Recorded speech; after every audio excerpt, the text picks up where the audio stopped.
Did I unmute myself? Yeah, I did. Yes, I did. Okay, okay. Switching some things around real fast.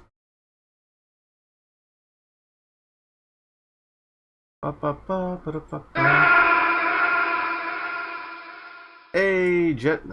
Welcome in, dude. Welcome in.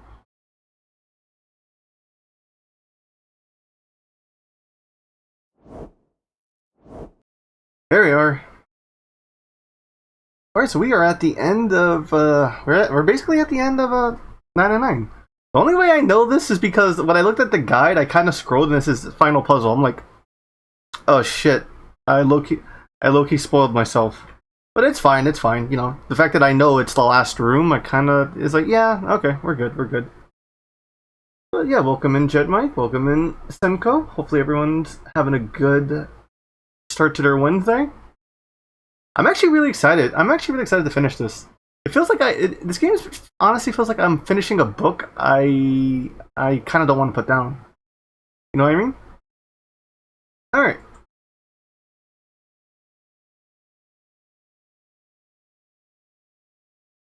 That makes sense. That makes kind of sense, right?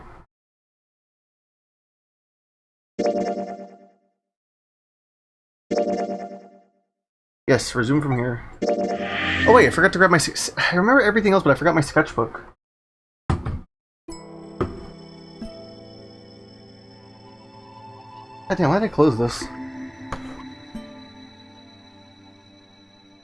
Oh, I know, it's my sketchbook from 2022. I just want to keep my notes at.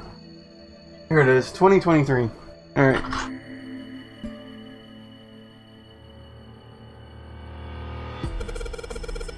Oh, it's note on the table.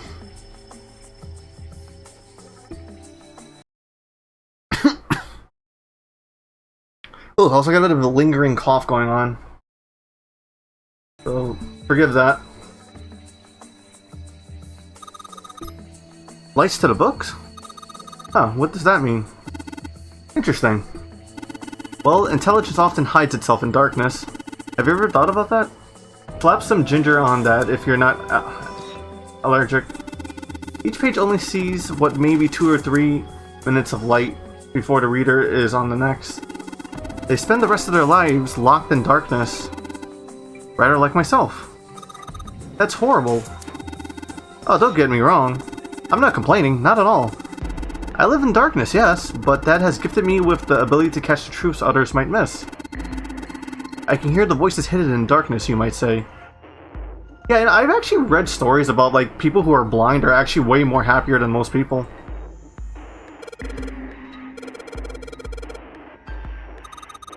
It does seem a little weird that it's so different from the others, huh? Maybe you ought to take it with you. Book? Can I examine it? There's a baseball on this one. Come on, Junpei, let's see what's in it. I'm gonna go on a limb and say it's probably baseball stuff. Whoa. Pop-up book. Head.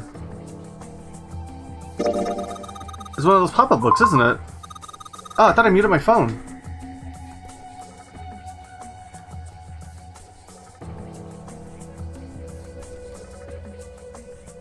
There we are. Nice and muted. Okay. It says H-E-A-D. Head, do you mean like where my brain is? Anything else to explore? Human anatomy. Regeneration of internal organs.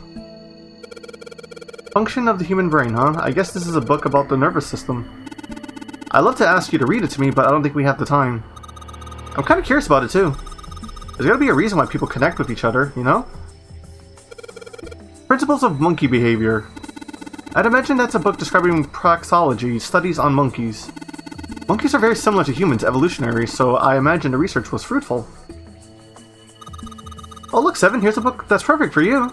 It's called Coloration of Muscle, Bone Density, and Bone Strength. You're just saying that because it says muscle. This book is called Dissection. This bookshelf must be all medical books. From what I can tell, it sounds as though these books have been organized by genre. The library must be massive. I'm rather impressed by how well organized it is. Oh shit, is this one of those puzzles that involves me learning the Dewey Decimal System? Listen, if my teachers didn't get me to learn the Dewey Decimal System, I don't think this game is gonna get me to learn it.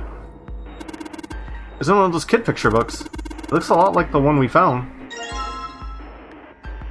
Cowboys and Indians. This one says Native Americans on. This one has some Native Americans on cover. Ooh, thank you for being politically correct. Hey Junpei, take a look at this one. Native Americans, huh? Maybe it's got some. Whoa.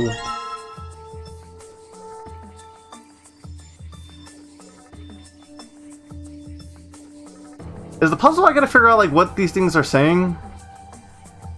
Head. Lick. Loke? Maybe it says kill. I guess it's one of those pop-up books, right? I got the letters LRK popping out. Can't make any sense of them. Can't make any sense of them though. Large, round, and kinky. Nah, probably not. God damn, 7. That yellow book was popping out to me. What is Hellenism? Hellenism. I think it's something like a fusion of Greek and Oriental culture. This book seems to be about history. History of medieval period. Maybe it's about Sir Lancelot. Isn't he just a story? I don't think you're gonna find a guy who didn't really exist in history a history book. Look on this. One says Culture Heritage of Rome. Bet that's gonna be serious inheritance tax. This one's called History of Western World. Well, I assume it'd be about European history. Yeah. Just gonna leave it at that, Snake. Doesn't seem like you.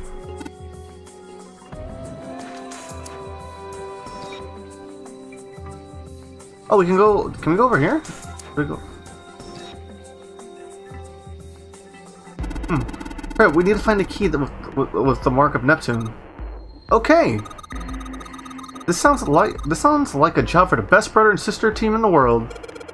Man, it's like 7, and I don't even exist. I mean, I'm not gonna lie. I would rather play a game of a Clover in 7. Dadkind. What the hell is this? Wasn't that the German mathematician? Maybe it's a compilation of his work. Liebens. This book is in German. It looks like it's the complete works of something. I've never heard of it. Well, Snake, if Snake doesn't know what it is, I don't think we'll ever know. Owen. Wow. Owen isn't enough to go on. Perhaps it's about the English Revolutionary. Sheldrake. Sheldrake? Isn't Sheldrake? This is a weird book, Junpei. Indian mathematics. Haha, that's funny. Why is that funny? It's the Pathogentarium. This is the famous one. Sounds like there are numbers of math books in this section. It says Riemann hypothesis. Man, Clover, you're just a nerd for books, aren't you? What is their hypothesis about the Riemann? Isn't it pretty straightforward? Heavens no, there are many factors: length, girth, lubrication, and or lack of. It's an exciting. Why are you talking about this to your sister? Whoa. Let's see what we got here. So many books. I wonder what's this one. Whoa, this one's warm. Oh, sorry. Oh, no, I'm sorry. Hey, what's the deal with this sappy stuff? Let's see. Modern Japanese literature. The origins of Japanese folklore. Actually, I am a big fan of, like, folklore. Looks like there are a bunch of books about Japanese cultures here. Mostly ones about folklore, though. Well, folklore can cover in a wide range of subjects. History, urban life, religious trends, environmental changes, or oral traditions. Folklore can cover all those things if you know where to look. This looks pretty deep. Hey, there's one of those picture books here. Something about these things feel kind of nice, you know? Brings back good memories. I guess even people like 7 were kids once. No shit, you little bit rat. Hey guys, cool it. Alright, I think I'm gonna take this picture book with me. Tales of Old Japan. Got a magic wand on it, okay. So what's this inside? Aren't you going to open it? Pretty sure it's just gonna have pages inside. SE5... Is that an I or an L? Looks like another pop-up book. This book has a S and E, a dash, and number 5 sticking out of it. It might be impressive if I was 5.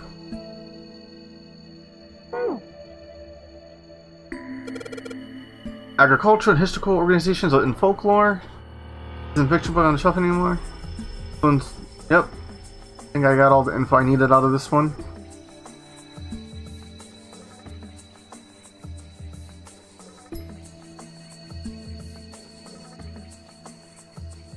These are dim lights on the floor.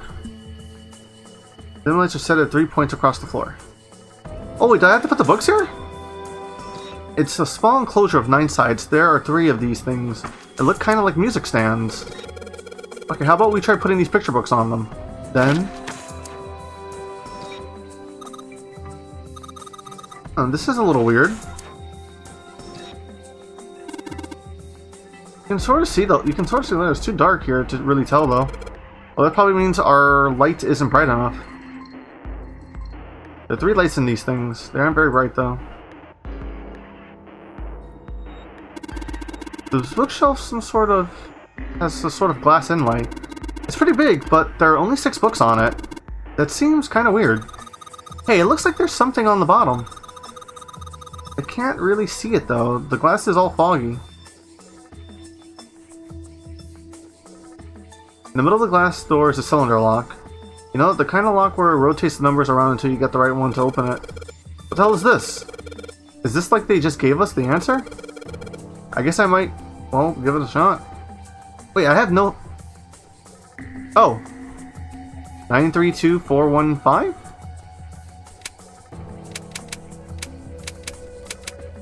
Oh. 9 3 2 932 41 no 416 4 1 6. Is that it?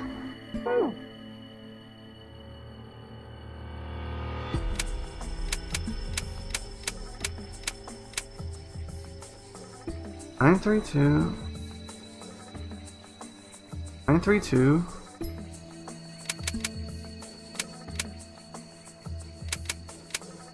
4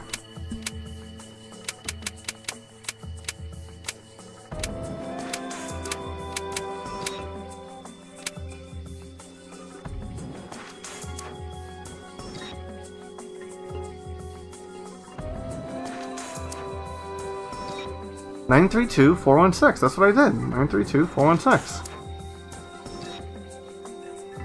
Oh wait, it's 6! Oh my god, I'm an idiot.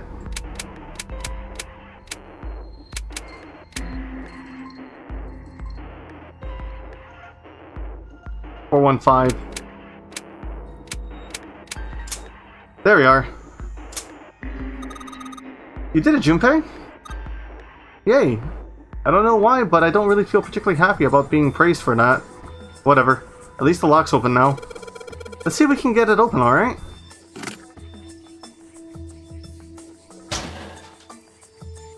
All 6 books are pointed in cylinder... Okay, number... Oh.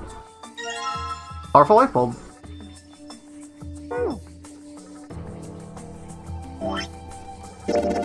Feels like a light bulb. Pretty high wattage too. Unless I missed my guess, this should generate quite a bit of light.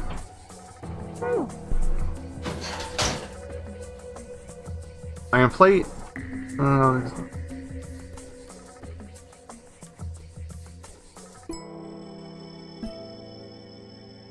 Where's my pen? I feel like these are possibly what I need to make them say.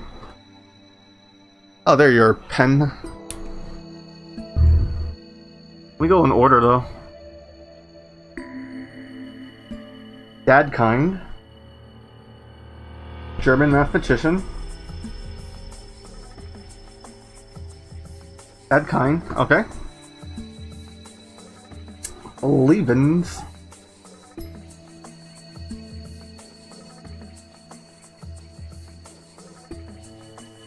Or Lurbans. Liberans?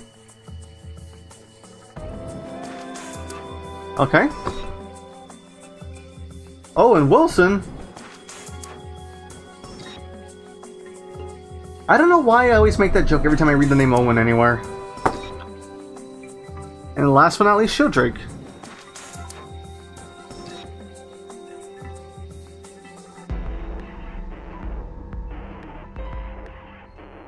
I'm gonna do one more sweep of the room before I move on though, because I'm pretty sure I need an extra light bulb. Unless they only give you one light bulb. That one's just astronomy, but we're gonna ignore it. Maybe, because it does have a code on it.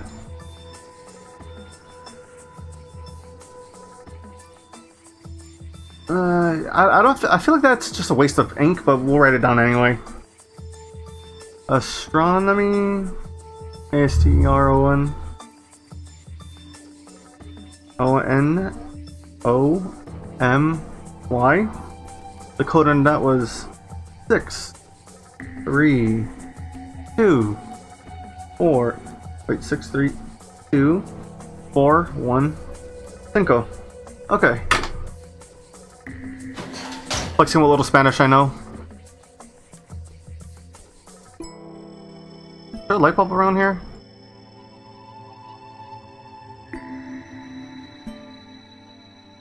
We already checked this one.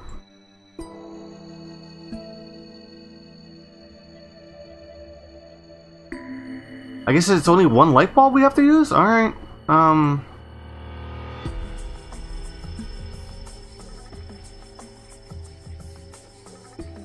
feel like I'm writing everything down unnecessarily. Feel bad about that. There are 3 lights in this thing. They aren't very bright though. Hey, didn't we find some kind of really powerful light bulb earlier? Why don't you try putting into one of those lights?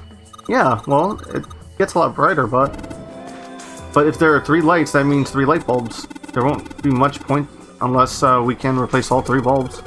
We need 3 light bulbs, huh? I called that shit.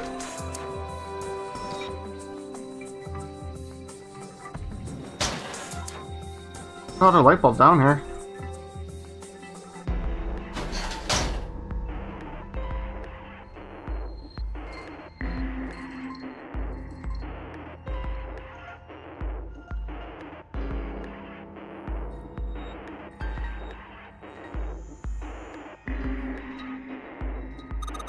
The coat rack, like a place where you can hang your coats and hats and stuff.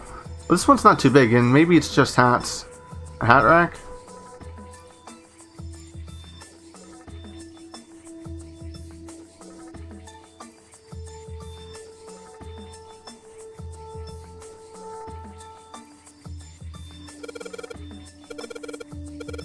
Energy theory, interactions between shortwave, energy, and matter. What else we got? Just listening to you read those titles is giving me a headache. Can't say fancy technology stuff and I get along real well. Keep on talking about that stuff and you're gonna put me to sleep.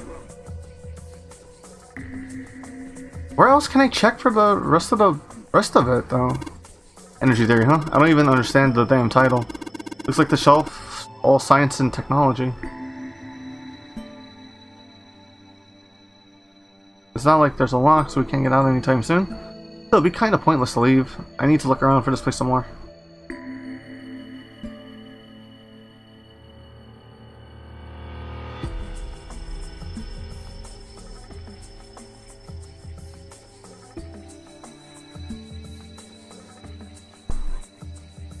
I feel like I'm going around in a damn circle.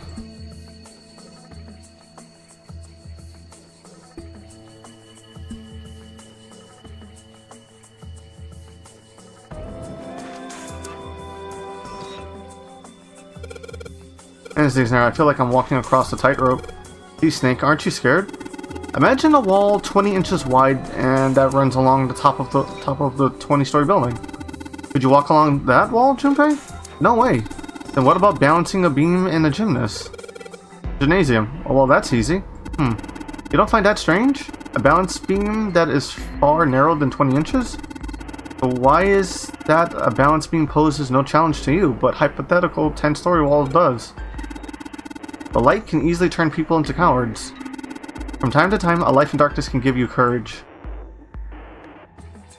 No parts scouting. Do you think we should hold hands? There aren't any handrails. I'll be fine. I can feel vibrations in the floor that tell me where I am. That's not what I meant. Parts of the junction, handrails. God, where is that other light bulb at?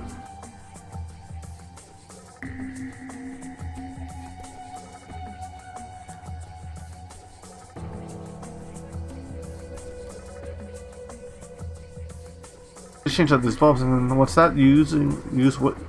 What's that? Use wishing? I don't have any more light bulbs. Hopefully really close. This room is making me feel things. Anxiety? Tension?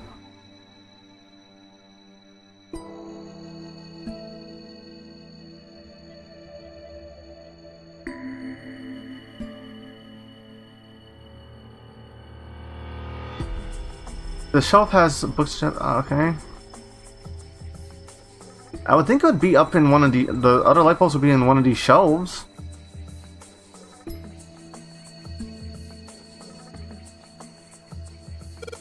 This one's called the Gold Batch Conjector. What is it about? Like magic or psychic stuff or something? Right, I bet it's about jewelry, isn't it? It may have an odd title, but it's actually a very respectable mathematics book. It deals with one of the unsolved problems of additive number theory. Oh, sorry, I said anything. Look, let's not get into this right now. Okay?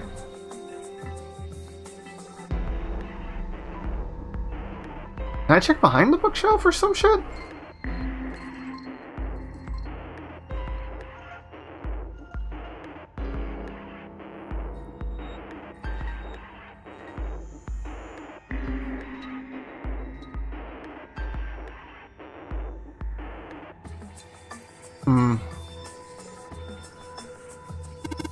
Don't shove. I'm not kidding. Don't push me. What the heck, man?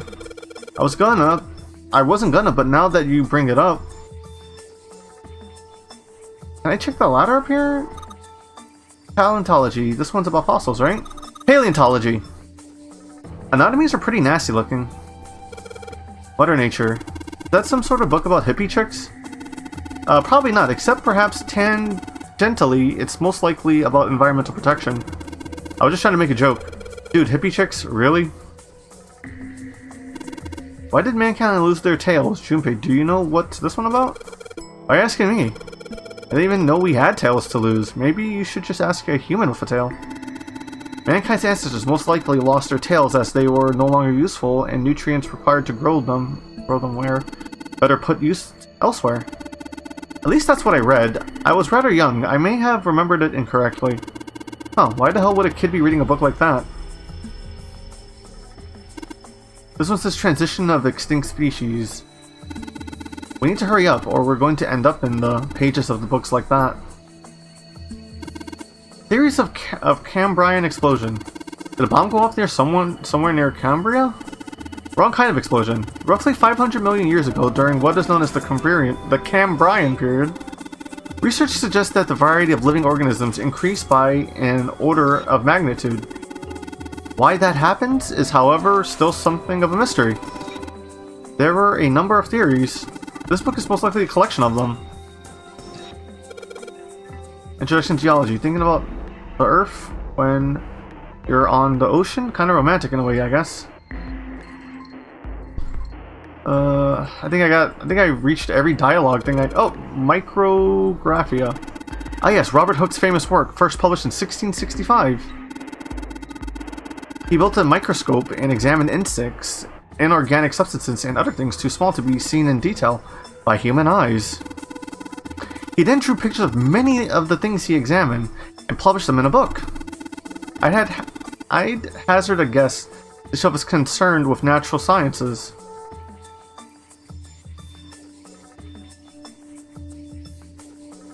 Okay, I'm gonna have to take a look at the guide because I don't know where this. I have no idea where this shelf, these light bulbs are.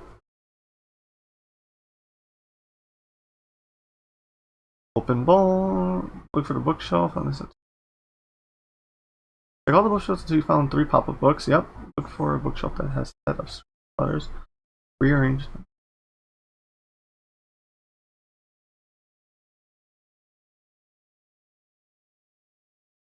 Look for a bookshelf that has some.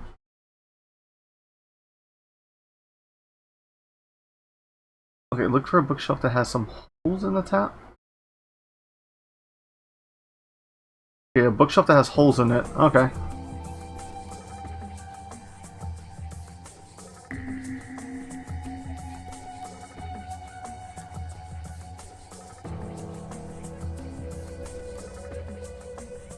I wonder if I'm doing this shit completely backwards again.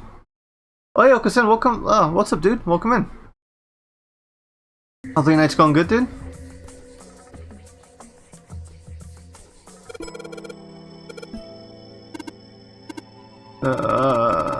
Charles Darwin wrote a book about theory of evolution.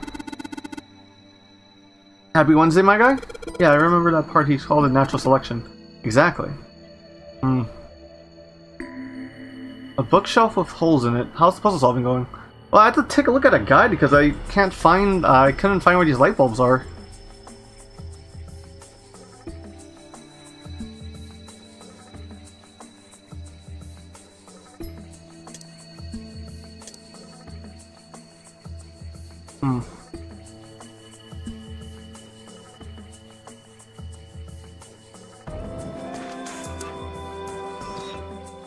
Music's a fucking bop, though.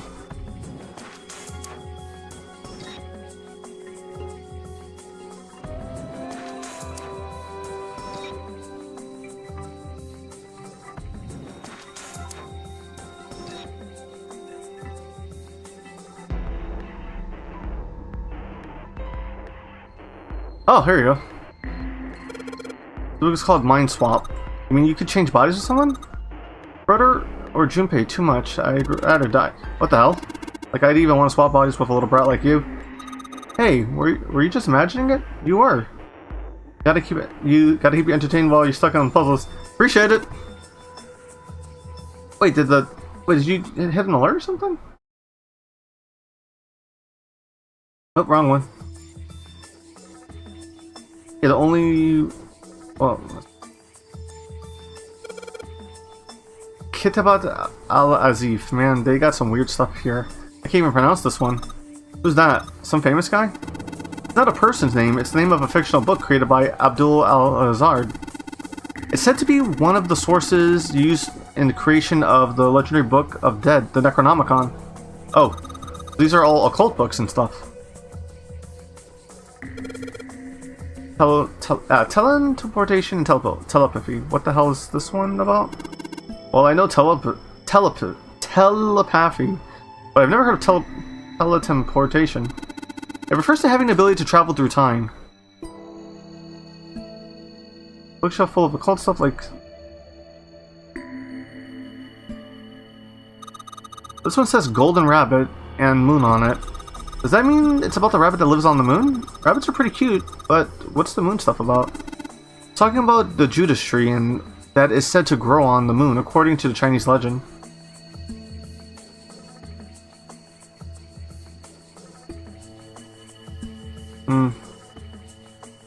Hey, Craig. Welcome in, homie. I am stumped. I don't know what this thing is.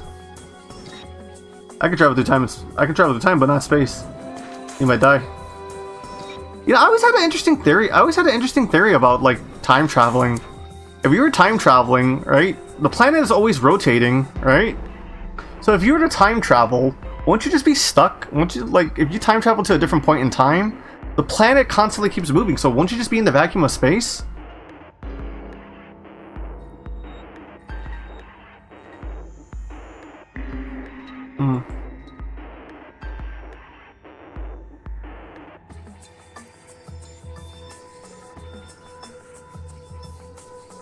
That's the fear.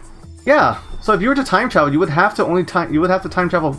You can only time travel a year from the time you used it. Like, so, say this day today, you could only travel back to this day today in 2023, and then 2022 and so on.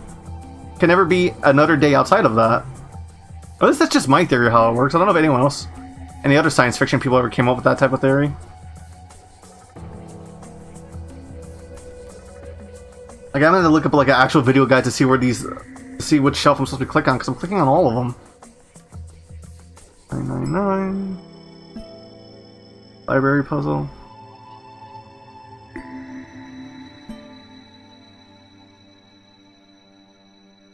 I am legitimately lost. Oh great, I have an ad. Alright, Recreation Lost Humankind. Most of them throw the space travel for free. I guess.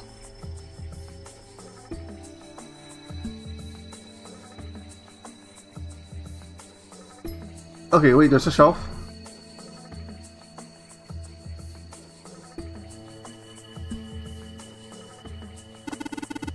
I don't think so.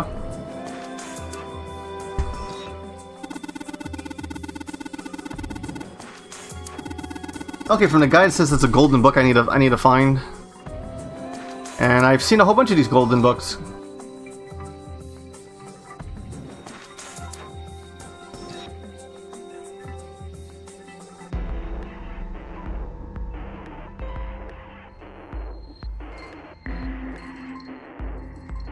That it?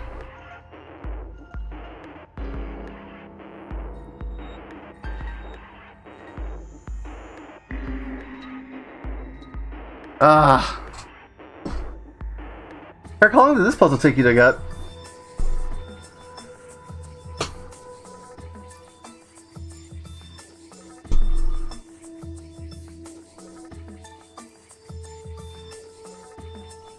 Hold on. Guy says go this way.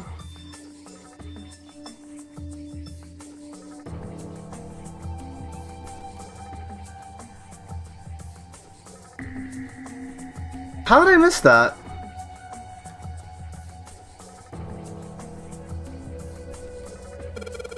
What's the deal with these titles? They're all just gibberish. Hey, what if we like switch them around? Switch them around? Yeah. If we move them around, maybe they'll spell something. Oh, yeah, I get it. Yeah, heck, it's worth a shot.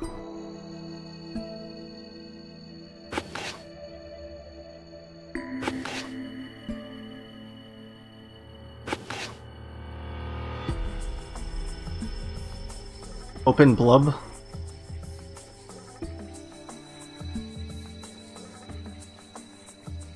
Is that it?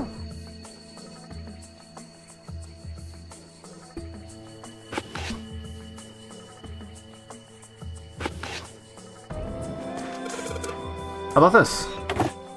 Open here, find bulb. Oh! That was a piece of cake. Hooray! You did it, Junpei. I guess that turned out well enough. The letters from the title spell out, open here, find bulb.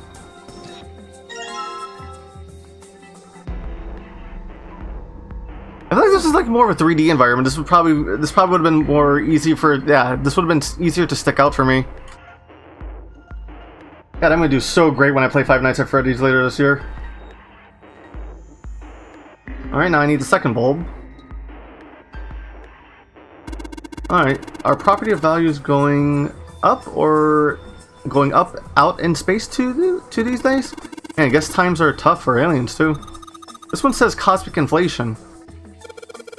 Super seismic string theory and 10-dimensional spacetime. Oh, I love string theory. That's basically like multiverse theory. But unfortunately, Hollywood has blown that thing apart. They're just talking about super string theory. It's a theory of reality where, how to explain? It says that all elements of the universe are governed by the vibrations and harmonics of tiny supersymmetric strings. The theory of general relativity. Oh, I know this one. That's Einstein, right? Yeah, it is. Those are Faraday's laws of electrolytes? I think that's going to be a lot about Elytris and electrolyte solution. These particular laws were set down by Michael Faraday. Michael Faraday? Michael Faraday? Alright.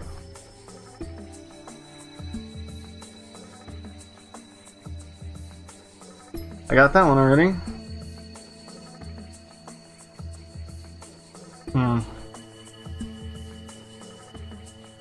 Apparently I missed the book. I missed the other bulb.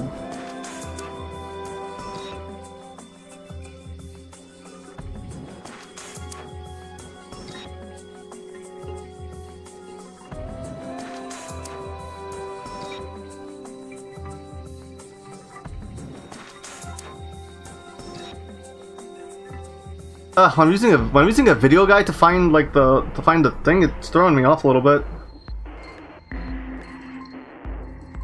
Oh, thank you for the hydrate, Okerson. Let me get myself something to drink because I am reading a lot. Holy shit in my throat.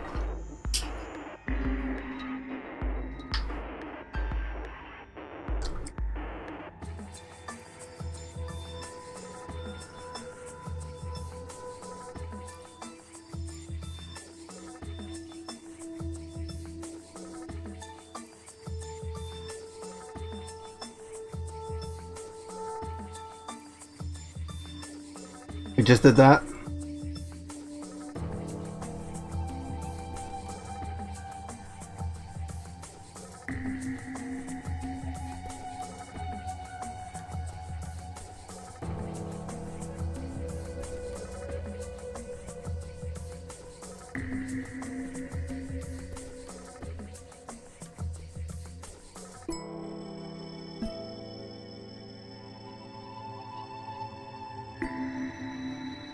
I hate clicking on things randomly.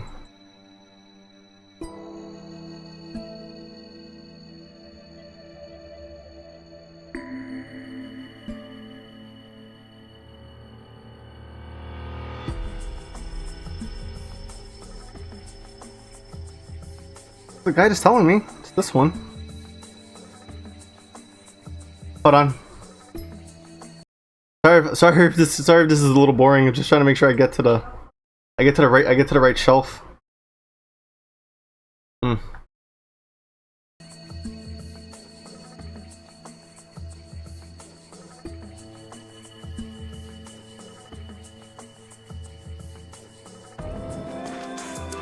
Of course it's this one I can't find.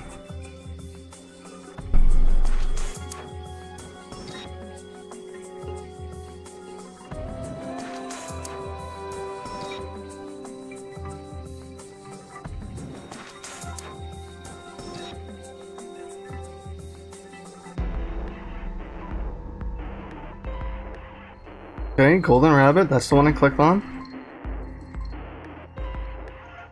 Asselton turns around and then checks this shelf. There we are. An overview of photochemistry. I think whoever set this up wanted us to see the cover, not the spine. Let's see. Look at it, okay?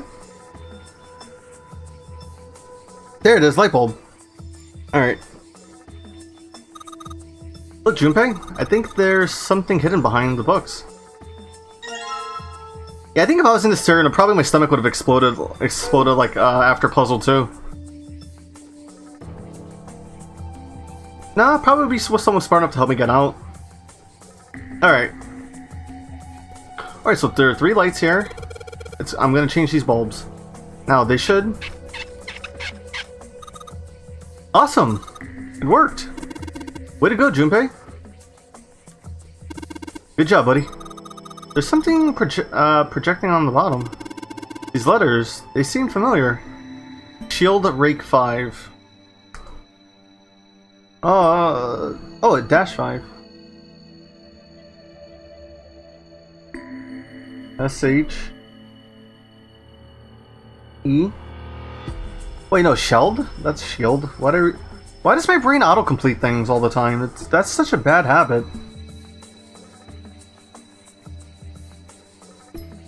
Rake. Dash 5. Can I rearrange this or no? Okay.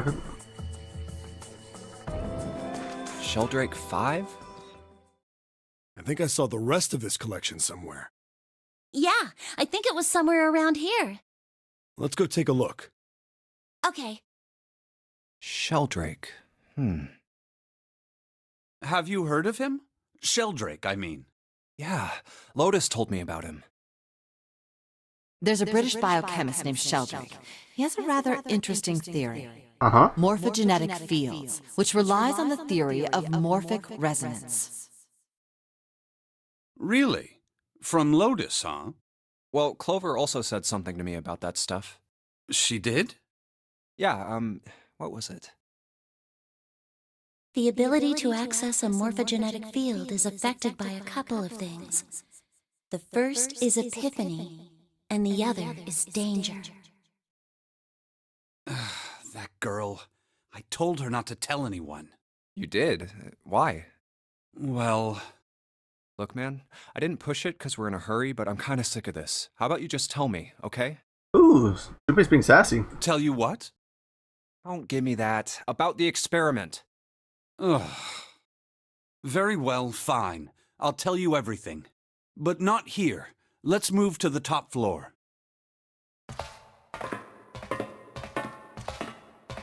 Floor dump. I suppose I might as well start by telling you why I kept quiet, and why I made sure Clover did as well. Uh-huh. To be honest, the explanation is quite simple. Zero told me not to. I had little choice. He didn't walk up and tell me, of course. He gave me a message engraved on a card. That's a Braille card. It looks just like the one you showed us earlier. So you had 2 cards. No, only one. Huh? What do you mean? I thought that card just had some rules for the nonary game on it. Yes, it did. And those were the rules I read you. However, they were not the only thing on the card.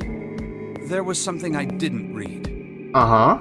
Well, perhaps I should say there was something I couldn't read. And that was? Tell no one of the events that took place 9 years ago. Tell, and I activate your sister's detonator. Ooh, shit. It's a threat on our lives. Oh. Well, what about Clover? Did she get a message from Zero too? I don't believe she did. But doesn't it strike you as strange that Zero would shut my mouth, but not hers? Yeah? Yeah. To be on the safe side, however, I told her it was best not to tell anyone. Still, apparently she told... What's wrong with her telling? I figured some stuff out. I forgot to change the thing. I'll fix it. There we are, okay. I mean, it looks like the whole activate her detonator thing was just a bluff. She's prancing around downstairs happy as a clam now that you're back. Aw. Snake glanced down at Clover and Seven, examining one of the bookshelves. That's very true. I've decided I can trust you. Alright, we got the snake affinity. Alright, we got our snake affinity all the way up.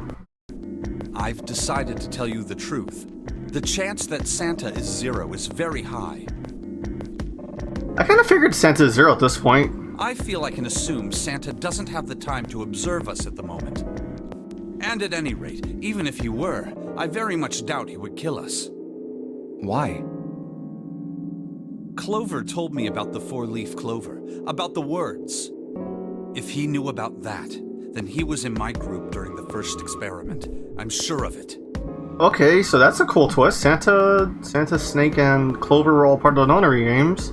He wouldn't kill us. Ace caused the nonary game. Okay, so Ace caused the nonary games. Santa, Snake, and Clover were part of it. You know, I'll let the story play out. No matter what the situation was. I shouldn't pick it apart. Snake paused and cocked his head as though he was listening to something very far away.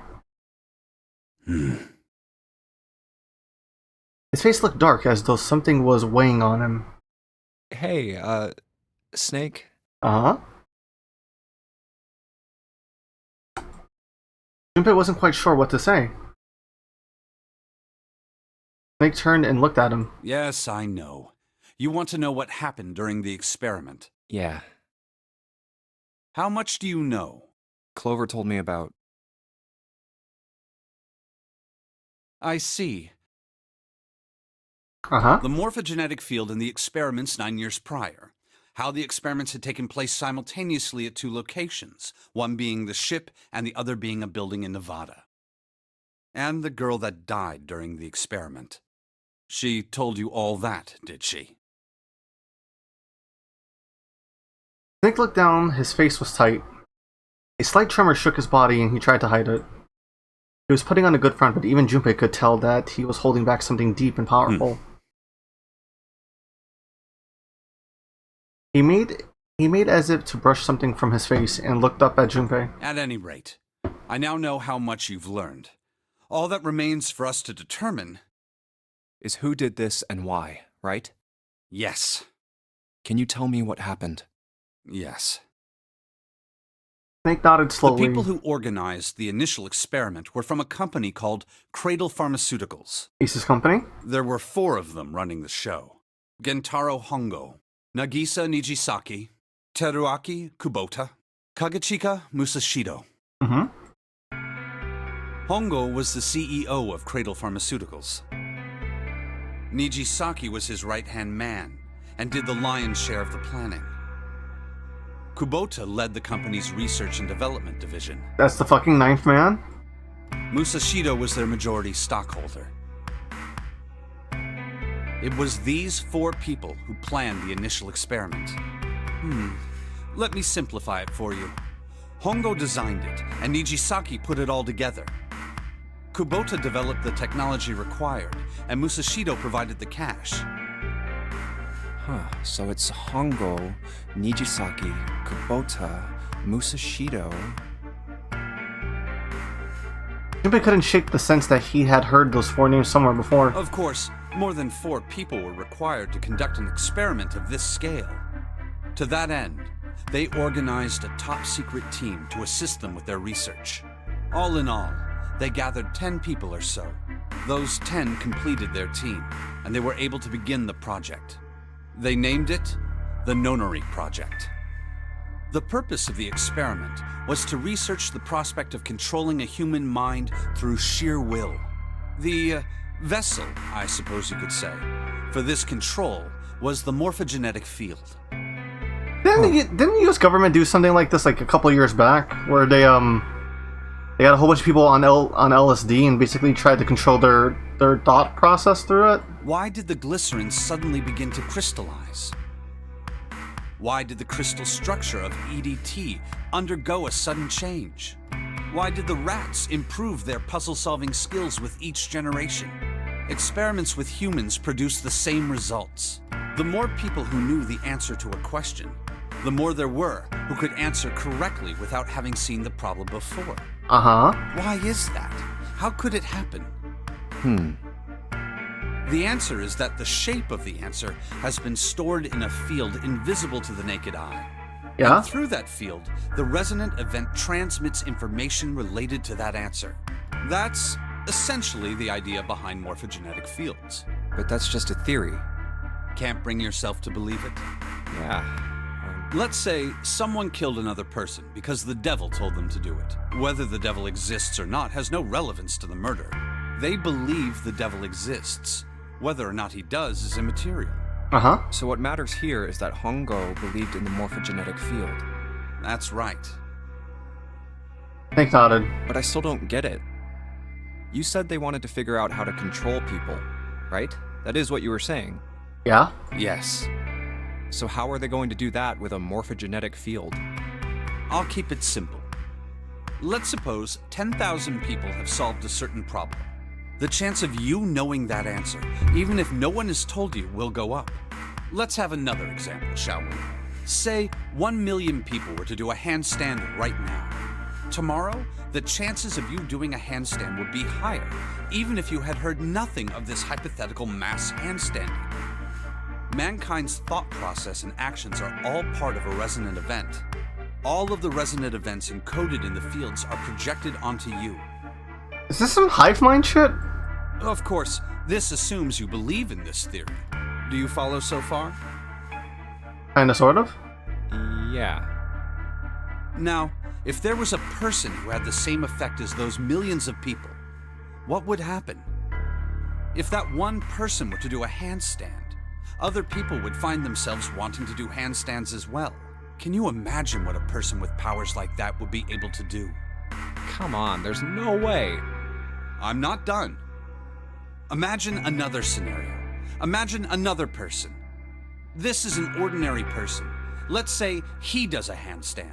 What if there was someone who could grab the resonant event he created by doing that and use it to make other people do handstands? What would happen then? The world would be handstanding? A person who has the power to write to the field, and someone who can read from the same. You could think of them as the writer and the reader, or the transmitter and the receiver. What would the world be like if there were people with abilities like these? Junpei thought about it for a moment. So the transmitter's resonant event can be transmitted through the field and sent to the receiver. And then the transmitter can control the receiver however they wish. That's what you're saying, right? Yes. Close enough, at least. Uh-huh. Come on, that's just crazy. Well, if you want to prove that, then you'll have to test it first. At least, that was how they thought. That was why they decided to do their experiment. That was how the Nonary project began. Things suddenly looked very serious. By the way, Junpei, have you ever heard of the Gansfeld experiment? Junpei cleared his throat and tried to act calm. Yeah, that was an experiment in telepathy, right? You place a pair of subjects in separate rooms. Then you show one a picture and ask the other what they see.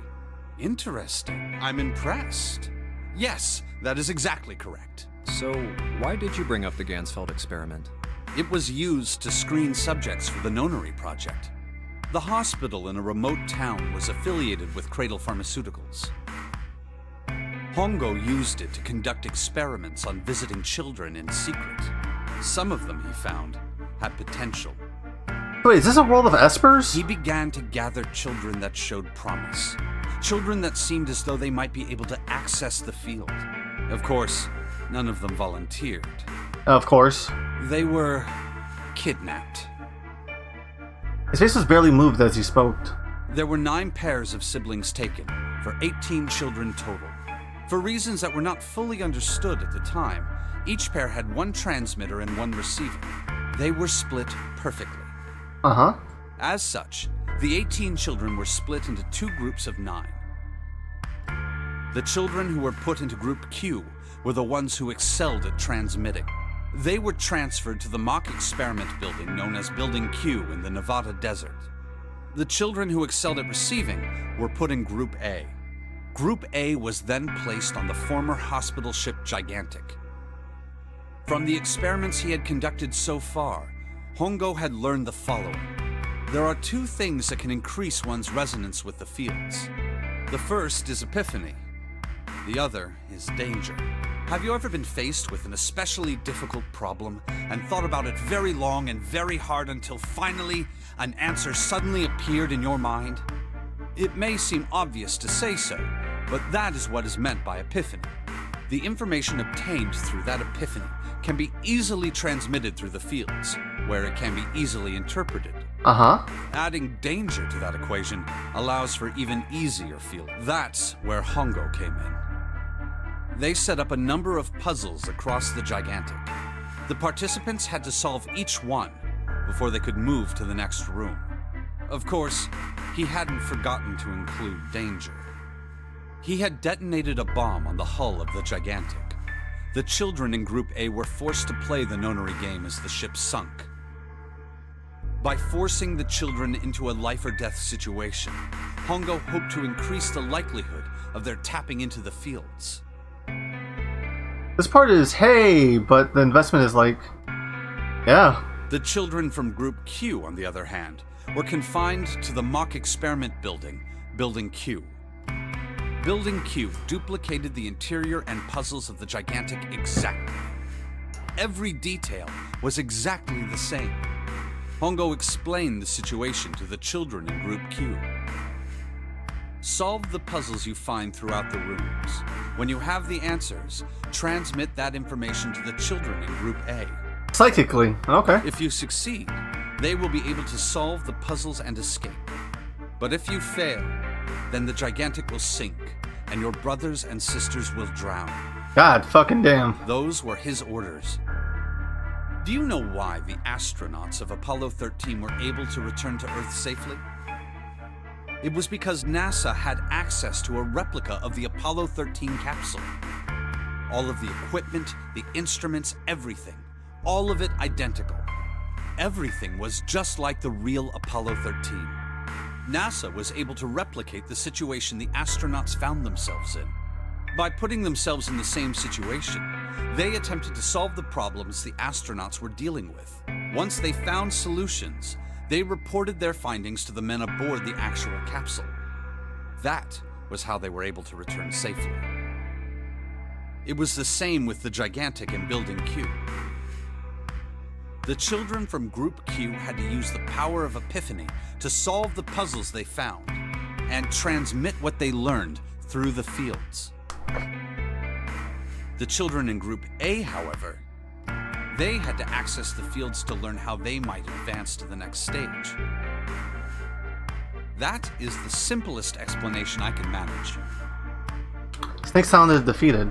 His half-hearted attempt at derision served only to show how much the story had affected him. Huh. Just as Junpei was about to speak... Hey, Junpei, Snake! How much longer are you two gonna sit around on those bony asses?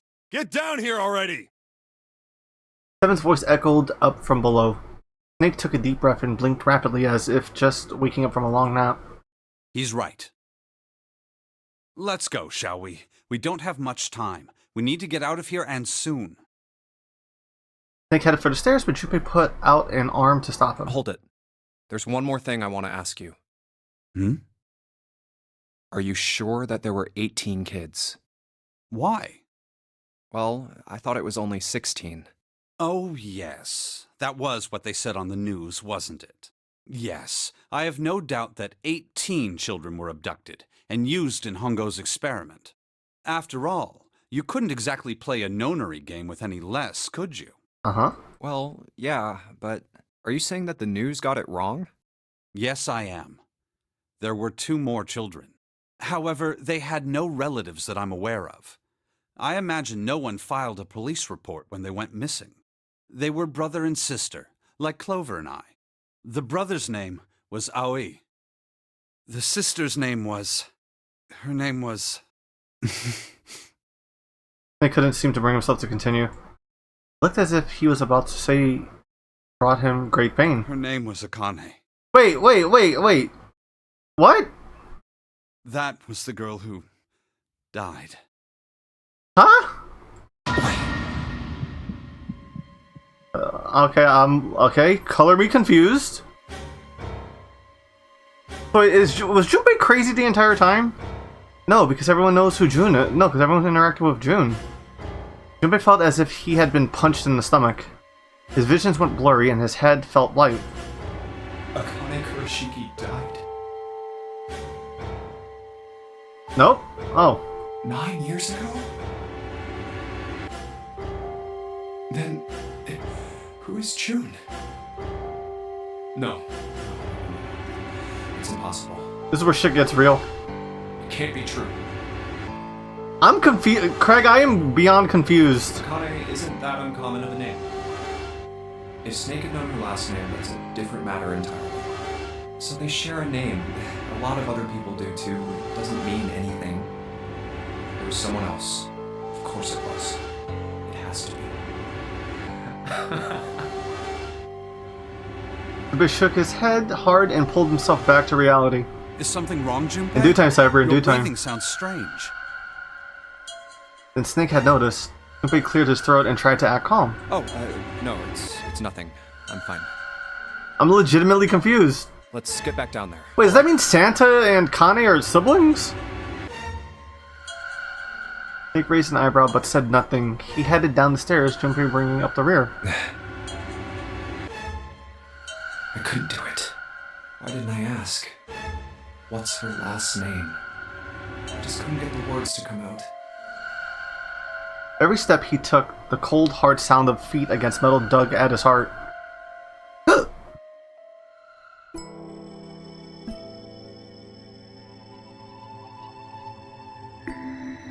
The book says dad kind on it. Shield Drake is what shadow picture is on. But it didn't say 5 at the end of the shadow picture. Yes, I think we need to find the 5th volume. Well, would you look at that? There's a big red button behind the store. Behind this book. I guess we should press the button. That's a...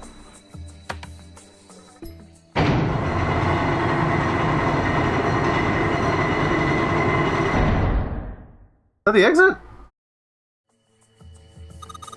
I think... What was that sound? It sounded like something really big was moving. It came from the top floor. Ugh. This limeade ice isn't bad. Alright, let's go check it out.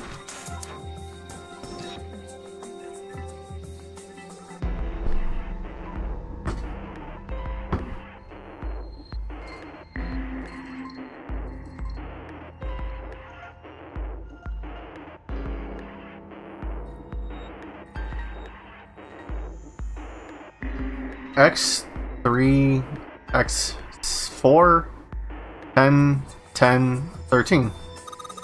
Oh, I bet you gotta type something on that keyboard. Yeah, but you can only enter letters. And it looks like you only enter 4 letters. Let's see how it works. I guess you enter once to type in the character? And you can erase just with control. Or clear. Okay, get the basic operation. Let's give it a shot.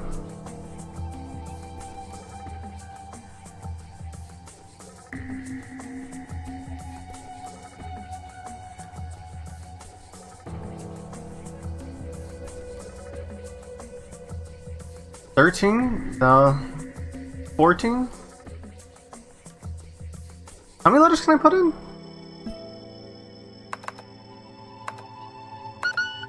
Okay, just want to see if it let me.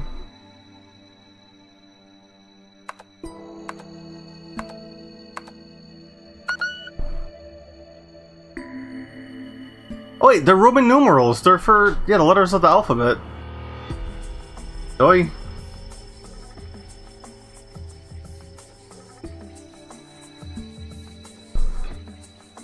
M?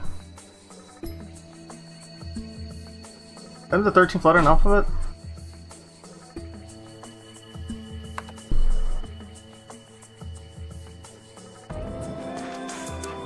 $14? Oh wait, no, 13.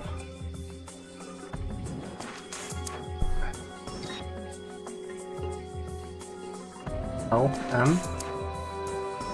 N?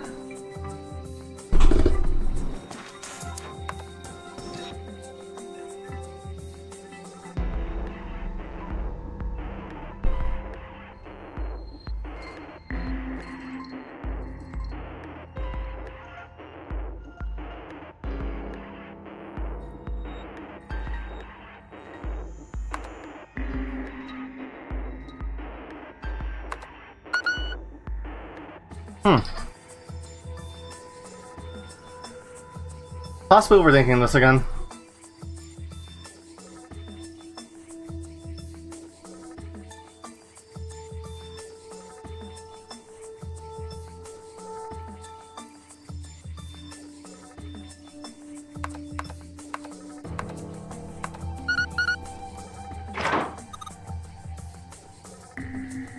Probably another digital root thing, wasn't it?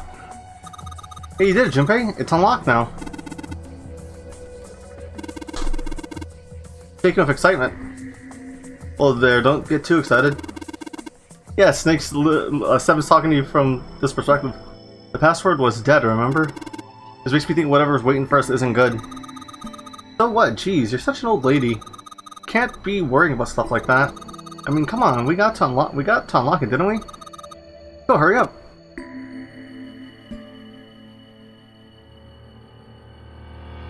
The thick metal door. There's a handle in the middle of it. Oh. Damn it. I can't get it open. This thing won't even budge. What? Why not? We put the password in. What else do we have to do? And that means it's the other door. Alright, let's get this thing open.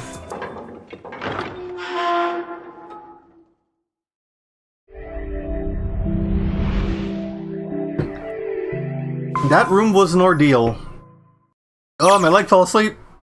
Door open, and Junpei and the others slept through it. Alright, this is the next. Just as Seven was about to finish the sentence, their attention was drawn to the clang of metal and metal ringing behind them. Ugh, the door! They spun around. The door they just come through has slammed shut. Did that just close on its own? Don't tell me we can't go back. I don't know. Let's see. Junpei grabbed hold of it with both hands and pulled with all his strength. Damn it. It looks like it locks automatically. Is there any other way out? Well, there's another door over on the right. There's a card reader next to it. It's got a red light on it, though, so I'm pretty sure it's locked, too. But there is a card reader, right? Yeah. Then perhaps if we find a key card, we could open the door and leave? Uh-huh. Well, yeah, that might work, but... Hey! Wait a minute! Are you saying we're gonna have to search through this room for one little card? Don't say it like that. Oh, man. They took a second look at the room they found themselves in.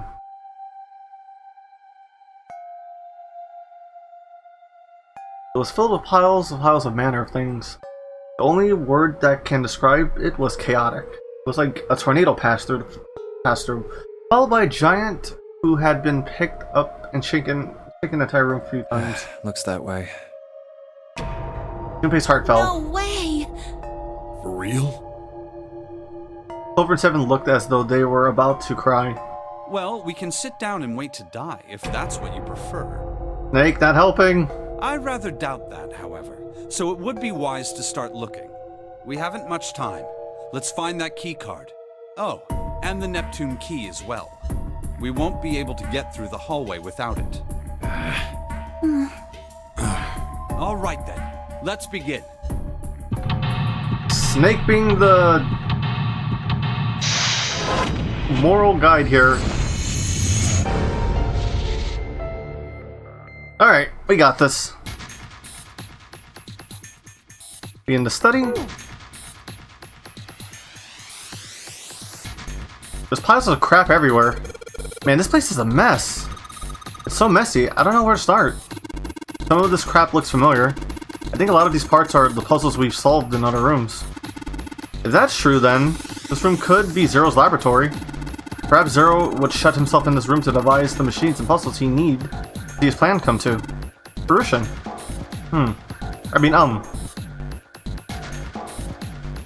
I can't... Hey, Junpei, isn't this the nautical table? Yeah, I feel like I've seen this before. New term has been added to the file screen. We should save.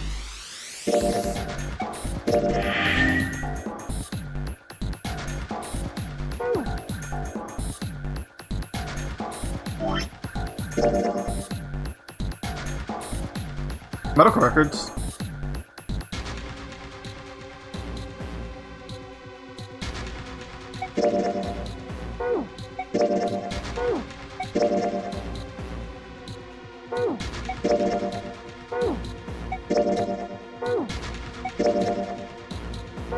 Where's the...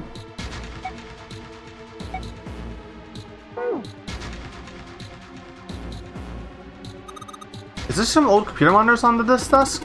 You don't see a CRT monitors? That's much... You don't see CRT monitors that much anymore. So has this room been picked clean? I mean, this side picked clean? Look, Junpei, the rust on here looks like Elvis's face. Yeah. How exciting.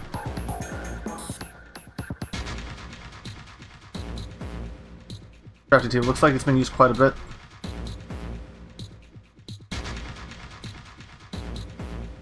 There are 4 indentations on the desk. I wonder if I'm supposed to put something into them. The keyboard. Let's just tap a few keys to see if we can wake this thing up. Damn. No dice. It's so small. I wonder what it is. I got an idea. I got no idea. The 3 monitors here. The power on. Nothing's on any of the screens. Oh.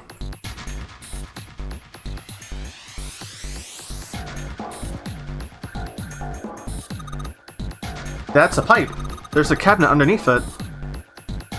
Fans must be for ventilation. I can see walls on the other side of them. There are metal bars in front of the fan openings. I don't think we can get out this way. Man, this fucking song goes so hard.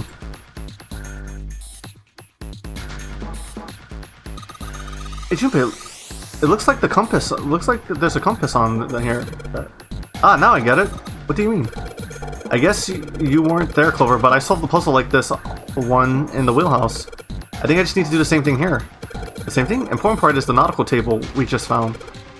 I just have to match it up the directions on the compass with the lines of the nautical table. I used the steering wheel in the wheelhouse, but this time I think I'm gonna use the wheel attached to this side here. Okay, then show me now. Oh, now of course. Maybe I ought to run through the instructions. It looks like it probably works the same way the steering wheel did and the wheelhouse did. If I just touch the directions, I want to touch to turn the compass will turn that direction. And I just gotta press stop when the compass is pointing where I want it to.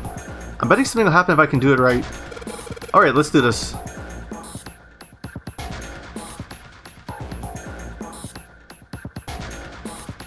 Pretty sure it's the same. If it's the same answers as the other one, I just gotta turn back a few pages to my notes.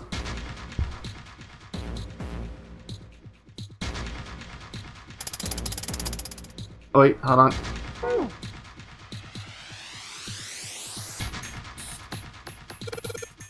Okay.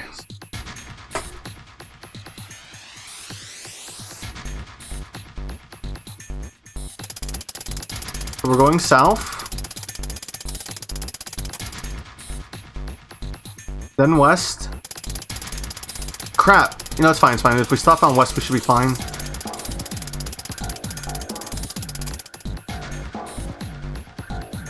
Southwest. Northwest.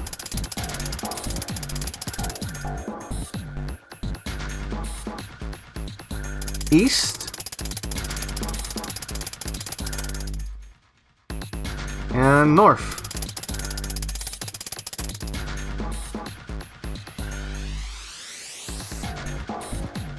Yeah, I probably fucked that up. Alright, let's try it again.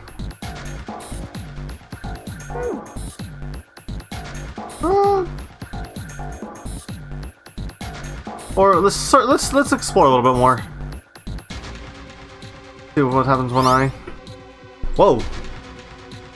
Well, now we've got something on the screen at least. What is this? Oh, wait a minute. I saw something like this. I figured out the Morse code puzzle back in the communication office. Morse code? Yeah. The dots here look like the dits for Morse code. There's 2 dots on the first line, 4 on the second, and 1 on the last. I'm afraid I don't understand. Well, perhaps you should give it a shot anyway. Alright, I'll try. Before I do that, though, maybe I ought to run through the instructions. If I just tap the button, I'll enter dit. If I hold down, it'll enter that. Once we enter our answer, I'll automatically determine if it was correct our answer or not. Alright, let's do this. I need the hint. I probably need a hint for this, don't I? I don't remember what the code was. Oh wait, no. That... Oh, something's written on this piece of paper. Well, it looks like I got 3 sheets of stuff. Then just add to the file screen. Dit da da da dit da da da dit. Was that the code?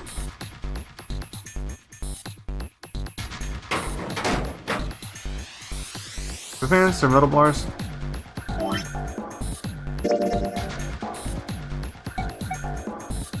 Morse code chart 1? I don't know. Morse code chart I found on the steel shelf, small clutter room, has a Morse code key for letters A to I.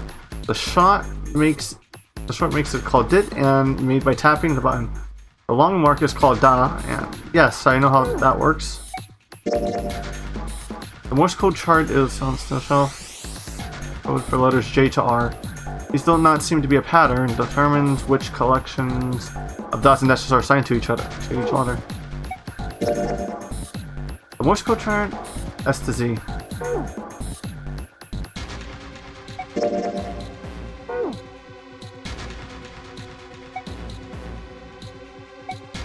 I'll leave it on this page because I thought this was. I just really like the language. Ah. Fair enough. There's piles of crap everywhere. This is a pretty impressive mess. If we try to search every one of these, we're gonna be at it till the cows come home. Well, that doesn't seem too bad. We won't have to go bring them ourselves then. Don't you get smart with me, kid. How about we deal with this area later, okay, guys? Maybe we should try something more promising. Card reader says lock. Okay.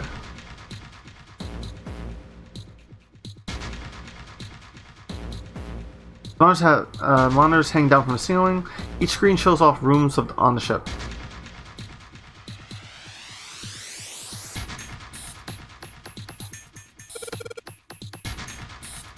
I have the hint now, so...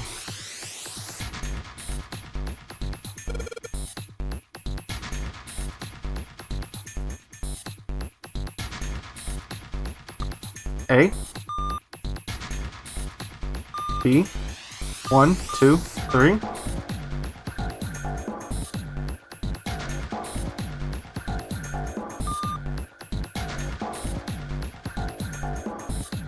What is the code here? AI. Oh.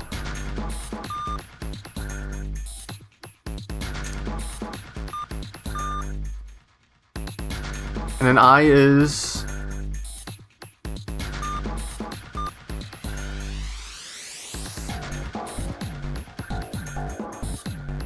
Shay, where are you?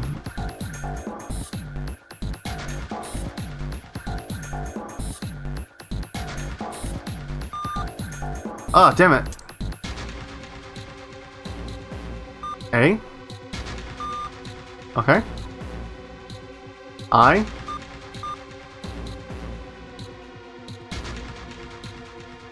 Wait, is it J2R?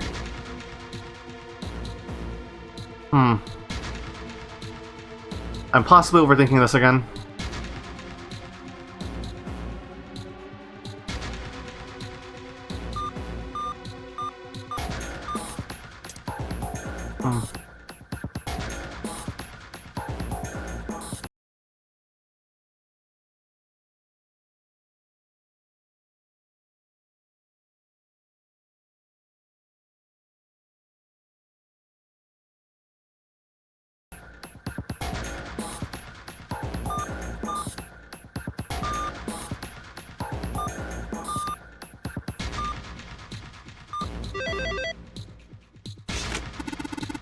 I see, it seems you have solved the puzzle, Junpei. Excellent work. The answer was ice. How did you know? All I had to do was listen to the sounds of the machine made. After that, it was a trivial matter to decode them. Ah, yes. I believe I heard the noise from somewhere on the right of the device you solved the puzzle. It sounded rather like something sliding open. Do you see anything that could have made that noise?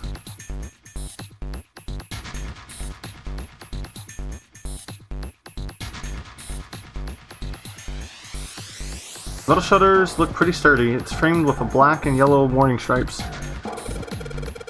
I got a bad feeling about this. I don't think we're gonna find a relaxing sunny garden on the other side of that thing. Oh, come on, what the hell are you so scared of? Let me handle this. Damn it. Damn, this thing won't budge. I have to admit, I'm very curious about what might be hiding on the other side.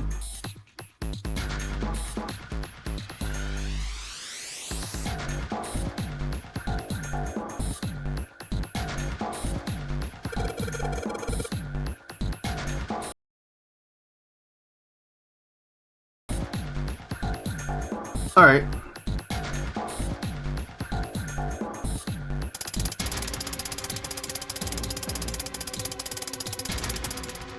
South.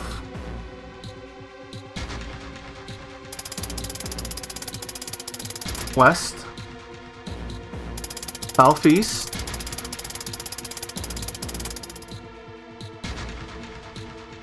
Northeast.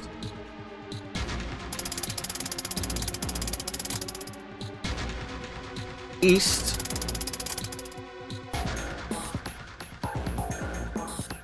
North.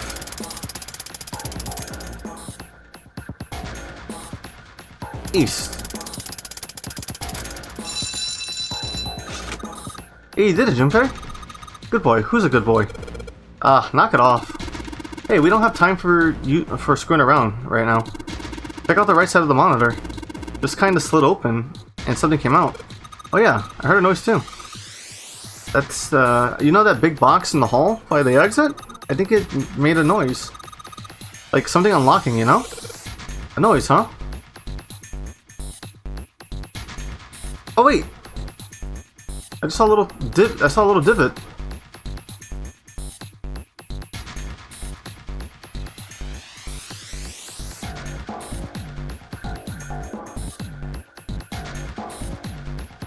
Go back to that, yes. Helm emblem, yep.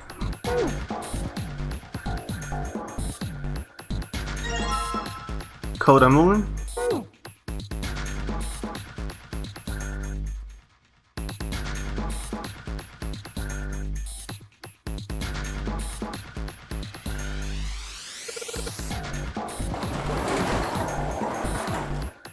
All ice. Oh, that's the actual coffin. That's crazy. Pretty damn creepy. There's a coffin in there. A coffin. Oh man, does Seven think... Yeah, he's all pale. He's thinking the same thing I am. No way. Could this be? I'm sorry, but what's going on? Coffin. I wonder if there's a vampire in it. Right, I guess Clover and Snake don't know the story. And I can't bring myself to tell them. Well, at any rate, let's have a look around. Is the metal plaque on the coffin? Snake's touching it. All ice. Ah, the two machines. Holy shit. Man, this is serious. Oh well, let's open it, shall we? Clover, if you could give me a hand? Okay, I got it. Ready? 3, 2, 1. Huh. No luck, it doesn't seem to be ready to open. I was about to say there's a second snake in there. Yes, I believe it's locked in some other way. Hey Seven, do you think you could open it with your superhuman strength? No, What's wrong? I think I'll just pass on this one, okay? What the heck? Very well. We'll just have to give up on the coffin for now. Let's look around for the room a little more, shall we? Alice sleeps in the small chamber past the forest of knowledge, beneath the navel of the gigantic. Is this actually true?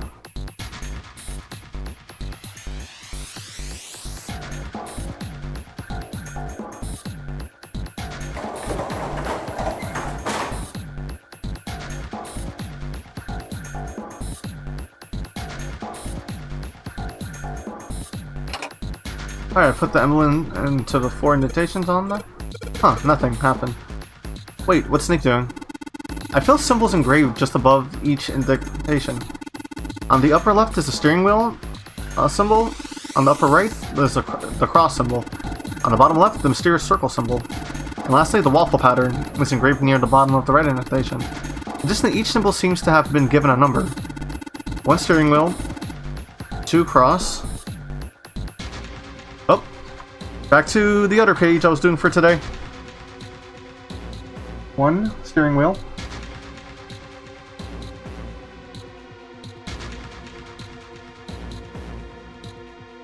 2 cross. 3 mysterious circle.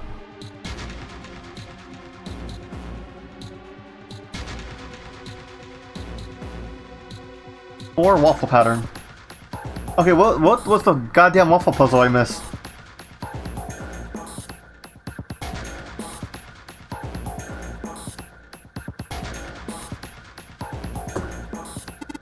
I guess we need to insert the symbols in the right order. That order, huh? Where am I missing the other ones then?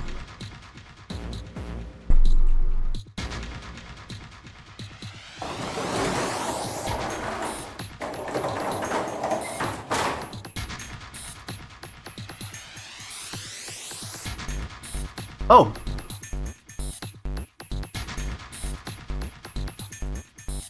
The screen is huge. I wonder why it's blue. Maybe if I touch it. Something on the screen now. What is this?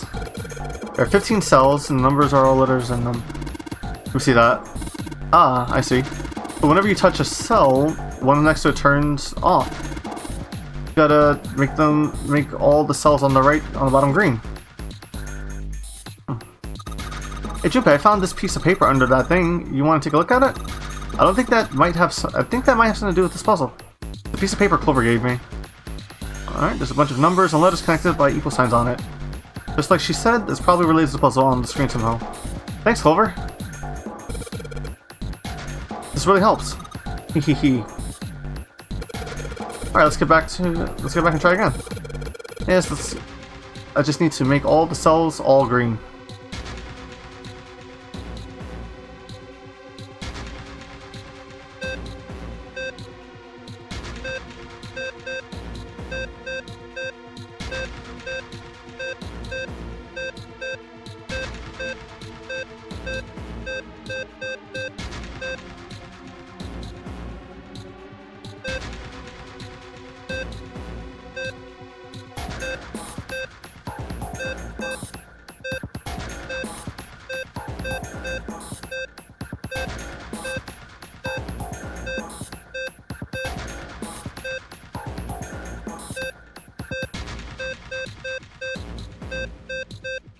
I'm honestly just forcing my way through these answers.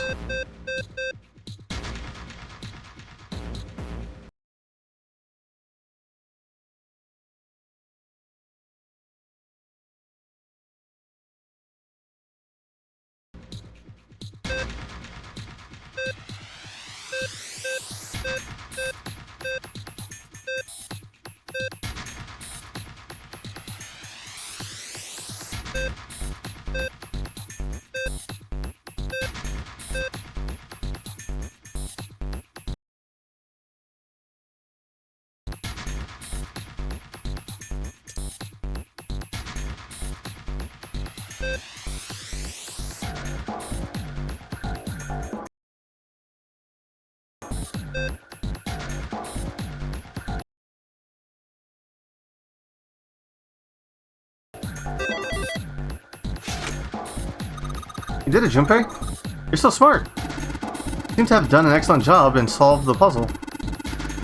Just what I've expected of you, Junpei. Hey, come on, you're embarrassing me. Whoa, don't get cocky, kid. We don't got time for that. Look at this. Check out this right edge of the control panel. The lid slid down and something came out. Yeah, okay. There's something else. I heard some kind of noise from behind the shutter. Think maybe the coffin's unlocked now? What?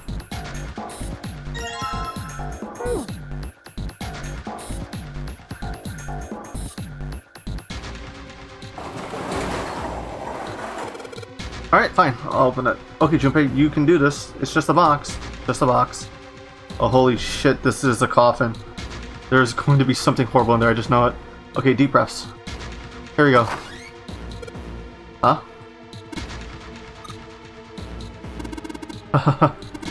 Oh man, there's nobody in there. Shit, can't believe I was scared of something like that. What do you mean nobody? You were expecting someone to be in there? It's a long story. Ask Junpei about it sometime. Well, it's like Seven said, there's nobody in there. There's something in there, though. Well, two somethings, actually. What is that? Oh! On the coffin. Like the plate and emblem. And the Neptune key. Nice! Yes, we finally found it. Now we can get through the hallway. Okay, that's correct, Clover, but we do need to get out of this room first, you know? Yeah, I know. Okay. Get the hell out of here as quickly as possible. I don't have any objections to that. I don't think we'll use the Neptune key in this room. It's really important though, so I'll keep it in my pocket for now. As far as this other thing goes...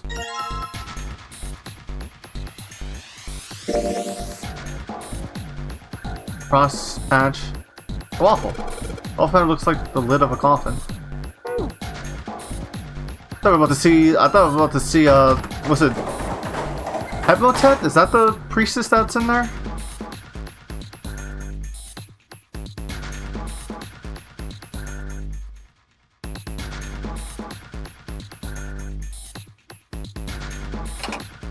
With the emblem to the invitation, but nothing's happening.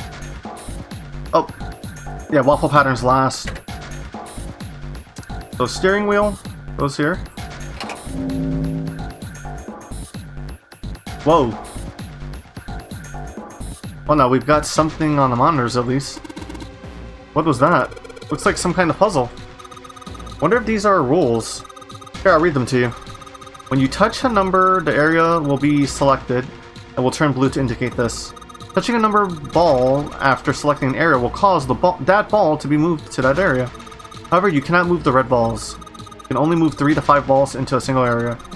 Press the check button once you have moved all the balls except for the red ones, which you cannot move. The digital root of the balls in the area must match the number of that area. That's it. I still don't really get it. Whatever. It's like they say practice makes perfect. Let's give it a shot. What you mean practice makes perfect? Hey, let's see you solve the next one. And you can make fun of me. Wait, I can't enter the rest of the things?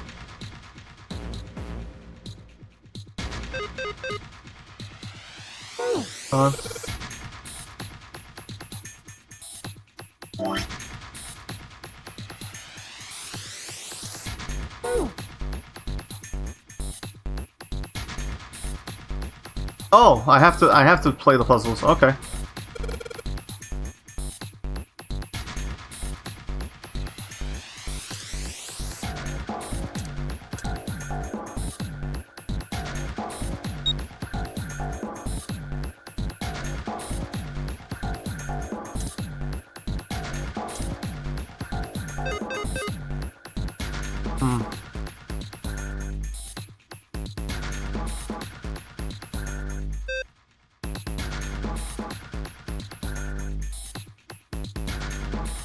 I can't pull up the calculator. Oh, it's not letting me.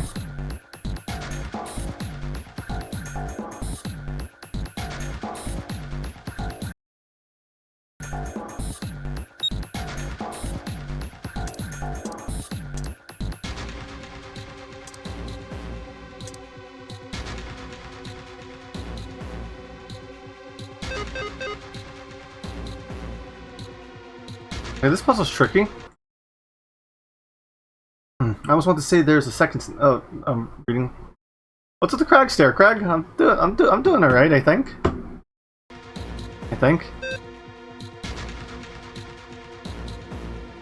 Digital root of 6. Is there a digital root for 6?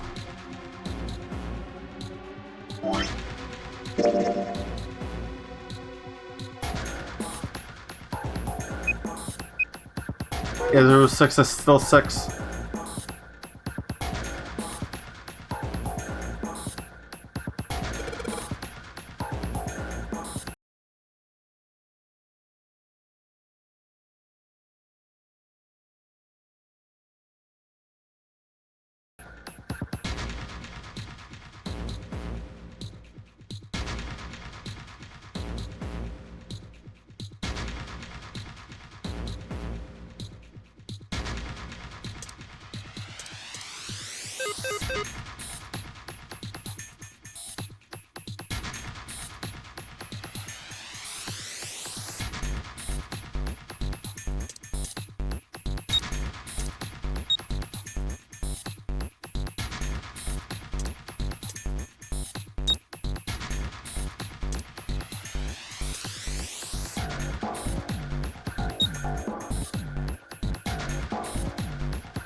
Oh, sorry, I gotta show you what I finished recently.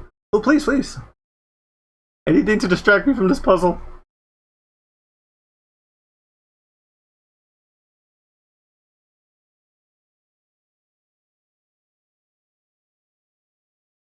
I am not understanding the solution here.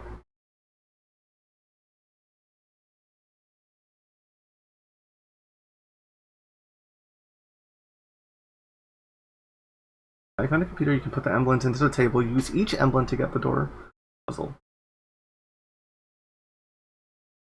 Am I doing something wrong?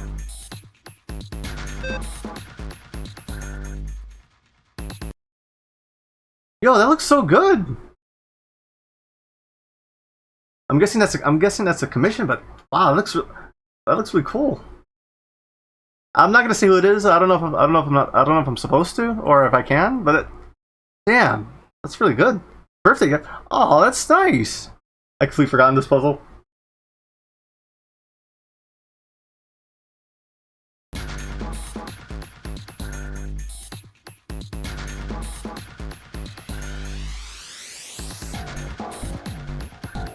That's really dope, though. What it is, I hope they love it. Oh no, it's. I'm pretty sure this person's gonna love it. That's a mutual Metal Gear fan. I'd love my love me some Metal Gear. Can't wait to stream that series soon.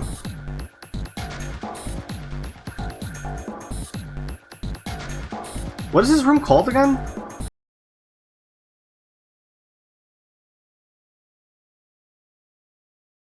Study. Okay.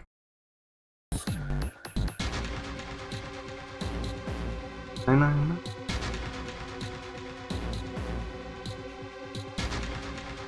I like us falling asleep.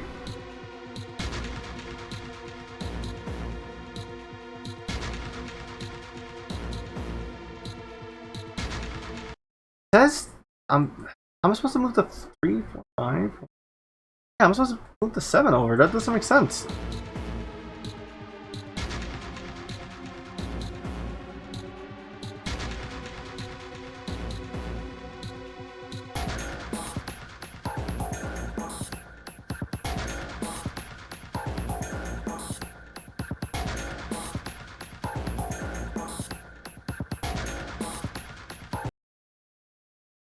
When you think too hard that your leg falls, it's like, yeah. Probably, yeah, I should probably do a posture check and also get some water in me. I'm almost out of sparkling water. I legitimately wonder how much sugar is in this thing.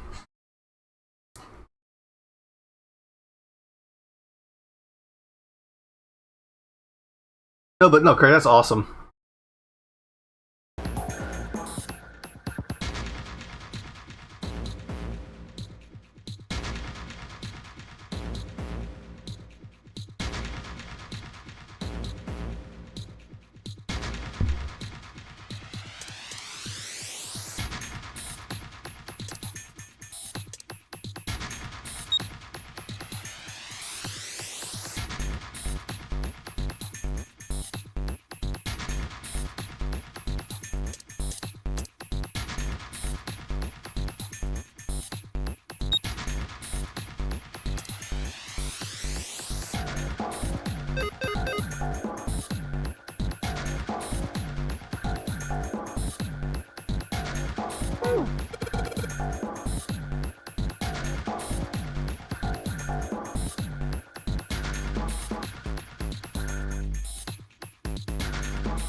Not letting me put in the other one.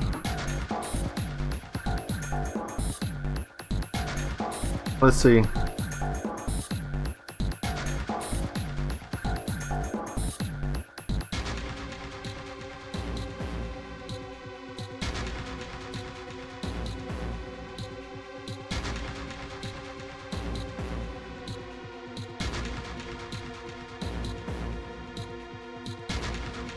That's gonna keep spamming this. If I figure it out.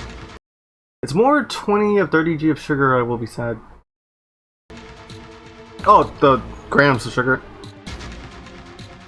I mean, it's ice, it's sparkling water, so it only has 5 calories. Okay, there's no sugar in it. Limeade. See if I can figure this out. Been trying to eat healthier lately.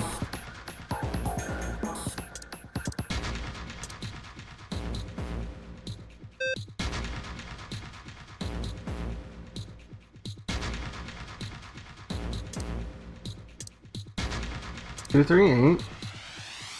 1.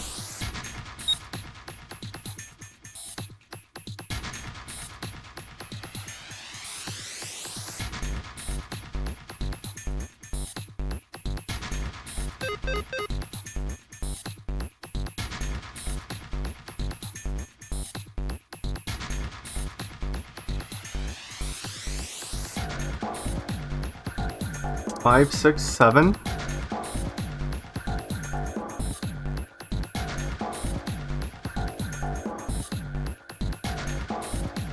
Good thing this music is good. If not, this would be a little more irritating. Okay, so 2, 3, 8, 1, 5, 6, 7. Put the 3 back. Move 3 over here. What? That's literally what I just did.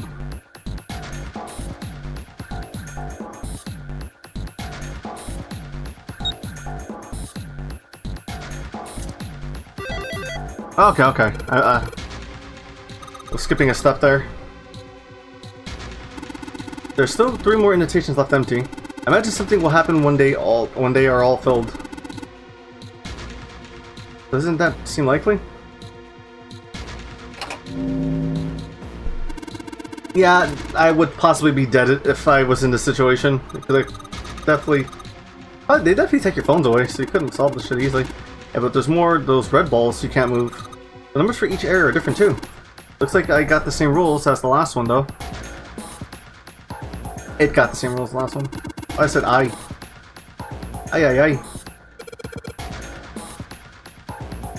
Nah, I'll be fine. If I get confused, I can just look at the screen over there, right? Anyway, like they say, picture is worth 1,000 words. Let's give it a shot. Isn't a picture worth 1,000 words? Hey, shut it. At least I'm trying, alright?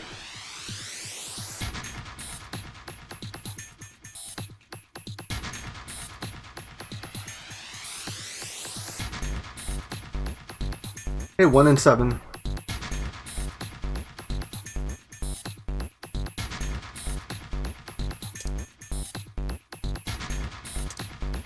I think you're doing wonderful. Nah, man, I'm admitting defeat, man. I'm cheating.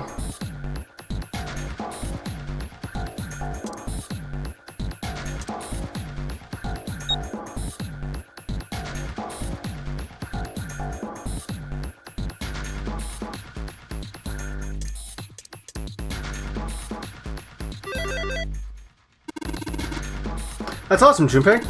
There's only 2 left now. The first one was just like a little more confused. Was throwing me way off.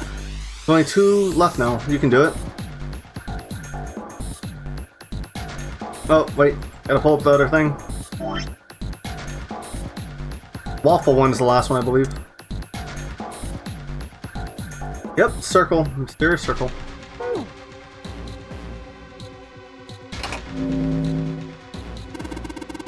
Yeah, this puzzle looks a lot like the last one. Looks like the rules are the same though. Don't you think you should double check it? Come on, this is the 3rd time I've done this. That'll be fine. So this is, if you can't think of anything clever, please don't strain yourself. You might hurt something. Ark, shut up. Just give me a break, alright? I'll think of something.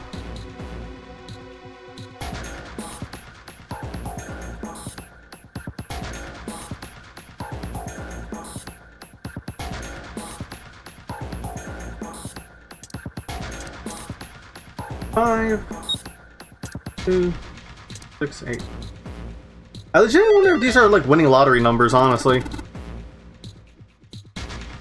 Excellent work, Junpei. You only got 1 left. I can see the light at the end of the tunnel. That's funny because you're blind, right?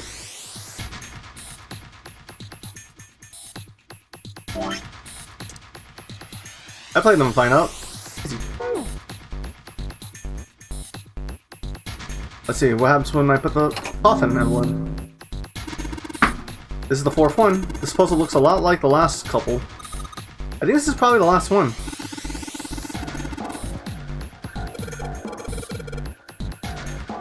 Oh, I solved it in no time.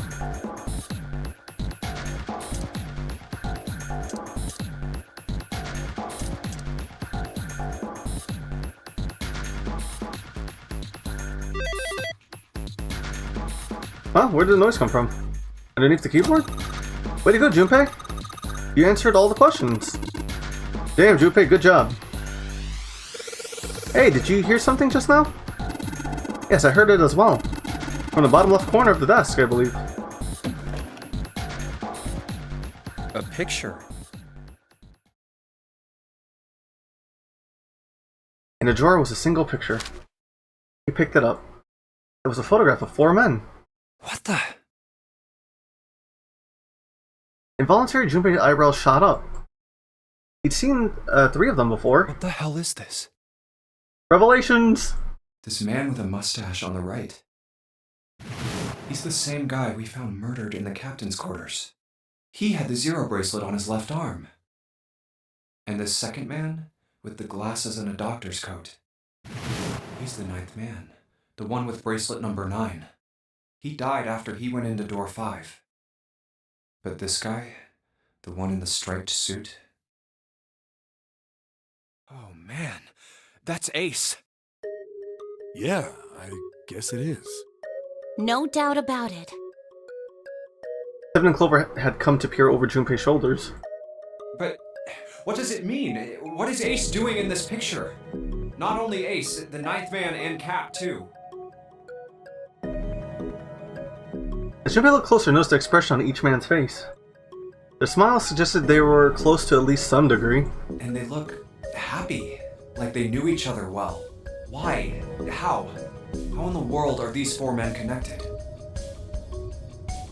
Snake's voice broke into Junpei's thoughts. You say Ace is in that picture? Yeah, it doesn't look like it was taken recently though. Ace, the 9th man, and Cap all look about 10 years younger. Ah, so the 9th man and the man you found murdered in the captain's quarters are also in the picture? Yeah. Is there anyone else? Or are there only 3 people in the picture? I'm afraid I can't see it. And Snake, you're gonna be using that blind card until you die, aren't you? That's pretty fucked up, isn't it? No, there's one more guy. He's got kinda long hair, he looks smart but a little cold. He's the only one I don't recognize. Snake knit his eyebrows. What's the date of the photograph? It doesn't have one. Did you look on the back? Back? Yes, the reverse. The other side. Junpei flipped the picture over. Huh. There it was. Praying for the success of the Nonary project with Nijisaki, Kuboto, and Moshiro. He read it all out. Snake would not be left in the dark. Praying for the success of the Nonary project. I didn't need to read that. With Nijisaki, Kubota, and Musashido.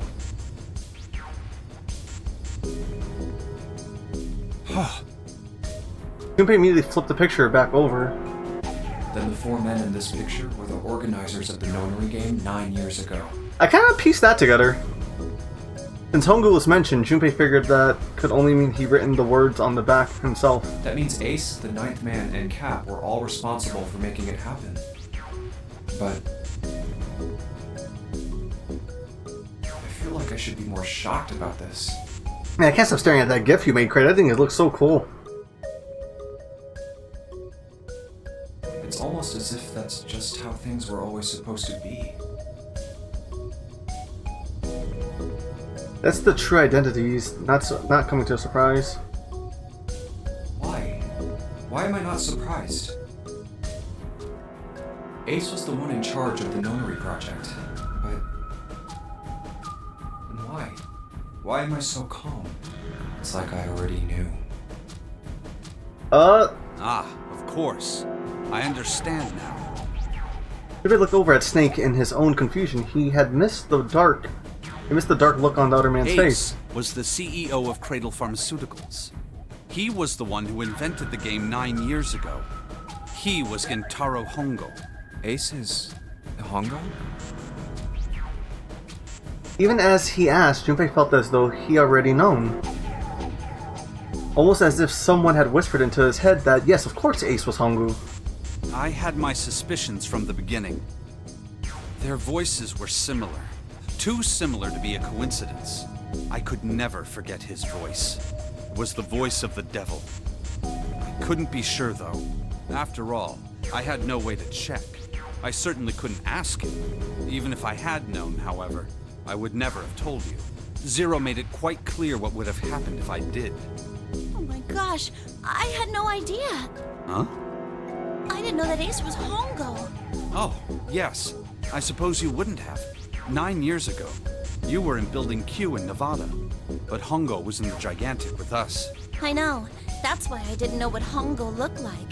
But why? Why didn't you tell me? I mean, I'm your sister, right? You could have told me. I'm sorry. I apologize for keeping this from you. But if I'd told you, Clover, I would have told everyone else. And if you did, then I would have been forced to tell them about what happened 9 years ago. I had to prevent that. Yeah, the whole dump now. Clover and Snake's conversation wasn't of particular interest to Junpei. He still couldn't make sense out of his strange feelings of knowledge. He was trying to organize his thoughts when he heard the Seven's voice. Hey, Junpei. You think I could borrow that picture for a sec? Sure. He had no reason to say no. Junpei handed the picture over. Seven stared at the picture and began to mutter the 4 names of the project's leaders over and over to himself. Hongo, Kuboto, Nijisaki. Nijisaki, Musashido. His brow furrowed and his face was flushed. Hongo, Kubota, Nijisaki, Musashido. Are you summoning candy matters out, friend? He chanted their names to himself, pacing back and forth across the floor. Hongo, Kubota, Nijisaki, Musashido. Seven shouldn't have known their names. After all, he hadn't been there when Junpei and Snake had spoken to them in the library. But as Junpei watched him pace, it was clear that he did know. Hey, Seven, do you... Shut it! Just be quiet. His eyes were red, and Junpei could see what began to beat on his forehead. I'm this close to remembering. This close. He was sweating heavily now, but his lips were dry. Hongo, Kubota, Nijisaki, Musashido. Cradle Pharmaceuticals. Nonary Project. Then he stopped. Seven set down the picture and looked at the red light near his feet. His eyes narrowed. Then suddenly his eyes went wide, and he shot up straight. Shit. What? What's wrong? Holy shit, this is nuts. What's nuts? I remember. Oh, flashback. Not flashback. He got his memories Remember what? back. Everything. Everything? Yeah, I remember all of it. My memory's back. I remember what happened before I got snatched. Seven's voice was filled with excitement. What? Shock and excitement had frozen Junpei in place, along with Snake and Clover. Let me tell you what happened. Seven hastily drew a shaking hand across his mouth and began to speak. Like Snake said, Ace is Hongo from the right. The other 3 are Musashido, Nijisaki, and Kubota. Musashido was the man with the cash. Nijisaki was Hongo's right-hand man, and Kubota developed the actual technical details of the experiments. Realization began to dawn on Junpei, along with a pressing question. How do you know all this?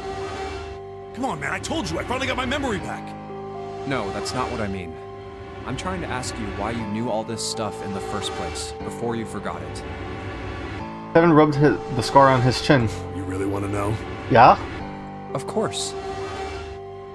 Me too. Snake was the only one who didn't voice any sort of agreement. It looked to Junpei as if he was simply waiting to see where Seven's sudden recovery might take them. This is gonna take a while. Hell, it'll probably take me a good 3 days to tell you everything. Well, we don't have 3 days. Just give us the short version, alright? Short version, huh? The big man pulled off his hat and scratched his head. He made a face to put his hat back on. Alright, fine. I'll give it a shot. No promises, though. Why would it take 3 days to tell a short story? Junpei and Clover nodded earnestly. I'm a detective. It's a little awkward to say this about myself, but you could probably consider me a lone wolf type. Alright, he's Sigma! I hold to my own code, as I think doing what's right is more important than doing what you're told. That's why I followed my gut that night. A slim lead brought me to the wharf. It was 9 years ago. The wharf had been cold as fuck, and I could barely see squat. I was investigating a mess of kidnappings, all of them children. It all had one thing in common. A history of visits to one particular hospital. A hospital under the management of Cradle Pharmaceuticals. And my investigation had turned up evidence that Cradle had been involved in the kidnappings. After a little sweet talking, I managed to finally get a real lead from someone inside Cradle. My source told me this. Tonight, a ship is set to take the children to a large passenger liner docked offshore. So I headed to the wharf. In the shadows, I searched the harbor until I found the ship he was talking about. There was a bunch of movement there. Men in black suits, many of them carrying large bags. Bags. There was something about the way they moved as they were carried. No doubt about it. There were human beings in those bags. I moved before I realized it. I came out of hiding with my gun already in my hand. Don't move. I felt metal touch the back of my head. Drop the gun. I could kill you right now. It'd be easy to get away with it, too. Holy shit. Just tie an anchor to your feet, and no one would find you for a week. That what you want? The fish here would love a meal. He kept digging the cold metal thing into my skull. There was nothing I could do. I did what he said and laid my gun, and suddenly, there was a sharp pain in my neck. A needle. A drug? That was my last thought. My face hit cold concrete. I was out like a light after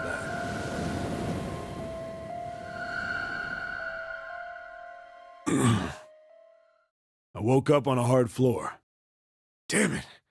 Shit, my head hurts. I did a quick once-over of the room. Where am I? A small, shabby bed, a dirty sink, a toilet with no privacy. I'd seen it countless times as a cop. I'm in a cell, huh? Facing the toilet was a door set into the wall. I was still pretty woozy, but I made my way over to it. I pushed and pulled on it, but... We've heard this story, though. Can I skip it? Nope. Okay.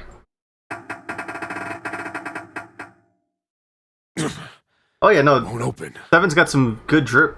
Not like I expected much else. Would be dumb enough to put me in a cell and leave it unlocked. Threw myself against the door a few times, but it wouldn't budge. I knew it. I gave up and made my way back to the bed and said, huh.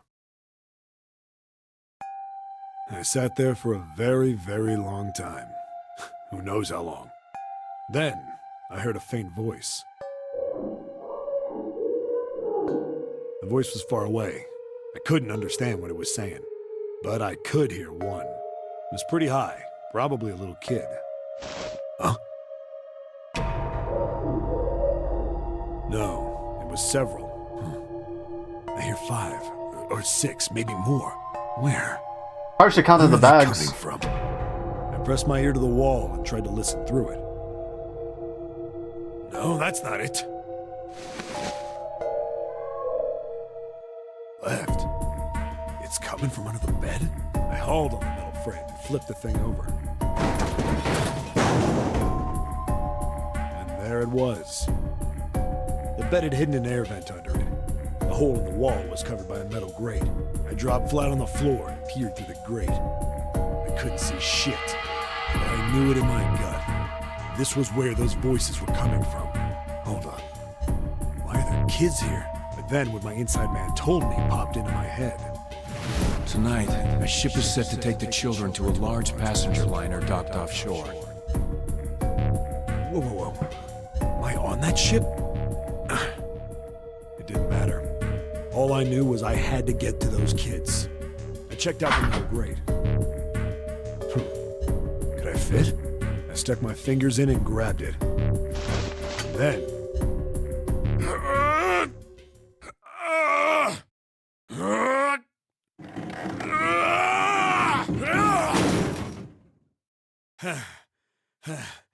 Yeah! How do you like that, you son of a bitch? Nice. I finally got the damn thing off. Sweat was dripping down my face, so I wiped it off and crawled inside. Oh, okay, so he did get through it. The first bit or so was tight. I had a wriggle on my belly. It wind up eventually, and there was space for me to crawl along on my hands and knees. Looks like Snake is a Snake. Seven's definitely played Metal Gear. I went from crawling like a worm in dirt to skittering like a bug. Couldn't say it was much better, but I'd take what I could get. When I'd been in the thing long enough to start wondering where it'd take me, a massive sound nearly scared the piss out of me. It was like a heavy metal door had just been slammed shut. Then there was a voice.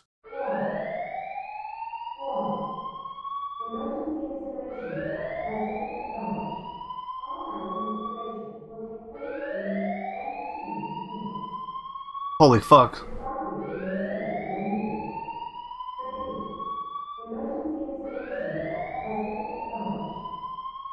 What?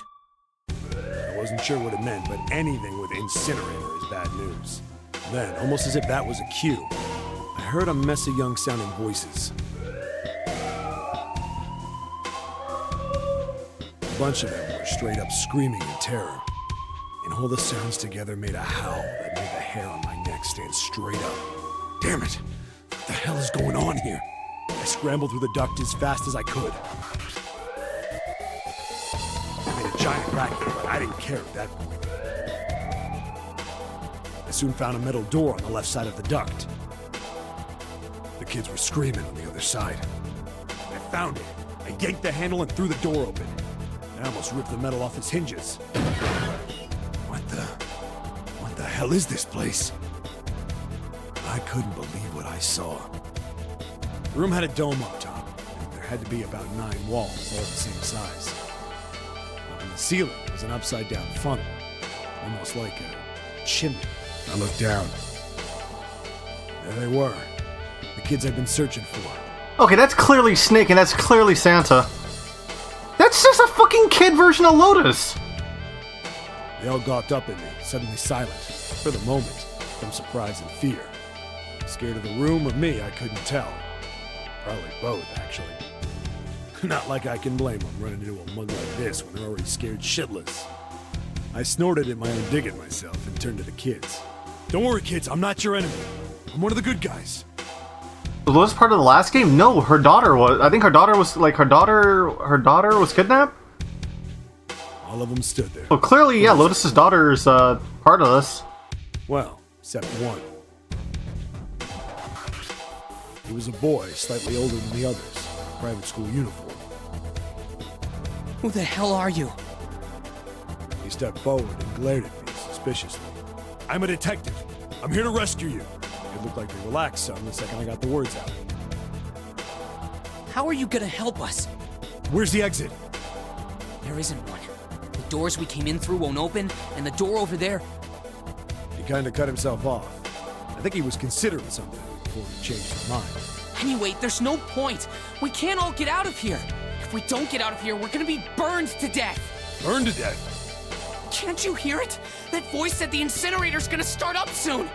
So...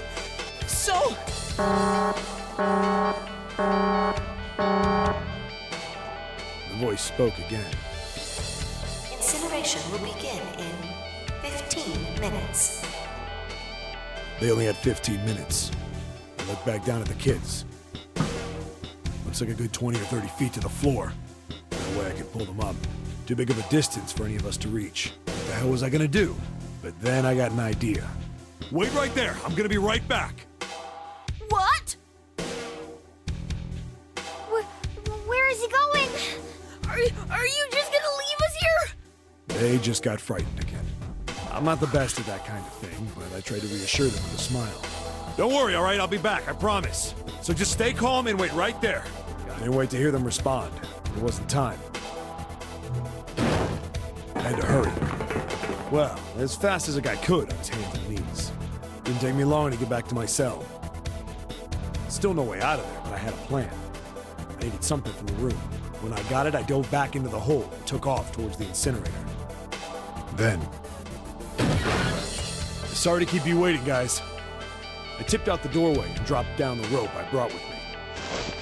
Back in the cell, I'd torn the bed sheets into strips and tied them together to make a rope. Oh, that's smart. Sloppy, but it got the job done. All right, just tie that around yourself, okay? I'll pull you up one at a time. Right. Huh.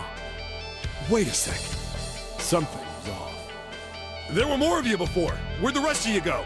7 is the man. Oh yeah, 7's the goat. The boy in the uniform answered. I let them go on ahead. We opened the number 9 door and they left. What? You're telling me you opened that door? That's what I said. Then what the hell are you doing here? We couldn't go with them. Why not? Look, the only people who can go through the numbered door... He was in the middle of explaining when... Yeah, that's not the time to ask questions. Incineration will begin in 5 minutes. The wall shook a bit from the voice bouncing around. Look, that can wait, all right? Just get us out of here! Right! I grabbed onto the rope. First one I pulled up was a girl with a ponytail. Next was a girl with a red necktie. A boy in a jacket came after. He said he'd climb up on his own. He was wearing the uniform at the last up. Like the other kid, he climbed up the rope himself. He looked pretty scrawny, but I guess he was stronger than he looked. He moved fast, but when he was almost to me, we heard some knocking. Everyone looked at the door. It had a thick, square window set into it. Jesus Christ. On the other side, an angry face was staring in. God damn it! What's going on here? Yeah, Ace is just... Why is the room empty? Where the hell are those fucking kids?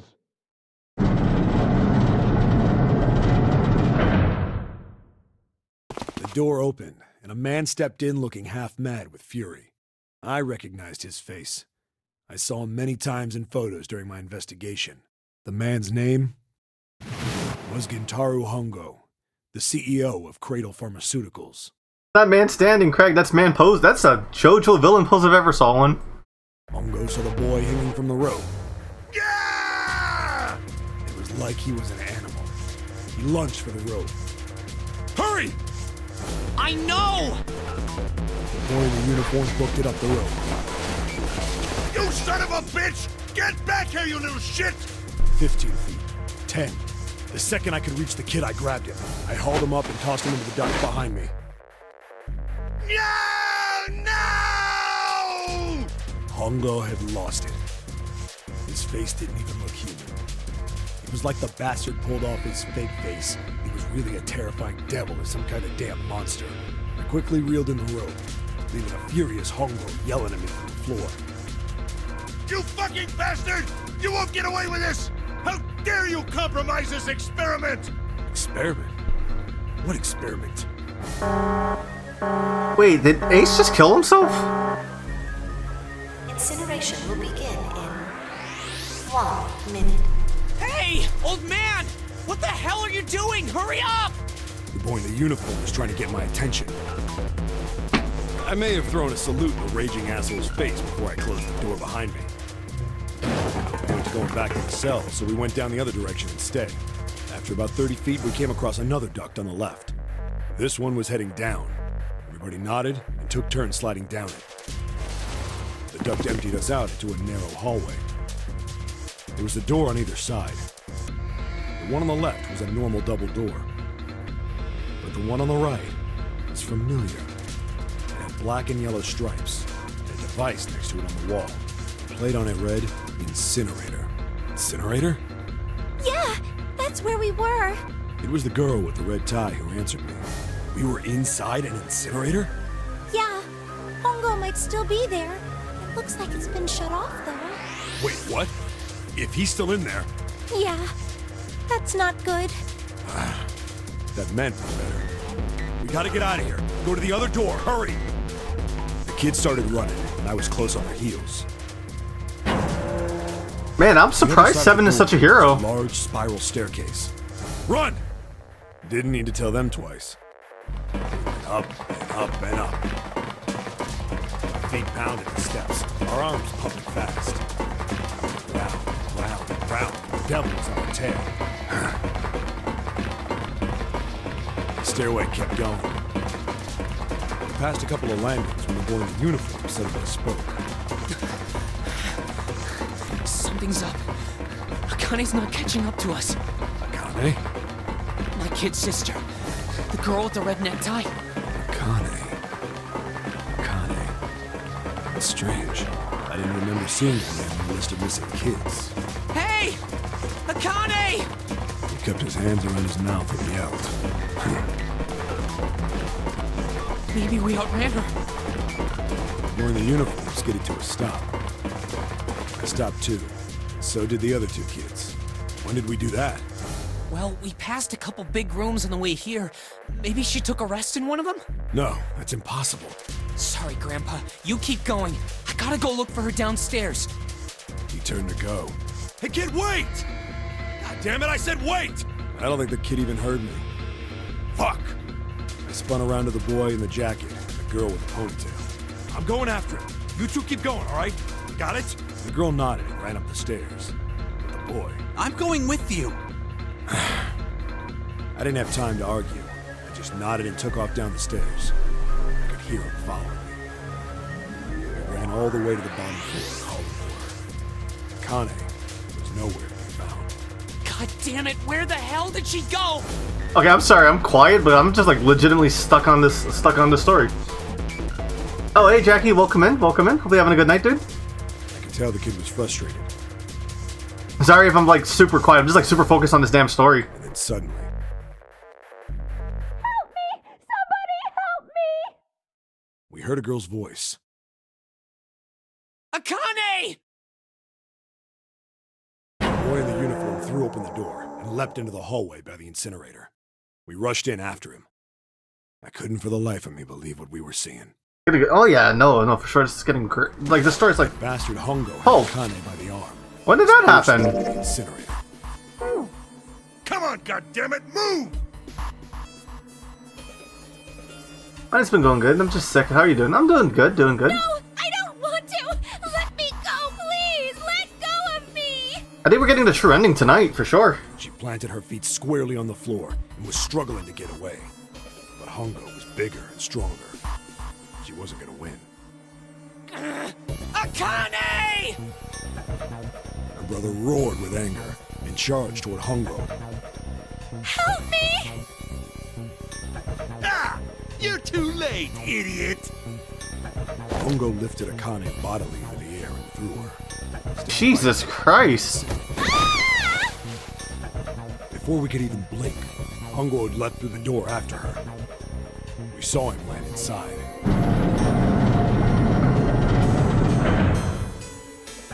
And then, the door slammed shut. We ran to the door. We did everything we could think of to get the thing open. But Ah! Fuck! It's no use! The goddamn thing won't move an inch! he started slamming his fists against the door. He was close to shattering his knuckles with how hard he pounded on it. Akane! Akane! Are you okay? You came back! Her voice was muffled. Language? I could hear the sheer terror. Yeah. You know, Santa, you're on a good adult. Don't cuss around them. Trapped in here! Where's Hongo? He went out the other door! What?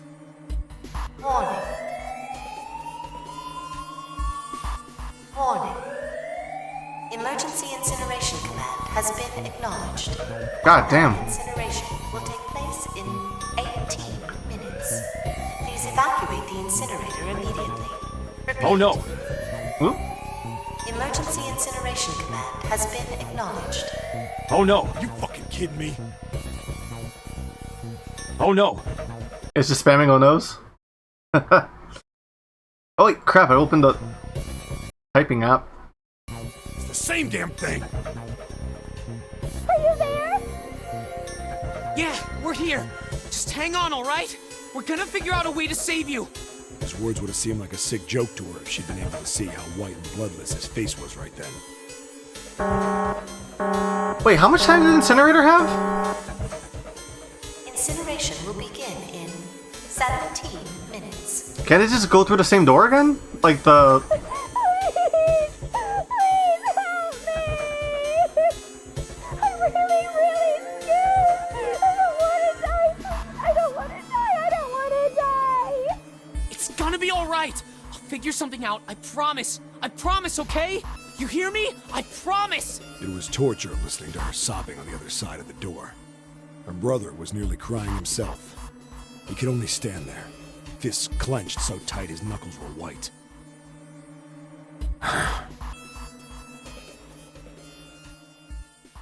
Why can't they just go back through the vent and just... Right? Wouldn't that work again? All they could hear was the creaking of the boat as it shifted in the water. They waited and waited, but Seven didn't continue. What happened then? We couldn't wait any longer. He had to know. Seven looked at the floor. Come on, man. Put yourself in my shoes. It doesn't end good. You think I want to remember that? Then, Yeah. Shit. If I'd known it was gonna be like this, I think Vent might have been too high. No, but doesn't he still have the rope? Seven shook his head. But there was something Junpei had to know. Hey, are you sure? Huh? Look, I don't want to ask this either, but there's something I don't get. So if you could just tell me, did that girl, Akane, really... Seven stared straight ahead at nothing. I think so, it doesn't seem. Yeah, I'm sure. There wasn't anything we could do. After a while, the countdown ended, and we heard something burning. The fire stopped, but we still didn't move. Oh no. Me and the jacket kid were frozen. The boy in the uniform collapsed as if he couldn't hold himself up anymore. A few minutes passed.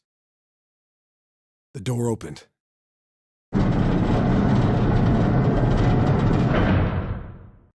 The boy in the uniform tripped over his own feet running in. We followed, too numb to speak. The air in the incinerator was hot. Every breath made my lungs feel like they were on fire. It was like standing on hot asphalt. The air was wavering, and in the middle of the room, there it lay. The kid's legs were shaking so bad, I don't know how he managed to walk. I couldn't see his face, but his body somehow looked empty. Finally, he reached it. He fell to his knees as his legs gave out on him. And then... Aww.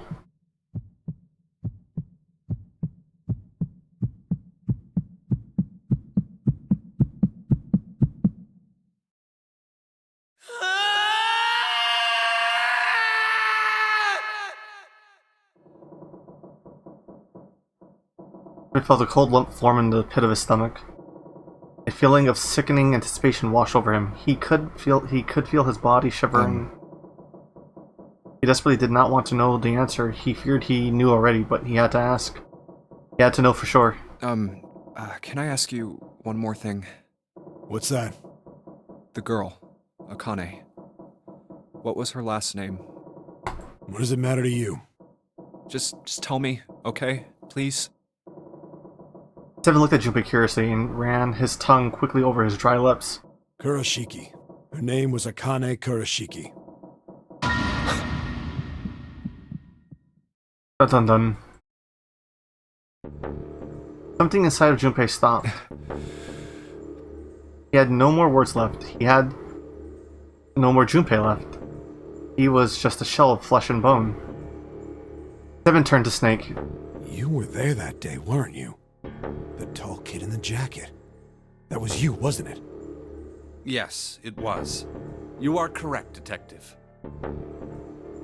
Junpei's mind was blank, withdrawn from the world. Somewhere far away, he could hear Seven and Snake talking. Don't misunderstand me. I told you before how Zero threatened me. There was nothing I could do. I couldn't say anything about what happened 9 years ago. So you're saying you're not working for Zero, right? This is some fucked up survivors reunion. Of course not. Clover, what about you? Hey, come on! You really think I'm working with Zero? Well, you did kill us in an alternate ending. I told you before, you idiot! I was in Nevada, in Building Q.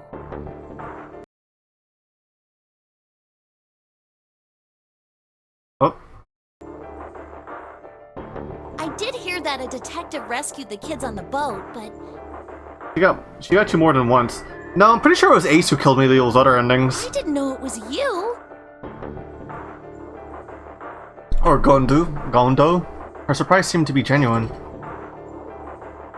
Seven regarded Clover for a moment and then rubbed his chin thoughtfully. Well, I guess I believe you. Clover nodded. Alright, let me ask you another question. Oh, alright, I'm thinking that because you were... Yeah, no, because I fucked up and I got the axe ending again. I mean, you can count it that way.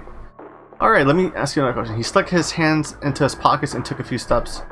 Then he stopped and turned to face them again. Santa's real name is Aoi Kurashiki. He's Akane's brother. You know that? No, I didn't. Did you? Well, yes. I know Aoi Kurashiki was her brother, but I didn't know he was Santa. At least not from the beginning. 9 years ago, he was in the middle of puberty. His voice is entirely different now. I'm ashamed to say that even my exceptional hearing wasn't able to make that connection. As such, I had no reason to think Santa was Aoi. When did you figure it out? Clover told me that Santa might have been one of the subjects of the initial experiment. It was only a short while ago, while we were leaving the library. When she told me that, I had a feeling. So yeah, Santa being Zero makes a whole bunch of sense now. Santa is Aoi? Akane Kurashiki, June's brother? That spark caught flame in Junpei's leaden mind, and the fog began to clear. Like an engine beginning to turn, images and thoughts began to coalesce in his mind, coming faster and faster, forming bigger images, bigger thoughts. Junpei blinked. He was back. There's still a lot we don't know. I mean, like a lot. But there is one thing I think we can say we know. What's that? The body we found in the shower room. It had to be Nijisaki, dressed up to look like Snake. What? Come on, man, what kind of detective are you? You didn't figure that out already? Hey, go easy on me, man. I just got my memory back, alright? Cut me some slack. Well, if he is, the 3 murders make sense then, don't they? Yeah, that's right. Murder. Kubota blew himself up, but that was murder too. So why did these murders take place? If Junpei is correct, and the body in the shower room was Nijisaki's, that means all of the people who were murdered were involved with the creation of the Nonary project. All but Ace. Kubota, the person who conducted the actual experiments. Nijisaki, Hongo's assistant. Musashido, the man who financed the project. You mean this was all just revenge? Santa is Zero. He's getting revenge for the death of his sister. Completely justified. That's why he killed them. No, I don't think Santa actually murdered anyone. This is the Saw logic, isn't it? Killing is distasteful. He just put people in situations to be killed. In fact, Junpei didn't think he knew. He couldn't explain why or how, but he had no doubt that Santa had killed no one. Perhaps the madness of the last several hours was finally driving him insane, but Junpei had ceased to be surprised at his sudden knowledge and had even begun to accept it. If I'm right, then it's not hard to figure out who the next victim's gonna be, is it? I'm pretty sure I don't have to tell you. Yes. Yep. Right. Snake, Clover, and Seven all nodded. The next target will be Gentaro Hongo. The person who planned the Nonary project. In other words, Ace. Ace. There was a moment of silence. What? Oh yeah, the ship's still sinking, isn't it? And then the room shook. From far away, they heard a sudden rush of water. What the hell's going on here? Yeah, I forget we're on a boat. It must be 6 a.m. Our time is up. Shit! Come on, we need to get out of here. How?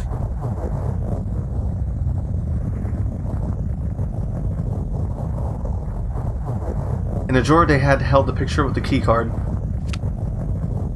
Junpei grabbed it. I'm betting this sucker opens the exit. Come on, let's go. New material has been added to the file screen. Key card with 0 in the middle of it.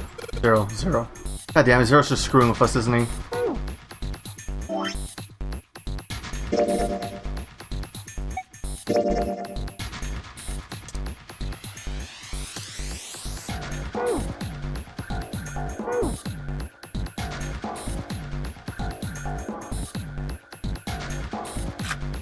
Card swipe? Junpei, look! It's unlocked. Yeah, now we can go back to the library. Hurry up, Junpei, we don't have time.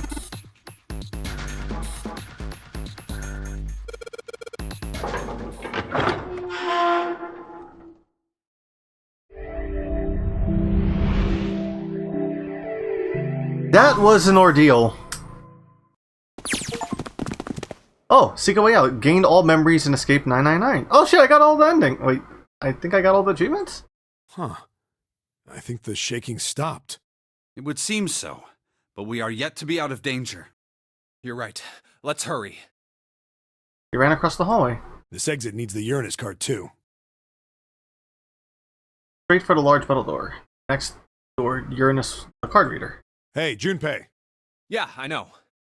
What if the 0 card's a master key? They slipped the key card through, the door rumbled open. Alright, it's open. Let's go! Out of the library and into the hallway they ran. At the end of the hallway was a door. Junpei reached into his pocket to pull out the key as he ran toward it. Okay, Neptune Key, let's see if you work. Oh yeah, we got it from the coffin. Kinda forgot about that after that lore dump. Yes! I think it unlocked. Nice. The lock clicked. As one they shoved the door open and poured through it. Oh, this is a familiar room. In front of them was another great metal door. Above it was a metal plaque. It says incinerator. So this is the incinerator. This is the first time I've seen it from this side, but yeah, I think so. Then there ought to be a lever near the door. Yeah, right here. Junpei ran up to it. Pull that and the door should open. Got it. As he spoke, he pulled the lever.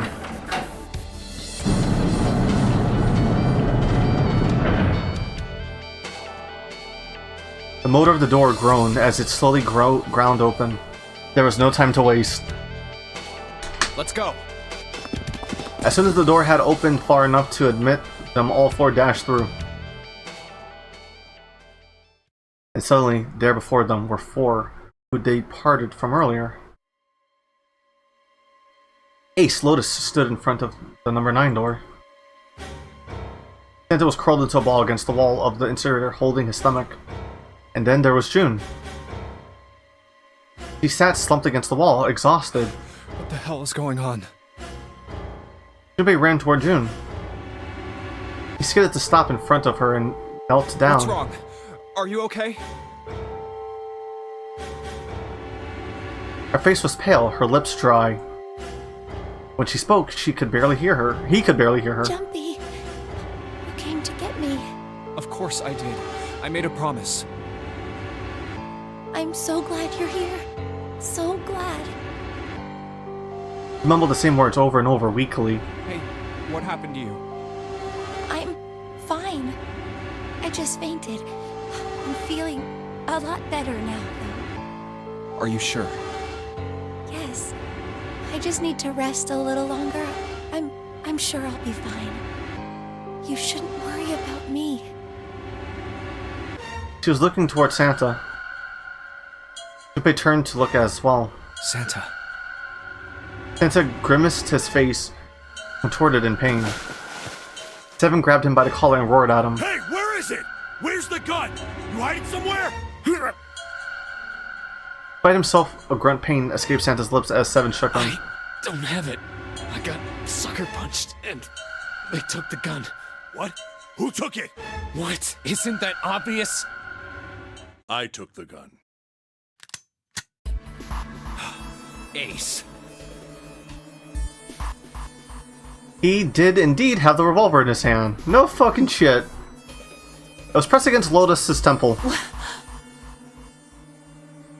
I'm not putting the scared emote, the scared icon, because this does not scare me, because I've seen this already. Ace had her pinned to him with the other arm, and she was shaking visibly. Her fiery attitude was gone, replaced by fear. She didn't dare speak. There was sweat on her forehead, and when her eyes were flickering up, the gun pressed against her. They seemed to desperately want to say something. Just what the hell do you think you're doing, Ace? Or maybe I ought to say Gentaro Hongo, CEO of Cradle Pharmaceuticals? Seven's deep baritone rumble shook the walls. Ace sneered. You have me at a disadvantage, and I don't like that. You know me, but I don't know you. Do you have any idea how much I've suffered? Can you even begin to understand my pain? The pain of prosopagnosia, right? His voice was casual, or at least it was trying to be. Another irritating insect. And how do you know that? Good question. Junpei couldn't say, he just knew. Another unexplainable mystery. No matter. If you don't want to answer, it makes no difference to me. This is a waste of time anyway. It's time for me to go. Behind Ace, Junpei could see the red. It was placed in the small indentation on the wall. Quickly, Ace placed his hand on the scanner. First is 1. Give me your hand. It beeped, and then he force-loaded his hand onto it as well. 8. And with this... As he reached into his pocket, he pulled something out and pressed it against the panel. The third asterisk appeared on the red. 9. The thing he had used for the final verification was the bracelet with the number 9. The ninth man. Kubota's bracelet. I believe I've won this game. His smirk made Junpei's blood boil. I've had quite a time playing with you. I must thank Zero, I suppose. Wait, what? Ace doesn't know who Zero is. Junpei's eyes flickered towards Santa. He hadn't moved since they entered the room. Santa was still holding his stomach and groaning as if in immense pain. Junpei wasn't sure if it was real pain, but he wasn't sure it wasn't either. What the hell are you planning, Santa? At any rate, this game ends now.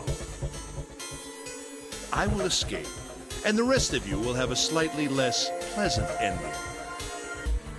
Oh, you fucking psychopath. I suggest you enjoy your final moments. Goodbye. Wait! That was actually a real twist that Ace was the bad guy, though.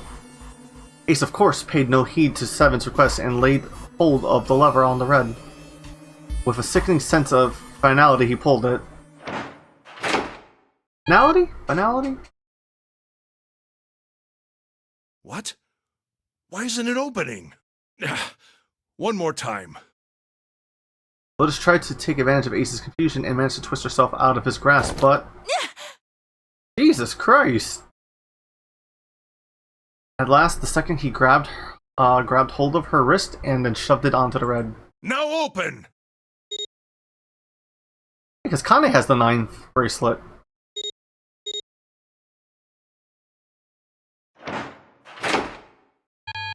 Denied! No! What is this? Why? That digital route should be 9! It has to be 9! Then why? Why isn't it opening? Ace's fury and confusion had overwritten all other thoughts. He had set down the revolver. It was just below the red. Now! Seven chose that moment to act. He moved far faster than a man of his bulk should have been able to. He launched that bulk straight at Ace. Damn! Felt that one. It was over before they knew it. No! In the blink of an eye, Ace was on the floor. He rolled onto his side, groaning in pain. Ugh. Lotus ran straight for Junpei. She darted around behind him and stuck her head out, making sure to keep Junpei between herself and Ace. Oh, that was close. Too close. Thank you, Seven. Don't mention it. Seven stood over Ace, his breathing slow and heavy. Just one punch ain't enough for this piece of shit. After what he did 9 years ago, I ought to rip him to pieces. But if a suspect can't talk, they ain't much good. Once he's locked up in a cell, we're gonna have a little chat. 9 years ago? Then you must be... Yeah, you finally figured it out, dumbass. Oh. Ace planted his hands on the floor and shook his head. Junpei walked toward him. He stopped and looked down at Ace with pity on his face. Ace, you killed Kubota, Nijisaki, and Musashido, didn't you? Apparently Akane. Wait, Nijisaki? He peered at Junpei, genuinely confused. Oh, right. You don't know yet. All right. We'll just go through them in order then. Let's start off with Kubota. You talked to Kubota and managed to convince him to go into door 5 alone. You killed him without making it look like you killed him. The way I figure it, you had 4 motives. 1. In the nonary game, the number 9 is dangerous. Whoever had the 9 bracelet could join whatever team they wanted. Adding 9 to any number doesn't change the digital route.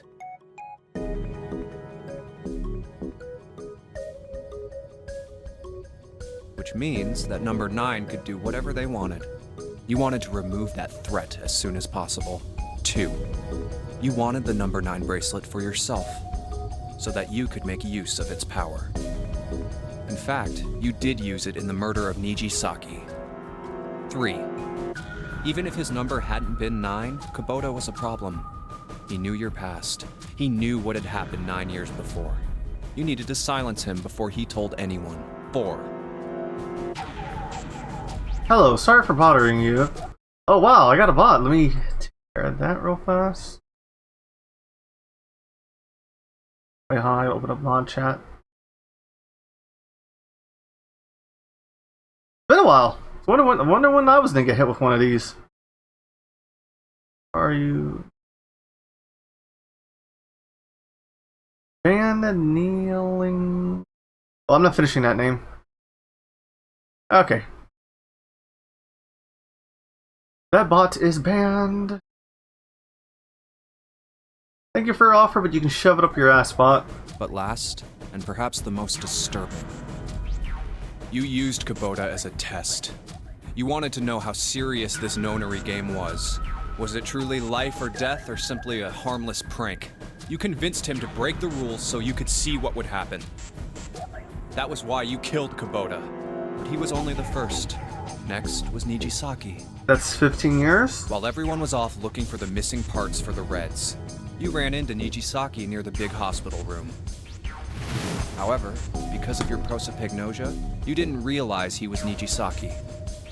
Chiefly because, when you met him, he was dressed like Snake.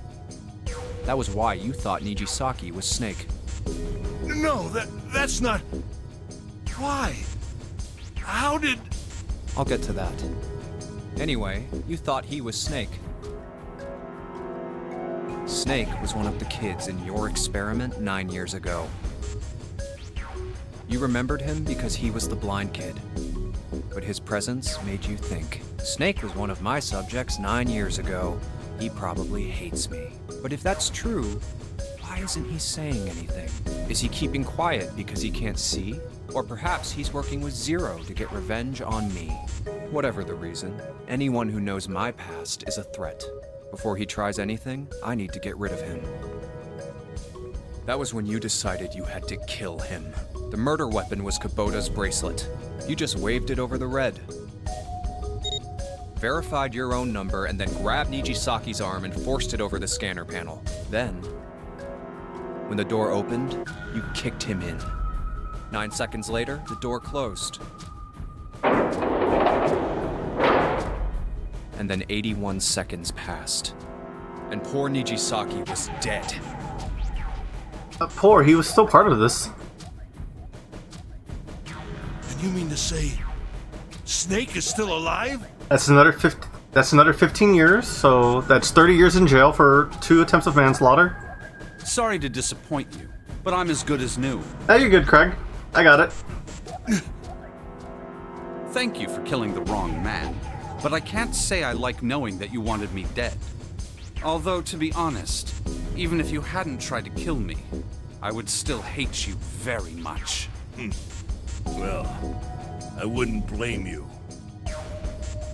Ace's self-derision was frustrating, but Junpei kept his emotions in check and continued. Last but not least, let's talk about Musashido's death. When Clover and I were investigating the chart room, you came over to talk to me. Do you remember what you said? Oh, a pocket watch. Might I take a look at it? I handed it to you, and you left the room. You had been in charge of the nonary project.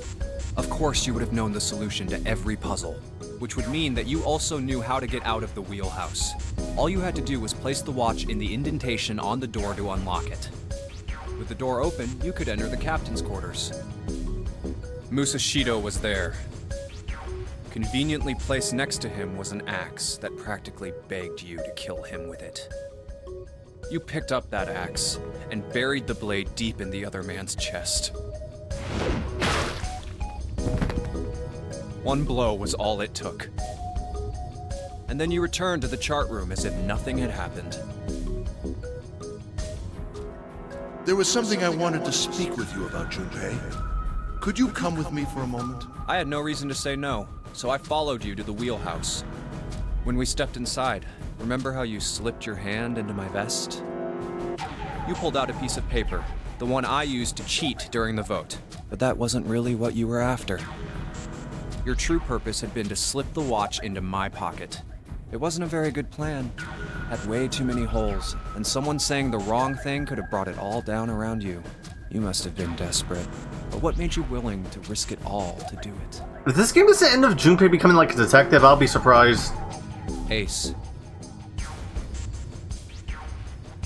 The only thing Junpei hadn't been able to figure out? Musashido's murder is the only one I don't understand. You obviously did it. But why? Because of this. Ace reached down and pulled something out of his pocket. It was a folded piece of What's paper. with the paper? Just read it. Junpei took it and it Let's opened. see. Opened it. This is what it said. Number 1. There are 2 ways you might survive this ordeal. The first is to win the nonary game. The second is for you to confess your sins of 9 years past. I have prepared a camera in the captain's quarters. The images captured by that camera will be streamed through a satellite and distributed across the world. Simply look into the camera and repent.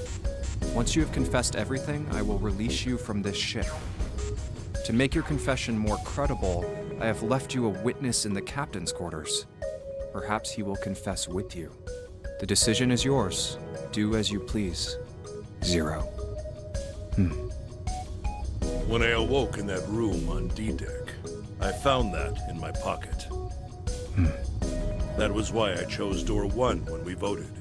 If I went through that door, I knew I could get to the captain's quarters. As you said, I knew how to enter the wheelhouse. My plan was to find the pocket watch before anyone else. If I could, then my alibi would be set. At least, that was the plan. Unfortunately for me, you got to it first. That sleight of hand was the best I could manage on short notice. You meant to kill him from the beginning then? Musashido, I mean. That's three cases of murder. I only knew Musashido was the witness after I reached the captain's quarters. I asked him, and he answered. He seemed groggy. Perhaps he had only just awoken from sedation. I suppose Nijisaki was in much the same state. Yeah, it's 45 years. That's 45 years in jail. Disoriented when I encountered him. But yes, you are correct. I intended to kill him from the beginning, even though I didn't know who he was. He's a fucking psycho. I proceeded to the captain's quarters in order to remove this so-called witness. Ace had confessed everything. What energy he had left with him with truth, and he sagged on his knees. Although he had confessed his sins were not forgiven. Junpei felt a revulsion for the pathetic man on the floor near his feet. But in among the revelation was his hint of pity. Oh my god, I'm getting hiccups. After all, Ace had not been the only person who'd murdered those 3 men. Junpei spoke quietly. Ace, you figured it out, haven't you? You were being manipulated. Yes, so it would seem. I was little more than a puppet, in many ways. Everywhere I went, everything was already prepared. The Reds in the large hospital room were dismantled. Nijisaki was dressed like Snake. There was an axe in the captain's quarters. Musashido was delirious from the anesthetic, so he couldn't fight back. Nijisaki as well. In retrospect, I can't understand how I could have fallen into such a simple trap. Let's use a bitch! Yes. This was a trap. It was Zero's trap. And I fell for it, hook, line, and sinker. I did everything he wanted me to do. Yeah. By manipulating you, Zero was able to kill 3 people and keep the blood off his own hands. All of this was revenge for what happened 9 years ago. That's why this nonary game happened. Am I right, Santa? Junpei looked over at Santa. As Junpei spoke, he stood up, his legs still shaky. Huh? What the hell are you talking about? I don't know any... Ain't no point trying to play dumb anymore, Santa. Actually, I guess I should call you Aoi Kurashiki, huh? Seven's face was sad as he spoke. Memory came back to me, kid. You're Aoi Kurashiki. Never thought I'd be back in this room talking to you. You're an accomplice to murder. But hey, I guess this was all part of your plan, right? What is that, about like 10 years? After all, the person who planned the nonary game this time around was Zero. And Zero's you. Looks like you really do have your memories back, huh? Yeah, completely justified why he's Zero. Santa's smile was sarcastic and something else. Well, I guess there's no point in hiding it then, huh? Yeah, you got me. I'm Aoi Kurashiki. I was one of the kids in the nonary game 9 years ago. I made it out. So did Snake over there. But there's one thing... No, I guess there's 2 things you got wrong. Number 1, I ain't Zero. Bullshit! What? Wait, what? Sure, I was helping Zero out, but I'm really more of an assistant, like a secretary. But an assistant's only an assistant. You're still assistant to murder. I didn't come up with all this. All I did was follow Zero's orders. Then, if you're not Zero, who is? Calm down there, Junpei. Didn't I say 2 things? You made one more mistake. Junpei, you just said, all of this was revenge for what happened 9 years ago. That's why this nonary game happened. But that's not it. Revenge isn't the only purpose. There's another reason you guys were playing the nonary game. To save someone. Save someone? Right. You were brought here to help my sister. To save Akane. What the hell are you talking about? Akane Kurashiki died 9 years ago in this room. I was there. I saw... Suddenly Seven froze. His eyes went as wide as dinner plates. And he spun around toward June. They followed his gaze. What? He was gone. Where June had been, there was nothing. What the hell? Where is she? Where's Akane Kurashiki? Checks off another crime, and then pop, she's gone. Poof. So is Akane a ghost this entire time? Is that the thing I'm getting here? Like June was just a ghost and trying to help solve her own murder? Well, I mean, she knows who did it, so what am I saying? His face was twisted with effort as though he were struggling with something they couldn't see. He gritted his teeth and pressed his hands against the side of his head. Oh, my head! My head, it feels like it's gonna pop. Seven! What the hell is going on? I don't know, I just... Oh! I swear to God, my head feels like it's about to explode! From somewhere far away, they all heard a deep, heavy noise. It sounded like a tremendous wheel slowly beginning to turn. Santa seemed to have entered an almost trance-like state. His words were calm and measured. What was the Nonary Project? I'm sure you know already, but I'll tell you one more time. It was a project designed to test a particular phenomenon. And what was that phenomenon? For 2 organisms to communicate with one another in the absence of physical contact. The morphogenetic field theory. Could human beings use these invisible fields to exchange information? That was what this experiment was conducted to determine. There were 2 separate locations. One was the Gigantic, and the other was a building in Nevada called Building Q. The 9 children trapped in Building Q were faced with numerous puzzles, copies of identical ones on the Gigantic. They were told to send their answers into the morphic field set and transmit them to their brothers and sisters on the Gigantic. The transmitters were put in Building Q, and the receivers were put on the Gigantic. Each sibling pair was supposed to be split up, but there was a mistake. Akane was a transmitter. She should have been in Building Q. However, For some reason, she was placed on the gigantic with the receivers, like me. Oh, so it was a fluke. Perhaps she was mistaken for someone who was supposed to be in Group A. Whatever the case, Akane ended up on the gigantic. I think I've told you enough. You get it, don't you? I'm pretty sure you know where this is going, Junpei. Where what is going? Don't play dumb. You know things you shouldn't. Things you couldn't.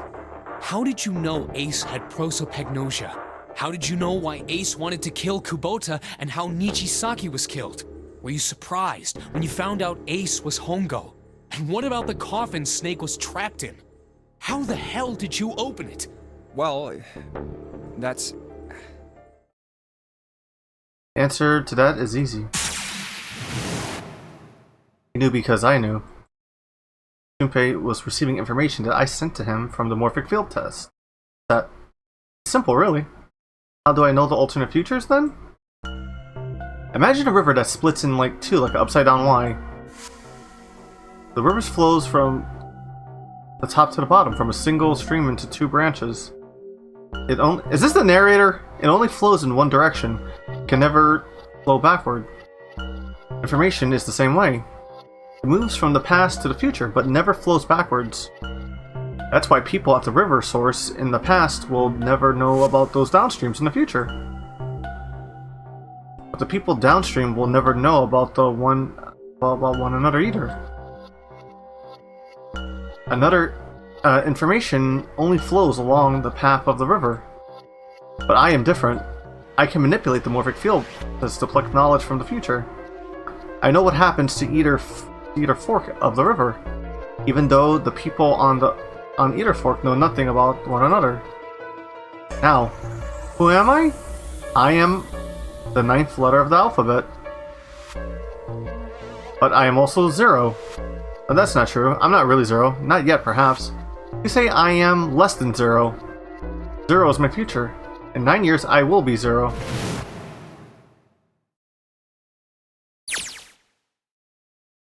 Where did she go? June? No, Akane? Where did you go? Santa! Why is Clover? Oh shit. Freeze. Santa's got the gun! Guess he picked it up when we weren't watching. Looks like he turned the tables on Ace, though wonder how he likes having a gun to his head. Get up. Sure isn't about to take that gun off of him for a minute, is he?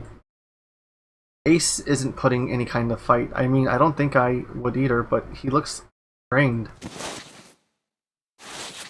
I guess he's going for the door, huh? He doesn't need to verify to go through that door, but... Hey, what's your plan, Santa? What are you doing? He can get through any numbered door with just 2 people. What is he thinking? Didn't I tell you? I'm Santa Claus. It's time for me to go make a wish come true. That's it. That's all he's gonna give us. What the hell does that even mean? Shit, they're out.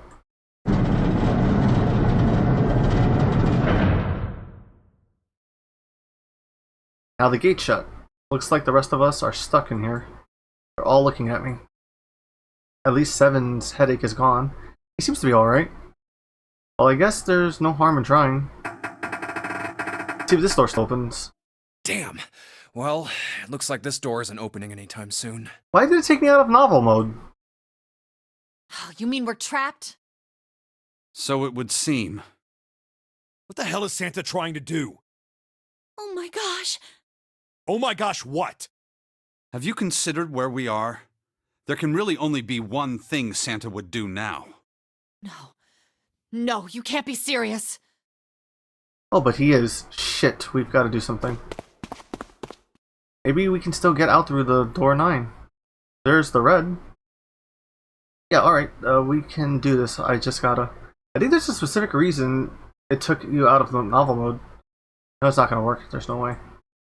No way, the 5 of us can't open the door. Is there any combination that will work? Junpei, can I borrow your pen and notebook? Sure, why not? I don't think I'm gonna need them. Ever again. Well, she certainly looks purposeful. Looks like she was writing equations, a lot of them.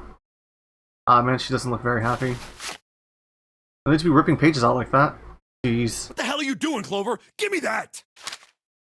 Alright, at least 7 got it away from her. Maybe now I can get a look at what she was writing. Let's see.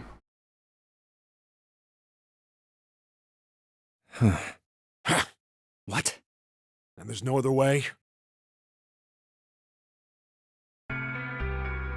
Looks like she figured it out, though.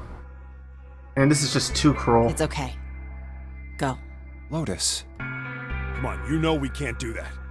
Oh, don't give me that. I'm sure you'd love to get rid of me. God damn it, you idiot! But where the hell did that come from?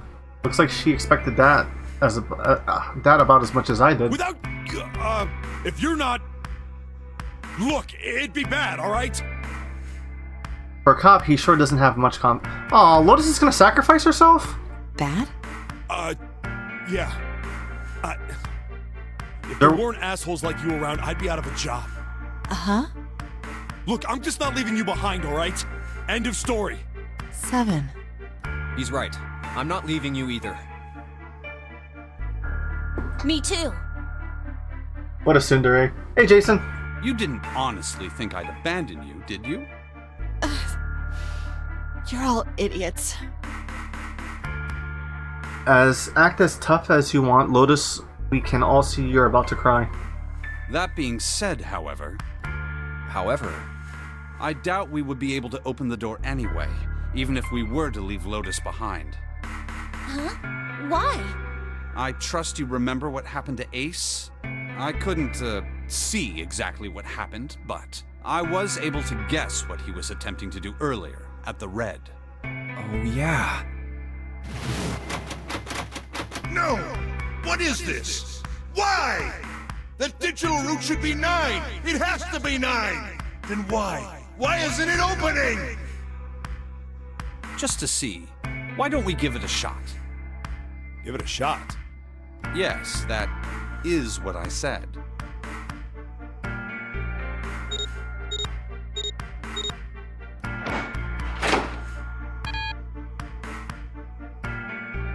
Two plus 4 plus 5 plus 7 equals 18. Digital root of 18 is 9. You were right. It ain't opening. But it did open 9 years ago. The digital route was 9 then, I'm sure of it. You think maybe they changed the settings? Perhaps. We can't get through the door, we can't get out. The walls are way too high. There's no way in hell we could get to that hole 7 popped out of 9 years ago. All we can do is stand here and stare at this door with a 9 on it. I guess this is it. The end.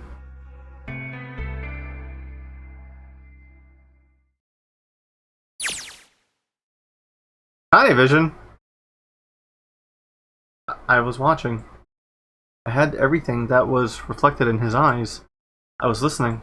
Every sound that vibrated in his eardrums I heard. Smell, taste, touch. I felt everything he felt. I knew. I knew everything about him. What he was thinking. What he was feeling. What he was sensing. All of his feelings and worries and fears became mine. My mind, my conscience, was inside of him. Through the morphic field that we were resonant and we were as one. I was him, and at that same time, I was an observer. It started with a tremendous noise like a clap of thunder. That was approximately 9 hours ago. A bomb had gone off the ship we were on.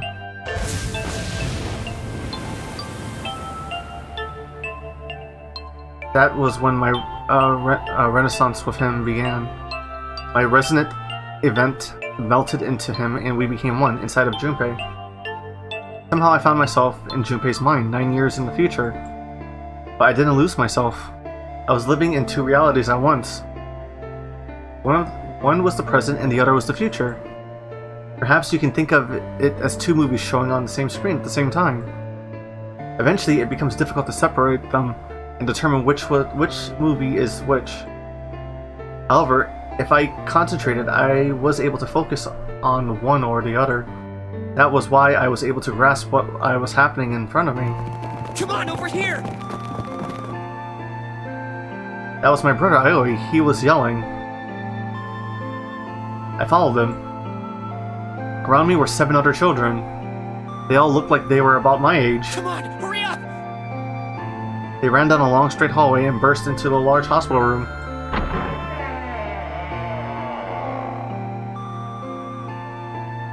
Everyone was arguing. 2 of the boys got into a fist fight. A girl was watching them began to cry. I want to go home, she cried. I want to go home. Another girl slapped the crying girl and glared down at her. It has been 2 hours since the Nora games began. We were starting to fall apart. But just when all hope seemed lost, Light started talking. He was blind. 9 years he was blind. 9 years later we would call him Snake. Hello?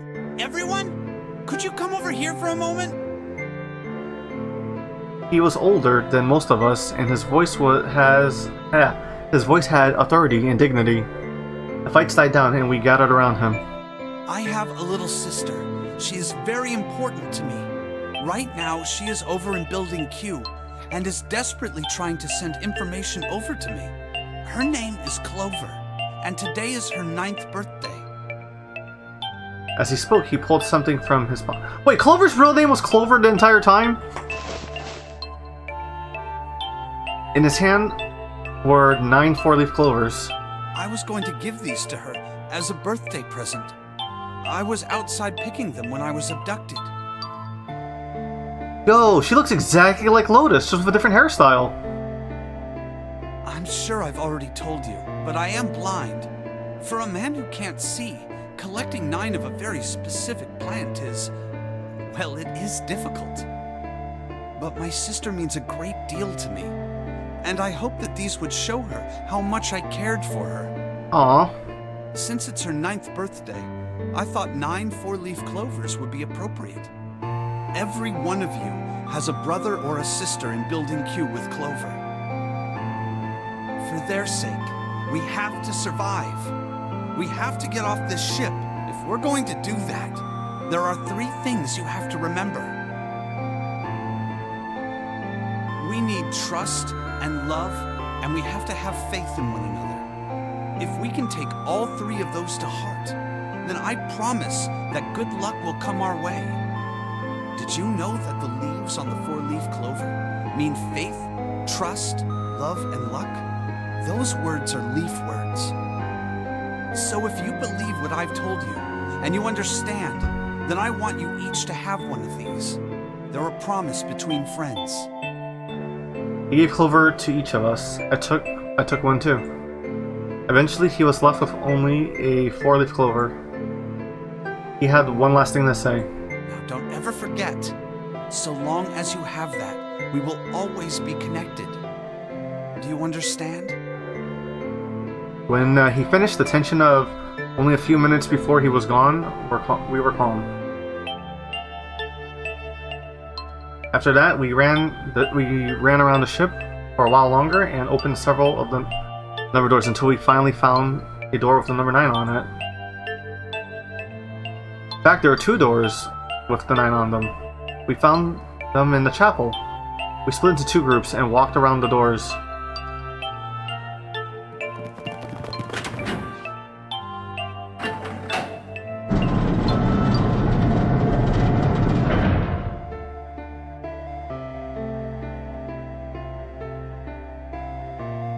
Before long, we all found ourselves in a room with a ceiling that looked like an upside-down funnel.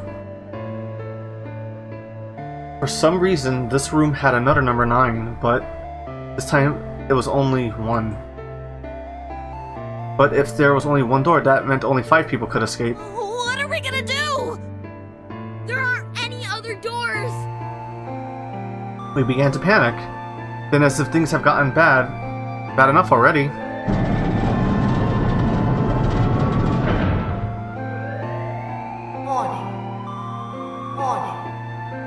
Emergency incineration command has been acknowledged. Automatic incineration will take place in 18 minutes. Please evacuate the incinerator immediately. Repeat. Emergency incineration command has been acknowledged. What? What's happening? What did that thing say? That didn't sound good. My brother Aoi swallowed hard and answered, I think it means this room is gonna burn. Burn! The plaque on the door says incinerator, and that voice said that the incineration is about to start. And incinerate means to burn. No! Help me! Abject terror filled the room as everyone began to scream and cry. Every pair of eyes were filled with despair. Then, high up on the wall, the door opened up. A man appeared. He was huge, frightening mountain of a man, as large as a bear. 9 years later, we would call him Seven. Don't worry, kids. I'm not your enemy. I'm one of the good guys. I'm a detective. I'm here to rescue you. The rest happened just like Seven had said it did. The 4 of us who stayed behind were saved by Seven. We crawled through the vent away from the incinerator and slid down into the hall. We came out on the other side of the door. On the wall opposite the door was... Man, this music is making me emotional. We went through those and began to run up the spiral stairs. As we ran, I led the way. Behind me were Nona, my brother, Aoi, Snake, and Seven. The other children, the ones who'd gone through door 9 before us, were up ahead. I could hear them cheering each other on. We ran and ran and ran. We leapt across as many stairs as we could and kept running. This is like a turn. Eventually, I pulled ahead of the rest. Perhaps Nona slowed down. I didn't want to lose them, so I slowed down as well. I didn't stop, but I glanced over my shoulder at the time to see if they had caught up. That's when I realized... Oh no, where is it? Did I drop Jumpy's present? I was about to say, if she goes back for the freaking Clover, it's Snake's fault she died. I knew I had it with me when we passed through the vent.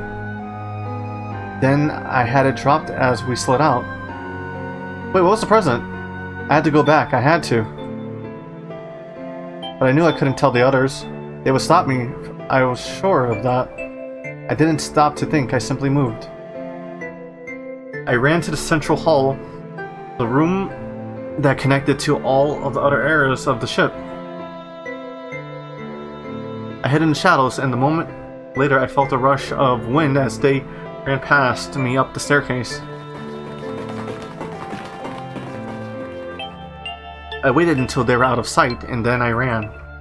I moved as quietly as I could, down and down and down. Finally, I reached the bottom of the deck. I ran into the hallway and looked around frantically. There it is! It was where I thought it would be, sitting under the opening of the vent. I ran over and snatched it from the floor, but as I ran back towards the stairs in freedom...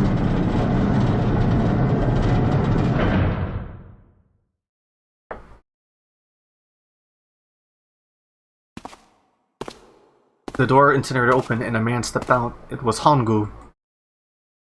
Gentaro Hongu. 9 years later, we would call him Ace. Ah, how wonderful to see you decided to come back. His smile made my blood run cold. It looked mechanical, as if someone had simply pulled the corners of his mouth. Come with me. We must continue the experiment. I shook my head, eyes wide. Slowly, I began to walk backwards. 1 step, 2 steps, 3 steps. Then I spun around and broke into a run. I felt Hongu's hand close over my left wrist. I said, come with me. There was an edge of insanity in his voice. Now, I pulled as hard as I could. No! Stop! Let go of me! Let go!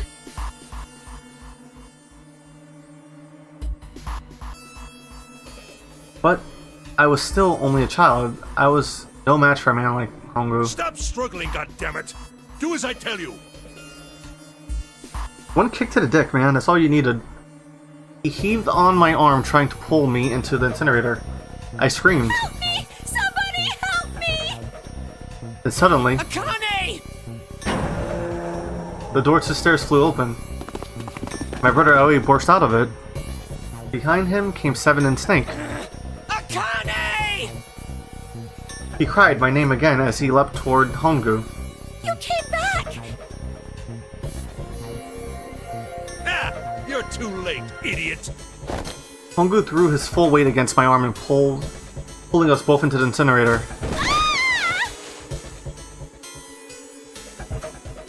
The force of it threw me to the floor. I scrambled to my feet and looked toward the open number 9 door. Hongu stood between it and me, but behind him I could see my brother, his fists clenched. But those fists never reached Hongu.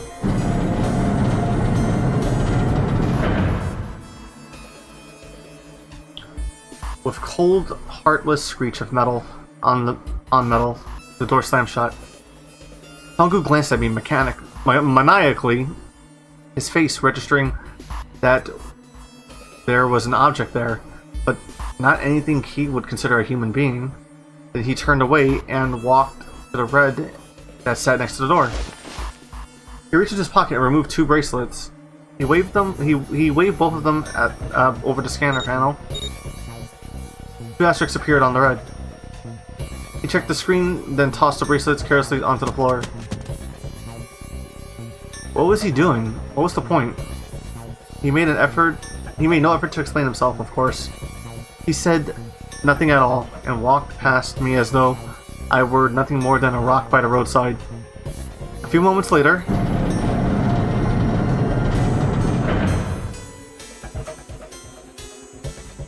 the 2 other doors slid shut as well.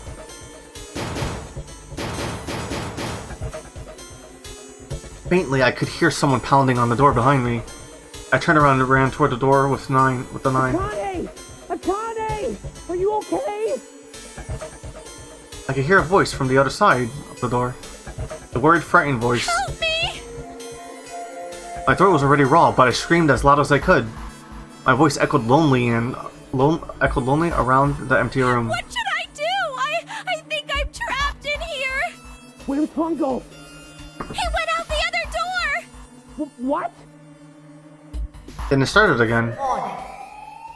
Warning. Emergency incineration command has been acknowledged. Incineration will begin in 18 minutes. Please evacuate the incinerator immediately. Holy shit. Man, I knew what it was gonna say, but that is one hell of a creepy voice. I knew it! It's starting. Santa started the incinerator. Fuck! Man, I never thought I'd hear that damn voice again after 9 years. What the hell? What the hell? What in God's name are you talking about? It's 9 years this and 9 years that, and when it's not 9 years something, then you're talking about some sort of fucking experiments. You aren't making any sense.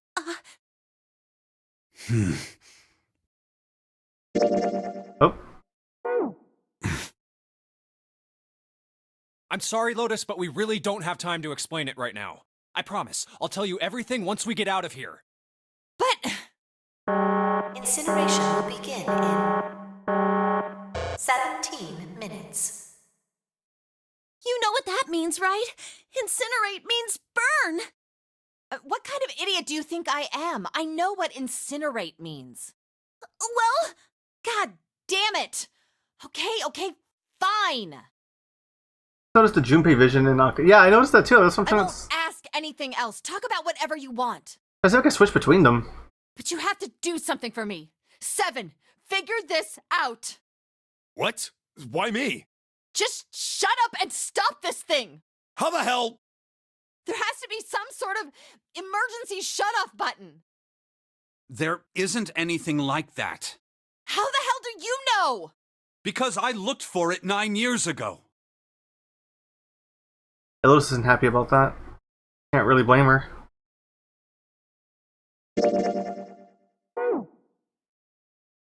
Wait. Floor, it's moving.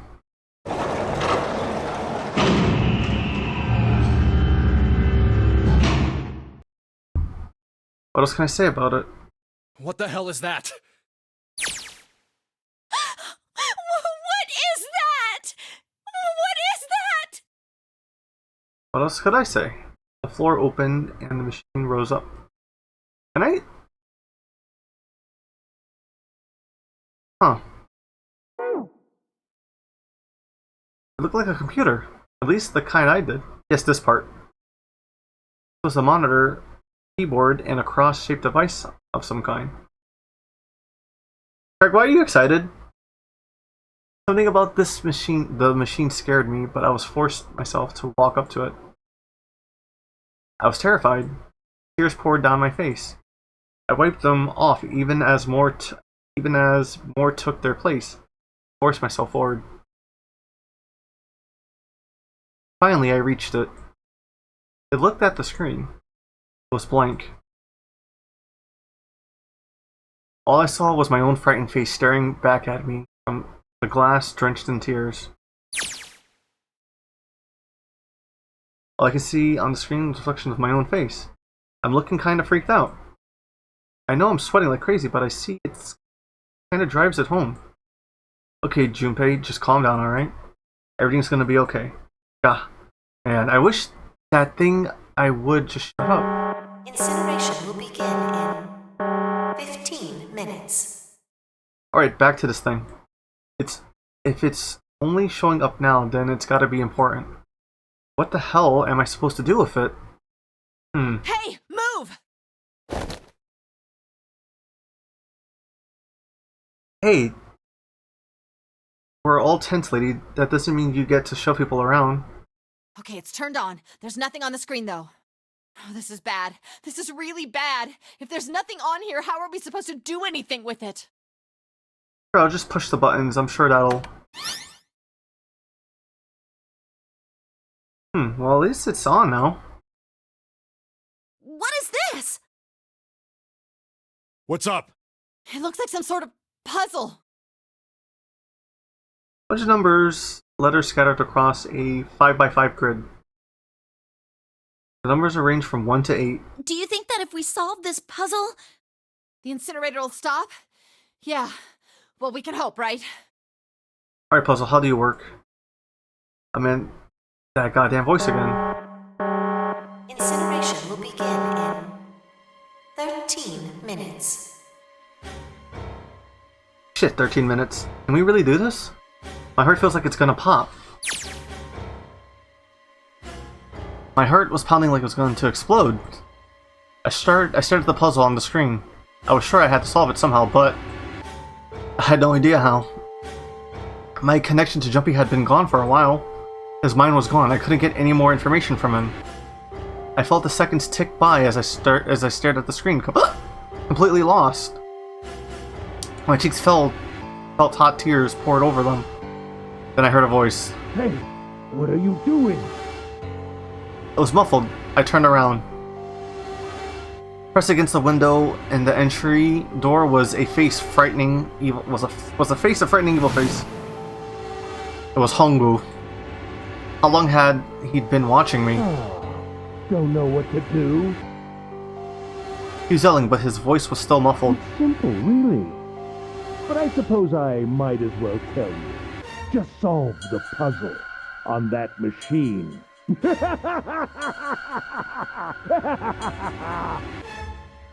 His laughter was muffled by the door, but it was still tore at my heart like a claw of a vicious monster.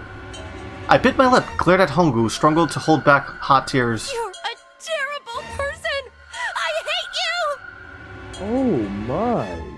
How could you call a gentleman such as myself a terrible person? That's not very nice. Man, this guy needs to fucking take a visit to the goddamn... I'm quite fair. I don't use tricks or play dirty. You see? I've even left you a way out. A way out? Didn't you hear me? All you have to do is solve that puzzle. Do that, and you can stop the incinerator. What's the point of stopping it? You'll only capture me and make me do this all again.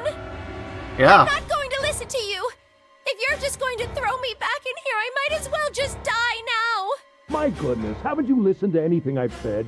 I told you, I'm a fair man. Huh? If you solve the puzzle, the verification function of the red will in turn activate. If this experiment is to deliver valid results, there must be a chance of success. If you succeed, you will escape. verification function of the red? And I remembered. Before Hongu left the room, he scanned 2 bracelets into the red. Ah, so you do remember. Right now there are 2 numbers in the red. The first is 1, and the second is 3. Say, Akane, what's your number? I looked down at my left hand. Face my bracelet was showed a 5. 1 plus 3 plus 5 equals 9. I ran to the door with the 9 on it. I grabbed the red and put my hand against the scanner panel. You really aren't one for listening, are you? I hear Hongu's muffled voice from across the room. I've already told you, didn't I? Once you solve the puzzle, the verification function of the red will activate. In other words, if you haven't solved the puzzle, you can't enter your number. What kind of fool are you? Why are you doing this? You could never understand. You don't know what it's like to spend every day surrounded by monkeys. Now start the experiment. Solve the puzzle. I can't! I don't know how! Of course you don't. Isn't that the point? You understand, don't you? Access the morphogenetic field and find the solution. I can't! So literally become a psychic or you're gonna die. You'll burn alive. It's gonna be quite hot in there in a few minutes. I imagine it'll be very painful.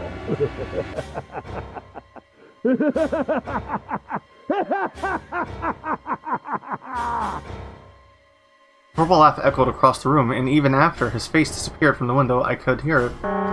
Incineration will begin in 10 minutes. I was crying great gulping sobs broken by hiccups that shook my body. I was terrified. I could feel my fears pressing down on me like a tremendous weight. Somehow, I forced my shaking legs to carry me back to the device.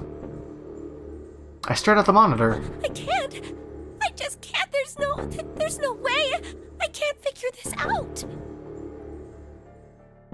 What was I going to do? I didn't know. I didn't even know where to start. Fear scattered my thoughts, and all I could think of was how I was going to die. My palms were sweating, and my blood was boiling in my veins. It was hot. So hot. I couldn't breathe. I felt dizzy. My heart roared in my chest as if it would pound itself to pieces.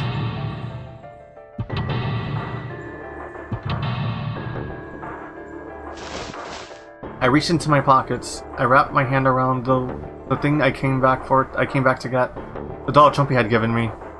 At least I had that. It held it tight with both hands and prayed. Help me! Jumpy! Help me! Help me! Help me! Jumpy! Jumpy! Jumpy! Please! Help me! Jumpy! Akane? Akane? Who the hell is Akane? Shut up! Just shut the hell up! Seven and Lotus don't understand. I think Clover and Snake had an idea, though. Clover's looking at me, and I think Snake may have figured it out. Junpei Jesus? Where'd she go? Maybe over here? Akane! Akane! Can you hear me? Akane! Say something! Fuck. Did something break our connection?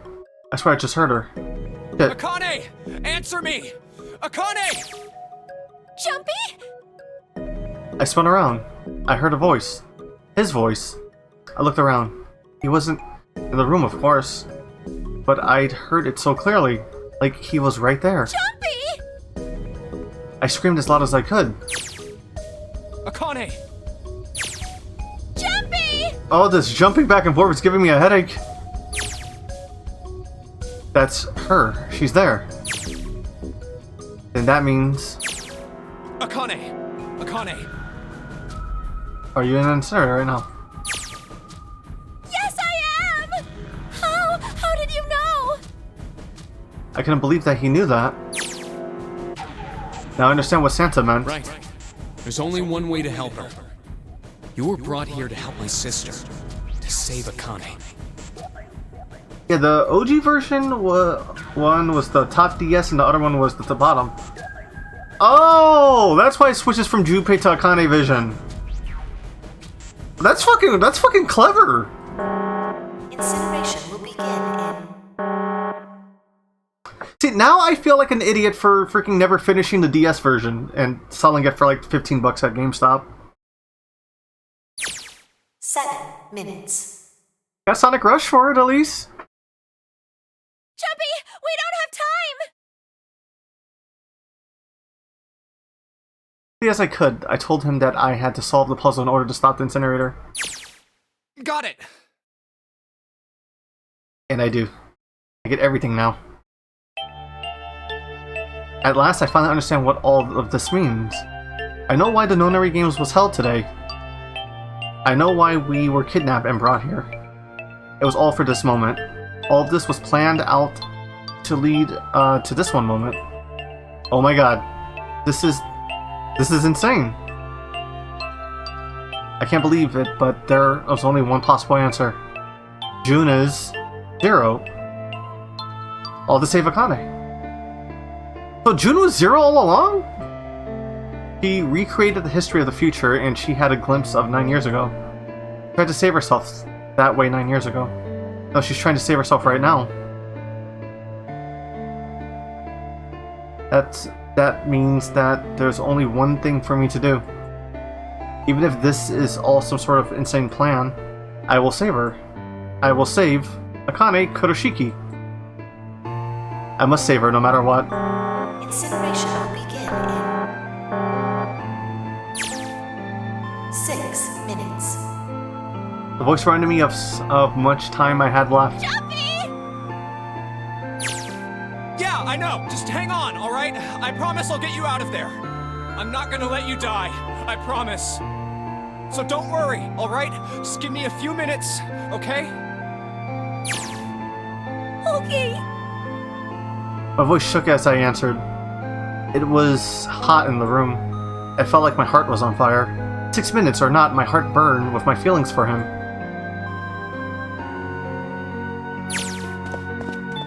Alright, time to get to work, Junpei. Is Snake talking to them about something? Whatever, it doesn't matter. Get out of my way. Hey, what are you... Just trust me, okay? Sorry, Lotus, I didn't mean to snap, but there's a lot more stake here than your pride. I apologize later, alright? Now let's have a look at this thing. We've got numbers all over this grid. I think the panels are out of order, so I just need to switch these out. Staring at it isn't going to accomplish anything. I'll just have to try it. Just think of what I did all those times before. You think this is crazy? Wait till you get to the next one. I'm excited to get to the next one. I'm gonna do this on my own, with my own mind. I'm gonna solve this problem.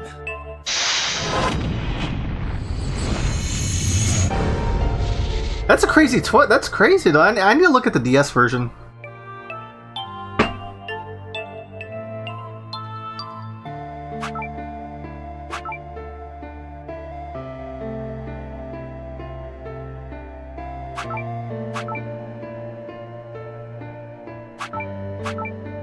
Oh, this is simple.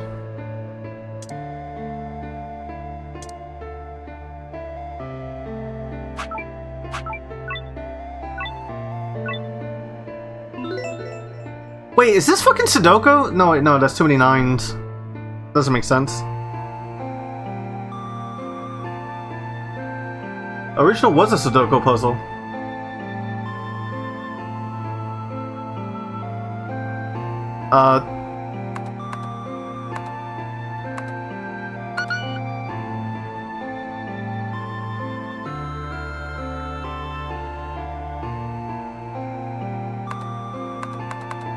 I'm gonna be mad if this works.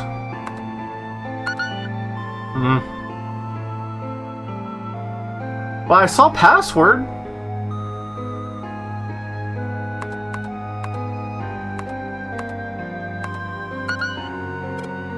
Password?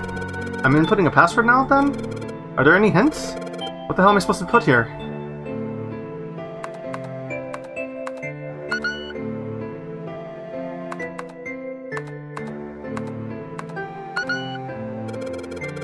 It appeared after I solved the last puzzle.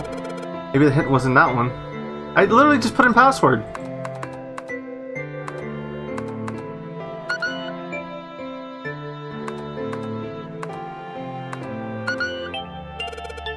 That puzzle, the answer ended up being password. And after that, it was an extra space. 9 square. Maybe that's the password.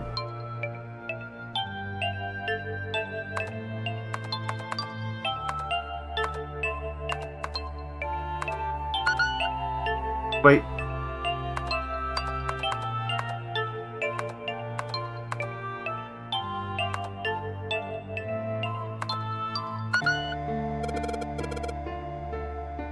I solved it by making all the hint squares all 9. So the hidden number should be 9 as well. That means...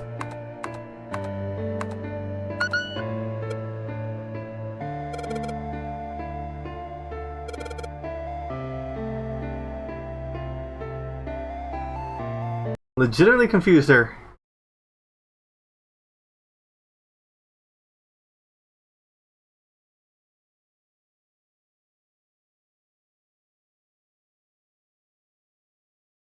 Oh, there it tells me the difference between the DS version and that version.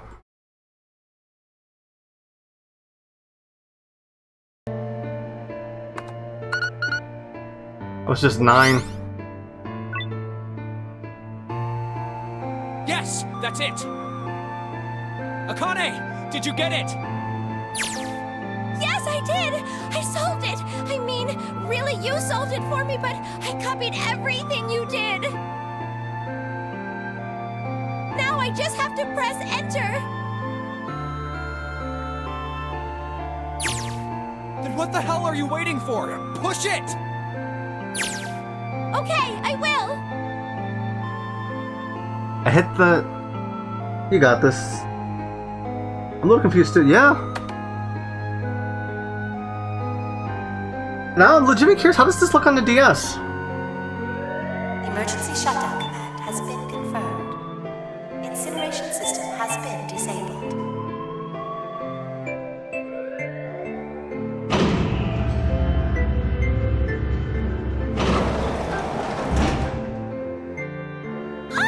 Jumpy! It worked! It worked! The incinerator shut down! It worked! Wait, so did we just create some weird time paradox? Tears rolled down my face as I cried out to him, but they were very different sort of tears. A wonderful feeling of accomplishment and relief flooded my body. At the same time, what strength I had left disappeared and I collapsed to the floor. For a while, I just lay there laughing and crying and enjoying being alive.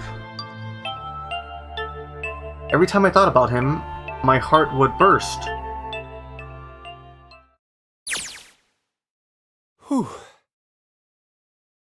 I can't quite believe it, I did that, but I am so glad I did. I feel like my heart's on fire. How long have I been streaming for? Dang, almost 4 hours. No, I don't have time to be thinking about that kind of shit. I need to tell Akane. Akane! Sorry, but things are kind of busy over here. I'm gonna have to hang up now, okay? Oh, of course, that's fine! I wiped the tears from my eyes and nodded vigorously, even though I knew he couldn't see me. Then I looked over at the corner of the floor. There were 2 bracelets Hangul had left behind.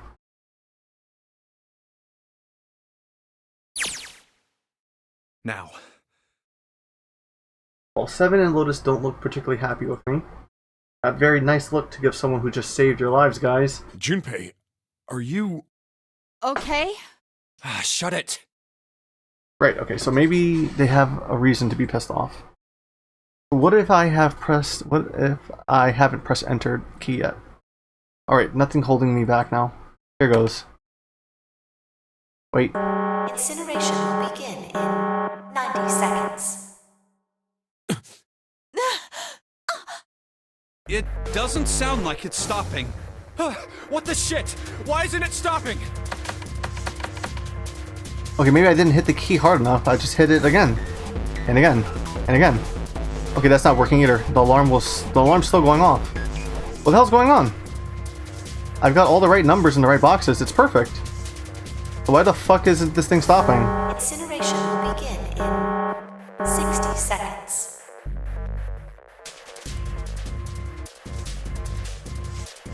What's the number showed up after the puzzle meet? Hey Clover, me 7 and Lotus. 10 or 9. No, that's not it. That number on the door isn't a 9. It's not even a number. It is hidden, but an exit can be found. Seek a way out. Seek a door that... Holy shit, of course. Then we just have to put the right number into the red, and... Incineration will begin in 30 seconds. Run, guys! Get to the door! Run! Oh shit, oh shit, oh shit, oh shit. Don't have much time. Man, I'm sure, man, I sure hope they can just trust me on this one, or we are all fucked. Alright, no time to explain, let's just go. Quick! Verify your numbers on the red! Verify? Who? When I read that paper, man, I glared at menacingly. What combination? All of us! We all need to verify! Why? You really think this is a good time to ask questions? Just... Oh, hurry, hurry, hurry. Incineration will begin in 10 seconds. 9, 8, 7, 6, 5, 4, 3, 2. Central gate has been opened. Incineration system has been disabled.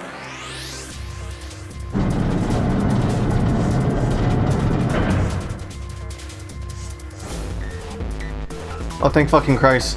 No time to be happy, time to go. Hurry! We've only got 9 seconds before the door closes! Go, go, go! Come on, guys, move it. We're all through. Move it, Junpei. Just in time.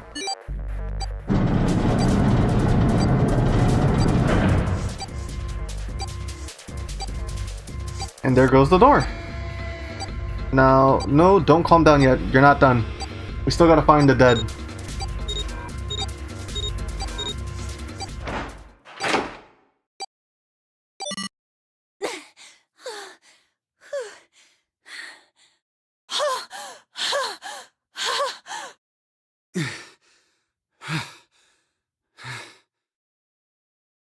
Shit.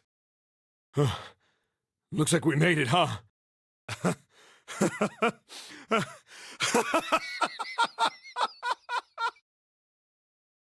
And that guy sure can laugh when he wants to. Looks like Clover and Lotus are totally out of energy. Snake is shaking his head wearily. I just want to take a nap, but... Akane? Akane! Can you hear me? Akane! I want to tell her we made it. I want to tell her how good I feel. But nothing.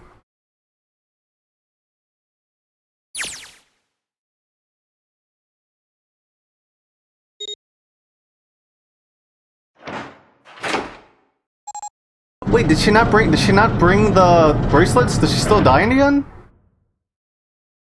The door opened. Standing in front of it was my brother.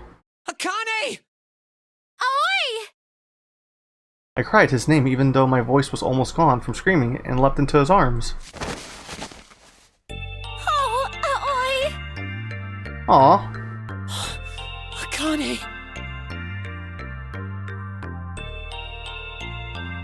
Oh, so it's the numbers on the outside. But the dead is still going off though. I see the little skull on there.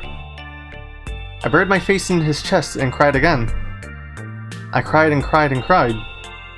The steady thump of his heart in my ear made me feel like I was home. Its beat was almost like a lullaby.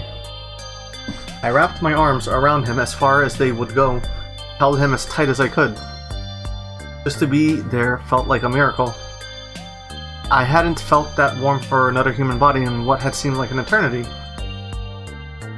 I just wanted to stay there in his arms forever. But I couldn't. The moment I passed through the door, my bracelet had begun to count down to death. I leapt away from him and looked around. The door had already... Okay, they're answering my questions. I spotted the dead only a short distance away.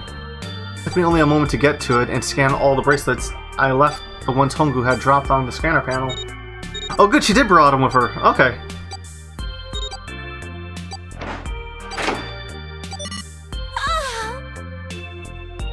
I took a deep breath and looked around again.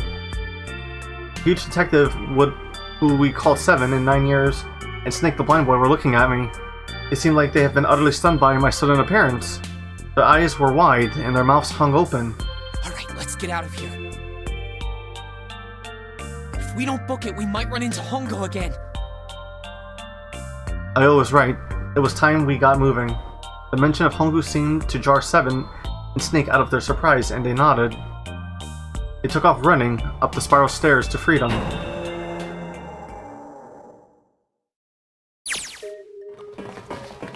Time for more running.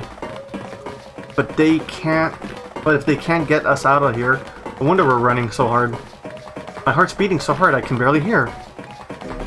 God, I can't wait to breathe real air again. Huh, is 7 talking? Hey Junpei, can I ask you something? What's up? That door, the one with the 9 on it. Why'd it open? Yeah, all 5 of us verified our numbers on the red. 2 plus 4 plus 5 plus 7 plus 8 is 26. That makes our digital route 8. It shouldn't have opened. That's not like you, Lotus. I thought you would have figured it out already. Huh? Why? Because you were the person who taught me about the idea of bases.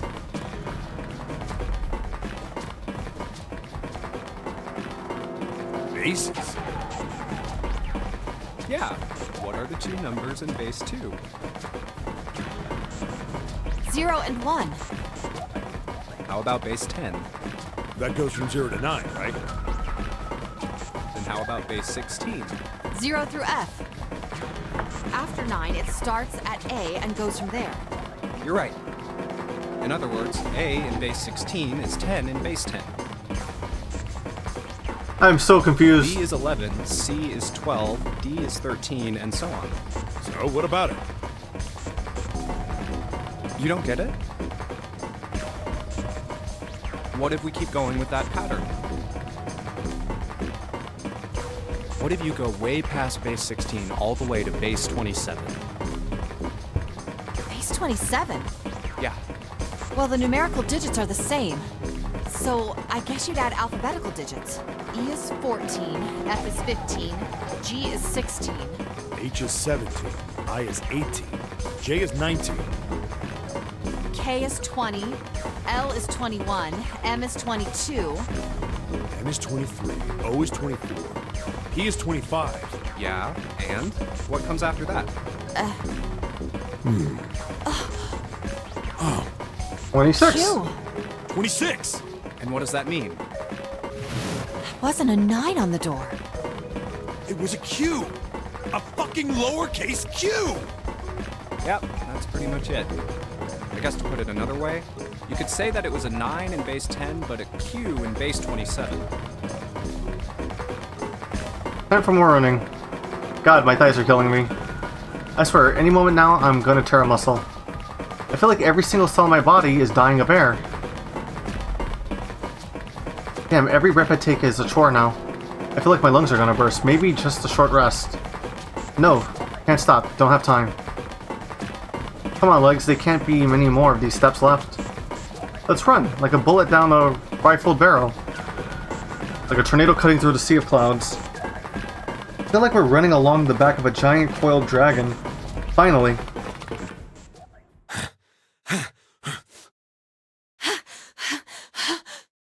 Alright, finally get off this damn ship.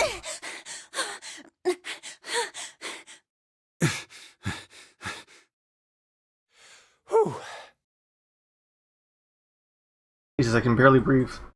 No, Junpei, no time to rest. Pull yourself together, you're almost there. Alright, I'm gonna open it. Yeah. Yes. We're finally here! Please do. The only thing standing between me and my freedom. Even more important than that, you're the only thing standing between me and Akane. You're gonna open now. Oh, flashbang!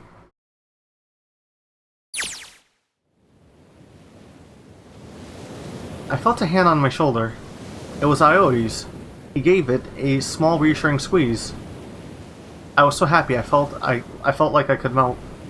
My heart was at peace. And not only because of my brother and I were back together again. Thanks to the huge detective, all 9 of us who had been kidnapped.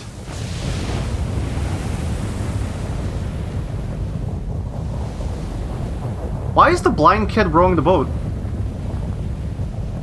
On the distant horizon, we could see the faint outline of the ship as it sank.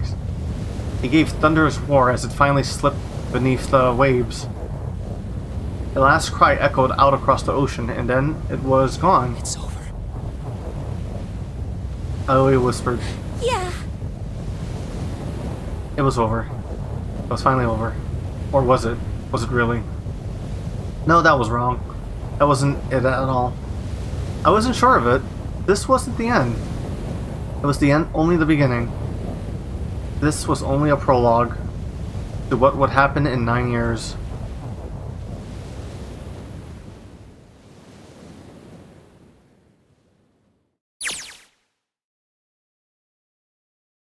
It's finally air. Damn it, the sun is so bright. I can really see anything. I gotta admit, that doesn't look quite like... Wait. No way. You gotta be shitting me. What? It can't be. This is...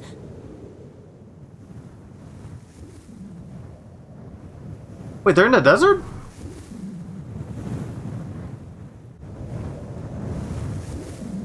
This is the building in the Nevada desert. the mock experiment building. Oh my god. This whole time we were in Building Q. Sure enough, that's a desert out there with mountains all around it. Hello there, son. Boy, am I ever glad to see you. Yep. Hello, Nevada. Can't wait to see you in July. Oh, you're taking a trip to Nevada? Nice. I don't think I've ever been so happy to see the sun. I guess they probably would have flown a helicopter out. I don't know. Maybe I played too much Resident Evil to assume, you know. Did I just hear something fall? Right, our bracelets. I guess I never really got a good look at the underside of one of these. See what's inside of you. A little electronic chip, like an ATM card. That's it. There's nothing else. Nothing that even looks like a detonator. There's never a detonator to begin with. Figures. Akane. Did Akane kill those people?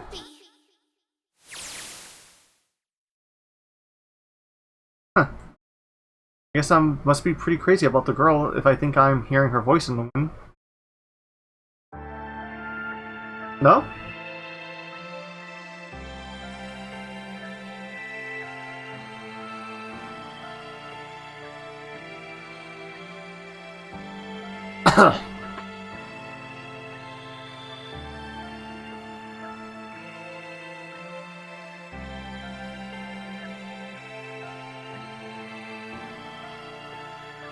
Music's so good. There's more, FYI. There is? This felt like a complete ending.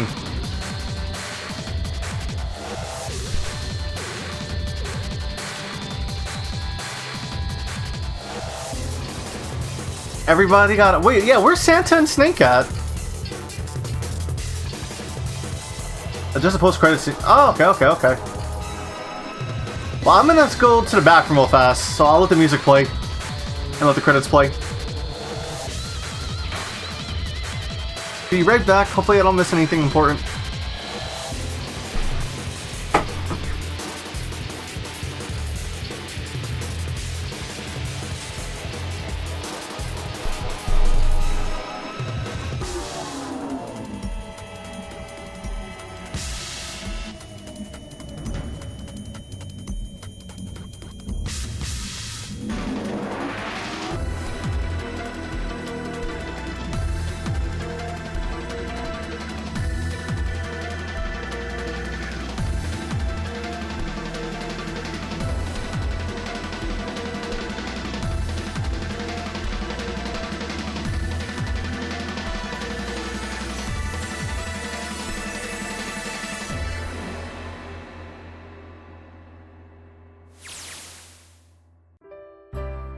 Are you okay?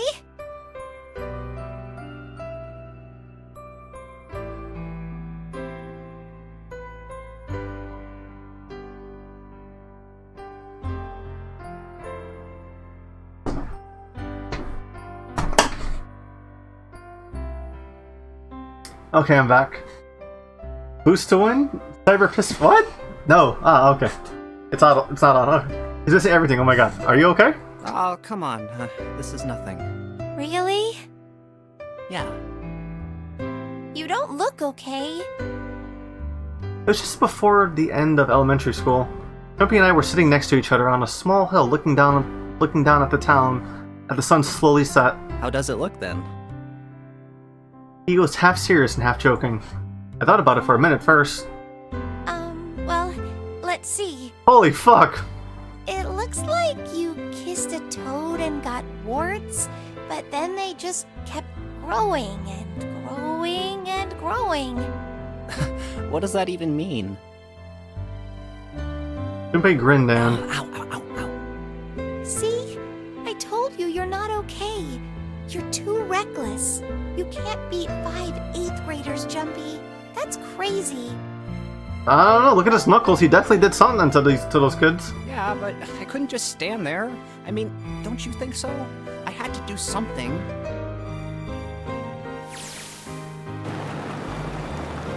Where the fuck did they get a car from? Look at the Nevada desert go past. For an SUV, this thing sure is pretty smooth ride. It was nice of someone to leave it for us outside the building, keys in the ignition and gas in the tank. Almost like it was a present, you know? There was a car near the exit. There was? Is that like one of those you blink and you miss it kind of things? Anyway, we jumped in and now here we are and screaming across the desert. Otis is over there in the passenger seat. Nick and Seven are all squeezed into the back seat and here. I still can't believe we let her drive. This is so fun! Why is Clover driving? This is so awesome! Driving is so great when there's nothing around, and there's no speed limit. Hey, Clover, watch those bumps, alright? This car jumps even a little, and I think I'm gonna get crushed to death. Hey, shut it. I can't help if I'm big, alright? Suck it up. Why don't you drive, Seven? I'm a cop. I ain't gonna break the law. He doesn't have an international license. Yeah, but you could have sat in the passenger seat. Oh, hell no. There's no way I'm giving this seat up. And Clover, there's no need to slow down. Nice. The car Santa and June are in should be somewhere down this road ahead of us. Yeah, I saw some fresh tire tracks going out. There's no doubt about it. Then we've got to hurry if we want to catch them, don't we? Sure thing. Oh shit! God damn it, she doesn't have to drive so fast. Man, I didn't even think a car like this could go this fast.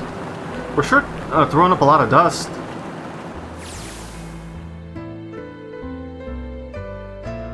It was a couple hours after we'd run into the junior high students. They'd been hiding in the bushes on the back of one of the hills, drenching a kitten in gasoline. Oh no! The moment we saw what they were doing, Jumpy ran up with them furious. Hey! What the hell are you doing? Then he jumped on them. He quickly scooped up the kitten and tossed it to me. I caught it and ran for the police station as fast as I could. Help me! Officer, please! You have to come with me! Hey, Gleesy. The policeman and I headed back up to the hill. Oh, even younger Junpei says the line. You couldn't run away after you threw the kitty to me? I asked him. He stuck his tongue out and through the hole in his mouth where the tooth he had fallen out. I guess I could've... Then why didn't you? I didn't want to. I wanted to beat him up. Beat him up real good. Because of what they were doing to the kitty. Yeah, that too, but I think they were the ones behind those murders our first semester. Remember? Oh, you mean the bunnies. That's a catchphrase. Ah, yeah. He says it when he's young. Yeah, that catchphrase stuck with him. Yeah, the bunnies.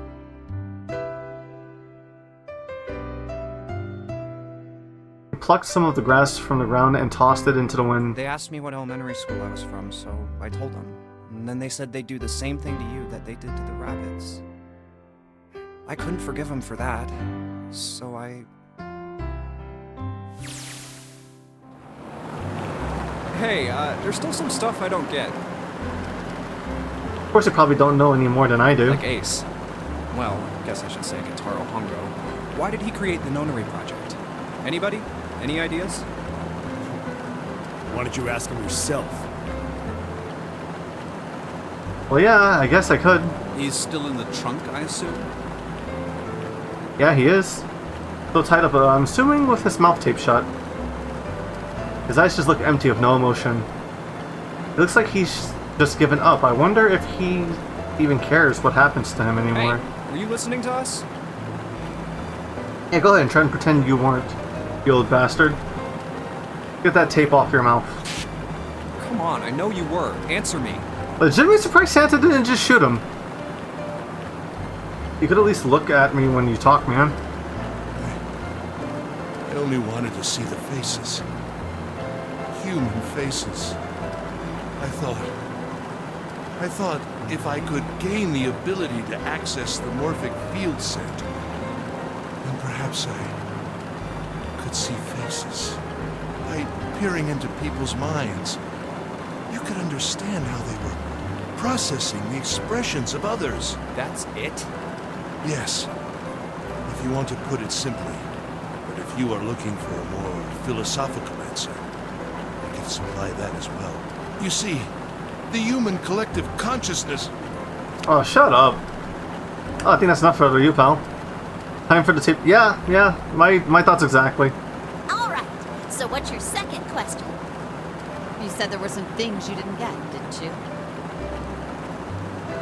Well, somebody's a little nosy. Well, my next question doesn't really have anything to do with you two. First time in this game, they stopped the Wikipedia info dump. This is for you, Seven. It's about the whole Alice thing. What's the deal with that? Well, you see, 9 years ago, after I escaped from the Gigantic, I kept going after Hongo on my own, hoping I'd catch him when he finally slipped up. During the course of my investigations, I learned a lot more about the Gigantic. I also found out about Bourdain and Alice. You're not really answering my question. Was there actually a girl who wouldn't melt at room temperature?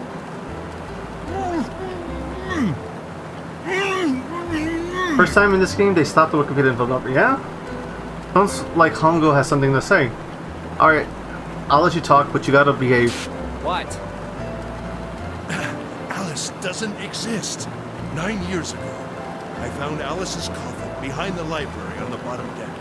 There was nothing in it but the root of a peculiar plant. My research determined that it was a member of the genus Mandragora, of the family Solanaceae. I was able to extract a particular alkaloid from it. I used that extract to create Sopo. Its creation was a tremendous boon to my firm, and we grew rapidly. This is gonna go on forever. It's gonna go back on Hongo. The rest of my question can wait a bit. For now, I think I'll just enjoy the ride. This is a kind of a nice complete ending. This is for you. What's this? But it feels like it's leading to a sequel because we don't This is get to them. for you, doll. His name is Junpei. Junpei pulled something out of his pocket and shoved out his arm toward me. His hand was a doll made of yarn, small enough to fit in his palm. Chumpy, are you sure it's, for you, doll? I mean, there's a sequel, so I'm assuming like it's gonna tie right into the next game. The lady at the shop said so that means it's for you, right? Are you sure it's not a voodoo doll? Wait, what? That's... Oh, man. Oh. Well, it sure looks like a voodoo doll. I mean, you do know what a voodoo doll is used for, right? Yeah, I guess calling it Junpei isn't a very good idea then. Did you know colorblind people can't enjoy pleasures of eating at Red Robin, Red Lobster, Golden Corral, or White Castle? I'm technically colorblind. That's a very sensitive, Earthly. No, I'm joking. Why are you giving me this anyway? It just seems really sudden. You know how after June, we aren't gonna get to see each other too much? I mean, we're gonna be in different schools, and I just thought I'd, Oh, okay, well, how about we call it June then? Okay. No red ribbon, Sag. So, I wanted to give you this. You sound like some sort of tribal chief in a bad movie. Yes. I, head of tribe. This doll, traditional charm of tribe. He does not sound. Junpei does not sound like a child. So I give this. It me. So we always together. Oh, Jumpy. If something bad, then hold and pray. I go wherever you are. Oh, so this is where the connection is. So here, take. Oh, Junpei, that's racist. We can give Junpei a pass because he's possibly concussed. Thank you. Thank you so much, Jumpy. Before I knew it, I was crying. Tears streamed down my face and fell onto June's tiny yarn body. Oh, Jumpy. I'll never forget you. If Junpei never gave her that, she would have never went back for it. I promise. Jumpy looked straight into my eyes and said just 5 words. I'll never forget you either. The sky was beautiful, crimson red as it melted. Akane silences compliance. Yes, silence is violence. The last golden rays of sunlight stretched out across the city and painted themselves across the hills. We sat bathed in the warm light of the evening, just 2 of us leaning gently against one another, shoulder to shoulder. The sun set and we didn't leave. We watched in silence and as the darkness deepened, and one by one, the light of the town began to flicker on.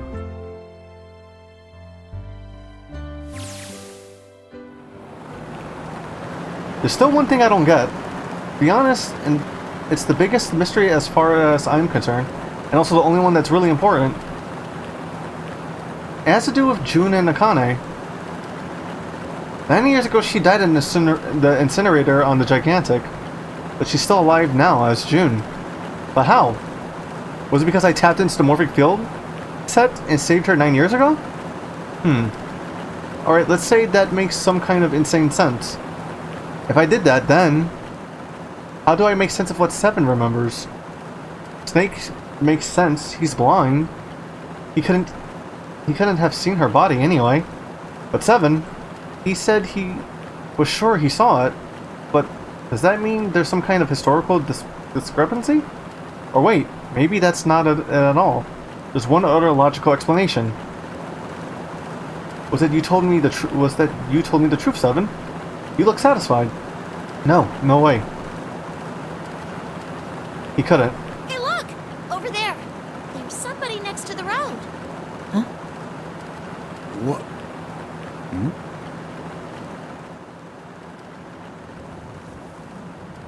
Oh, is it Akane?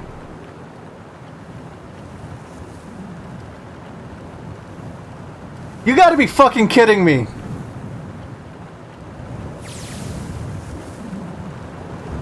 The burning gaze of the Nevada sun pounded down on her head. The desert around her rippled with heat. Standing there on that shimmering plain was a woman, her arm out and her thumb up. Is that Alice? It would not be long before Junpei realized who she was.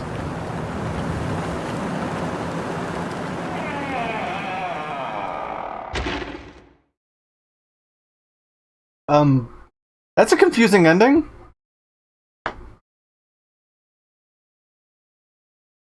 Homatep, is that her name? Finished all scenarios in 999. Alright, that game's completed. Holy fucking shit. The sixth sense of what's coming saw all previews in 999. Would you like to save your info? Yes. Oh, so you get the coffin and the June ending at the same time?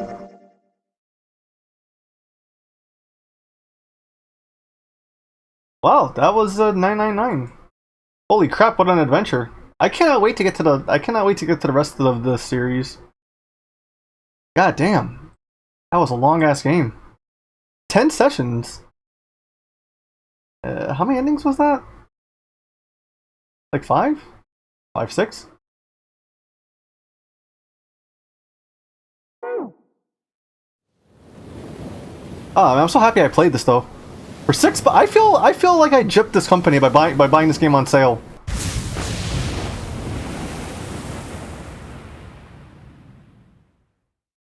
Granted, I did cheat on some of the puzzles though.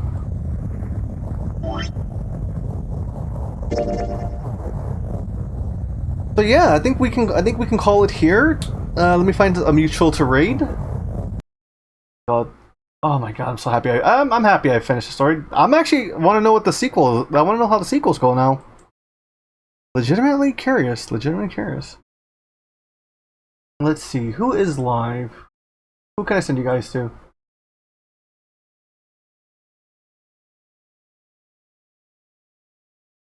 Oh, Don's live. You know, I never get to raid him.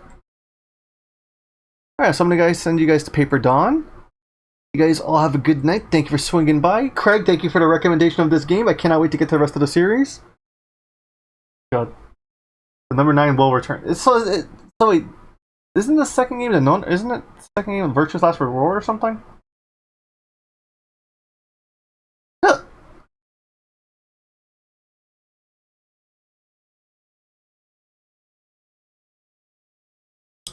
There it is.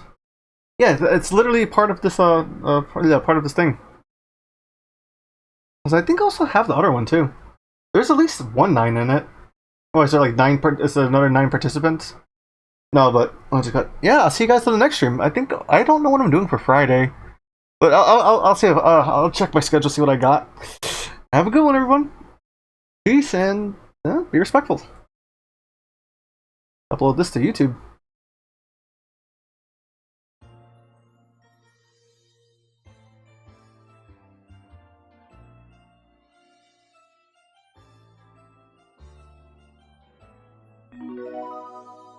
Another raid. Hello, Cyber. Thank you for rating. Alright, good night, Zergy. I want to get this comic done before I stop.